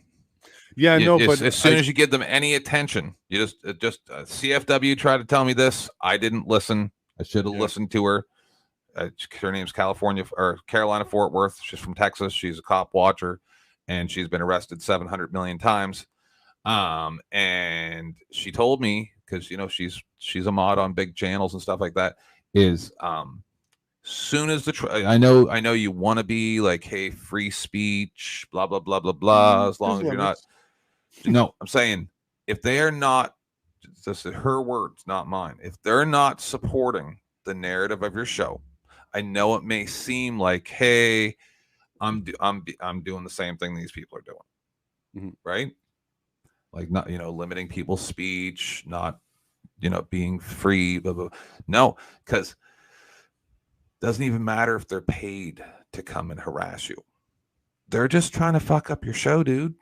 Oh, That's yeah, all they're doing. So just if they're saying stupid shit in chat, fucking wipe them out. Like they didn't even exist, because they are not ever gonna. You're not gonna sway them. Right. That's a fruitless battle. But I've been a little. Look, I'm still naive. I haven't been burnt yet. I have taken a few on, and they leave with the tails. Could check out my Twitter. You'll see how I did in the UBI debate. There's this gentleman from the Washington D.C. really pushing the UBI conversation. What is UBI? Really pushing. I don't know. What Universal basic income. It's the way to make everybody a slave. You just pay them to stay home. Everybody. They want to send everybody money, and they want to bankrupt the entire economy through inflation that way. But anyways, I was put it out there, and he came out, and he came with his trolls. He came with 6 of them from Canada, and none of them stuck around. Look, I'm not agree aggressive. With universal basic income, right? But this is the way it should be. Is if there's gonna be a minimum wage, there has to be a maximum wage. That would be universal basic income. If there should be number one, there shouldn't be a such thing as a corporation, right? There should never be. There should only, just like your car, only you can own your car, right? I don't know if I follow that right now. No, it's just because as soon as there's not a human being responsible for the actions of this company, it's game over. Right, because they're isolated. You can't put a company in jail. You can only fine one. You can't take away company liberty. That's so kind of the if problem. you're going to have an owner of a company, he can sell shares off and stuff, right? But anything that happens, if he says, oh, well, my company's so big, I have 1 million employees, I can't be held responsible for what that employee did across the country. Well, then obviously your company is too big and you can't handle your responsibilities. So you're not allowed to have that company. So what are you suggesting? That the people, like, if you own a company, like under my rules, right? Not the rules that are now, but if you own a company and your company leaks a whole bunch of toxic waste, and you knew that there was a possibility that could happen, your company's completely taken away from you. It's dissolved. That's what I expected was going to happen after 2008. I was like, yeah, oh, well, this is awesome. They bailed them all out instead. I have a little bit of money back then, right? I'm like, this is going to work out perfectly. As soon as it started happening, and they started closing down, and I was like, oh, this is awesome. I'm going to be able to buy like 50 houses for $2,000 a piece because I have money and nobody else has any money. Yep. And I'm going to be able to go in and I'm going to be able to monopolize on this because that's the way it's supposed to work. Right? Because I have the resources. I'm supposed to be able to go in just like Penguin, Danny DeVito used to do in the movie that he did there at the time, where he was like a corporate takeover guy, right? And he would go in, devalue a company, make a fortune, right? Well, that's John Kerry's history too, right? I should be able to use my resources to go, and instead, they literally take my resources away from me through taxes and give it to these people. That's absurd. So instead, these people should have been hauled off in chains. You know that they have now ruled that Fauci is going to have to be under sworn testimony now, right? Sure, but he's still going to lie. Right. Yeah. But do you have any faith in an inquiry with Fauci? You already know what I have faith that we are going to find out a lot of what we already found out, which is none of these people operated within the law. Mm-hmm. So you say, is there a way to come out of this? Yeah. If people finally just come to the realization that this is all a farce. The whole system is a farce, right? You were saying about something about when you were young. I was attacked by a teacher when I was like 8 or 9 years old, right? Thrown across desks. Nothing ever came of that. That person didn't lose their pension. Today, that'd be a different story, though. but I don't think it would. Oh, if that's on YouTube or Twitter or TikTok. Yeah, today that'd be a different story. But no, you're not wrong, because back then it was very different too. I just have zero faith. So in humanity as a whole. So then what's your plan? Your plan is to just watch the world burn? Pretty much. All right. Well, what if it doesn't burn? Will you join me for coffee in Ottawa one day? Probably on my not. first day. On my first day when I come in It's there, just, I don't meet people off the internet. Well, I would be a real person once elected, so I don't know if you consider me that way. But anyways, the offer is out there. Putting the bag over my head.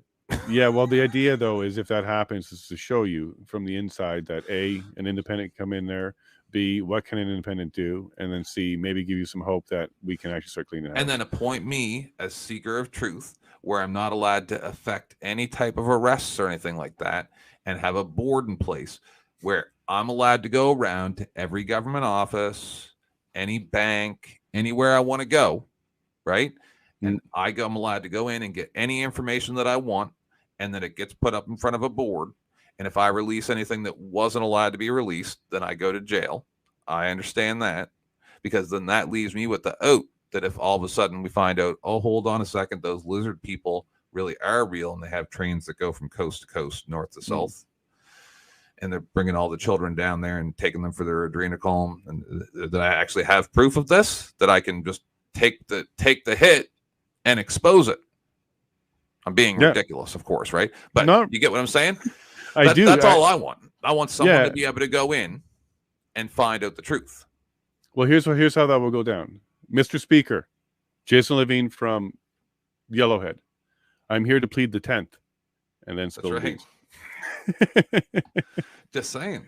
Yeah, I'm just saying. But there should be no secrets unless it's really, really important. Right, and we got to be careful, because the person that goes in there with the no secret motto has got to be clean, because they can't have secrets either. And that's how boring I am. I am that boring. Right. So go ahead, look under my no, I think that you would want the bad guy looking to go in there as a whistleblower. Catch a criminal. It takes a criminal to catch a criminal type attitude. Kinda. Well, I've seen a lot. All right. So I have also been in government. I did that for a couple of years, county level, Eastern Ontario. So I've seen the corruption there. I think the worst corruption are the unelected officials. The elected ones we can expose and get rid of, but the unelected are there. You in office. You seem like you're pretty respectable. Well, it's either I'm going to do something or I'm going to die trying. And I'm pretty sure those are the two options. Yeah, because I'm not going to come home with no effort done. It's either I'm going to piss them off so much that they found a way to get me out on complaints that aren't valid, or because I think I'm going to get a lot of complaints. This guy keeps knocking on my door. He keeps asking me stuff. It's uncomfortable. I don't want to talk to him about my WF connections, that kind of stuff. You're going to get a lot of those.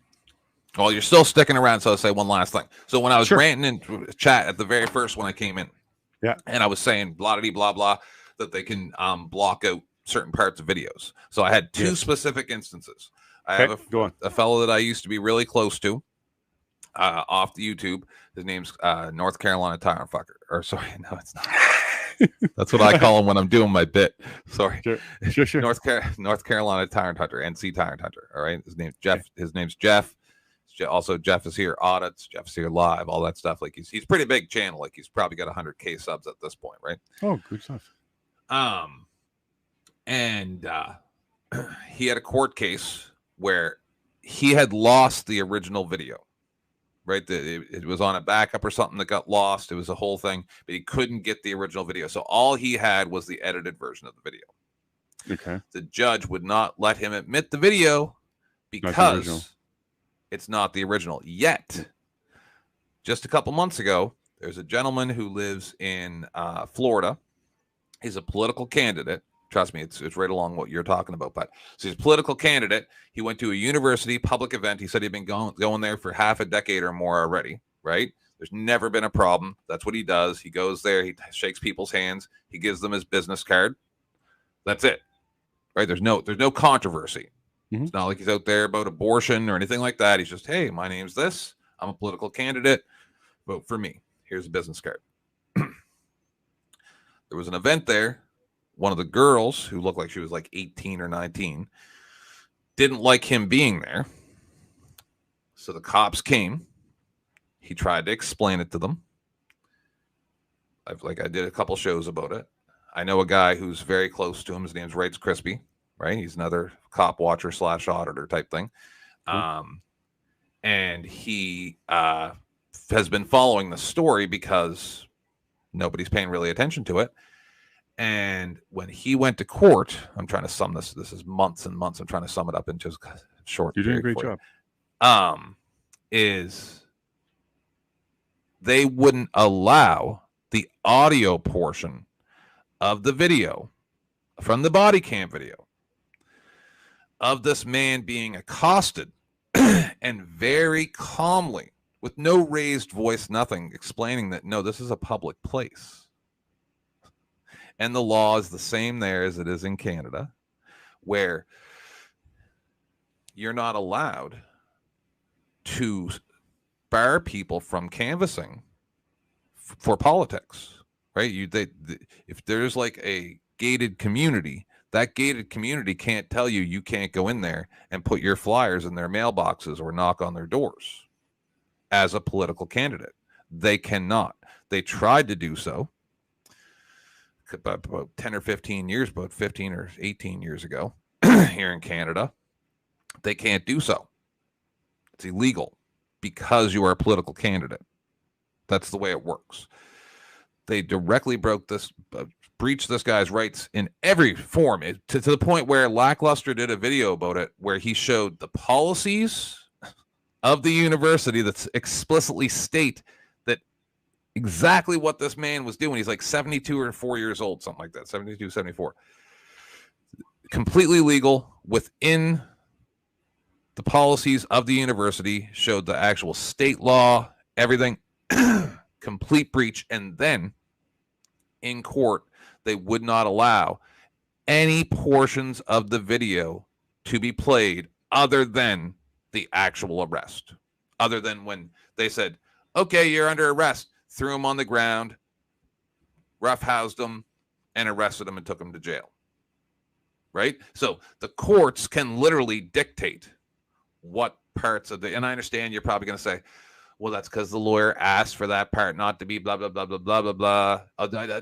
Irrelevant. If I'm the person who's going to court for some type of criminal thing or civil, and I say, I want this part of the video to be played, that is up to me. That's not up to anybody else to say, oh, no, we can't show that. I don't know if I 100% agree with that, because what would stop anybody from just playing everything? Like, for example, Pat King on the stand today. Good What's witness. wrong with that? Well, you could just, what if it's not material? What, it has nothing to do with what you're there for? Like, I'm not saying okay, but you can't play everything that's relevant. After of an arrest is definitely material. Right, but that's what I'm posing to you. There's definitely a relevance question that has to be asked on every piece.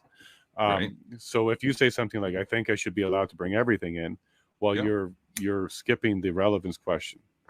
Now, you might be right. Everything you want to bring in is relevant. Right.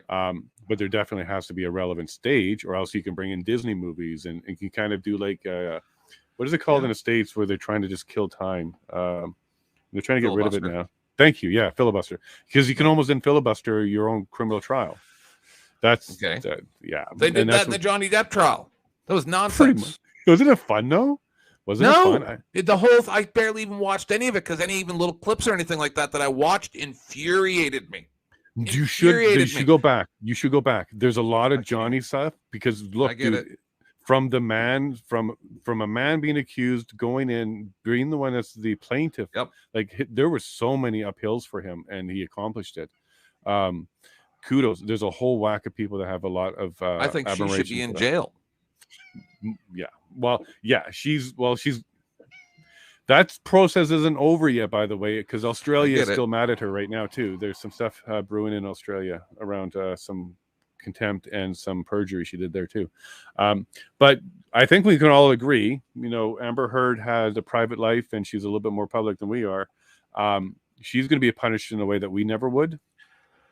Right. So I don't know if she needs to go to jail. But she certainly, her life's ruined more than an average person like me would have been. So she has a different level of punishment, which I think you can agree with me on that 10th. Like she's never going to have that life again, no matter how hard she tries.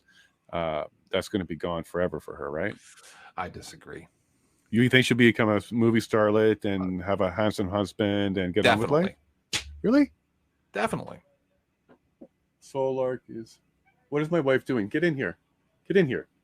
Will you go live your life? No. She's sending me a message through the window. Let's see what she's up to. Solark. You can talk to me. Sorry, everybody. Here's my wife. What's this with Solark? What? Don't show your family on camera. Nope. I know. But we have power here. I just didn't want to kill the stream. Yeah, I'll take care of that, love. All right. So my solar power system needs some attention. Yeah, needs some attention. But I got 31 of you here. Look, dude, I live in the bush. Yeah. Like, we got to take care of things here. Everybody, thanks for coming. Yeah, no, thanks for coming. Subscribe, like, do all that good stuff. Whatever. The system likes it. Love you all. You're all great. We're going to do this again tomorrow. I'm just going to do a little recap here at the 10th. Tomorrow we have, it looks like it's going to be BJ Ditcher, James Bauer, and Tamara Lynch. So join me tomorrow, 9 a.m. Eastern Standard Time, 7 o'clock where I am at. We're going to do half an hour before the conference the committee starts. It's going to be a long day. We were warned today, folks, that it's going to be a long day tomorrow. We're going to have to get through some pretty important witnesses. So clear your evening. I'm going to have to clear mine. I'll have the generator on the entire time, so we have no hiccups this time. So thank you all for joining me tonight. Thank you, 10th, for spontaneously joining me. I think we are brothers from a different mother. We have a lot in common here. We're just on the other sides of the country from each other. And listen, man, I will have you out for coffee in my office when I take that, and I'm going to show you. Keep some hope, because I don't think it's time to give up. 2030 is not here yet, and I think we still have some time. Do you want to say anything, 10th? Say goodbye? Enjoy your train rides. Enjoy. Well, at least they're going to spray us down with some water on the way there, right? Everybody, you take care. We'll see you tomorrow. Thank you a lot. God bless, and we'll see you on Twitter. We'll see you on YouTube. I don't know. We'll find out tomorrow if I'm banned for this particular conversation. Take care, 10th. Bye, guys. And if you liked this video, remember to like and subscribe and press that notification button to receive more information like this. You can also follow me at yellowhead.vote to stay informed and get the inside scoop. Thank you.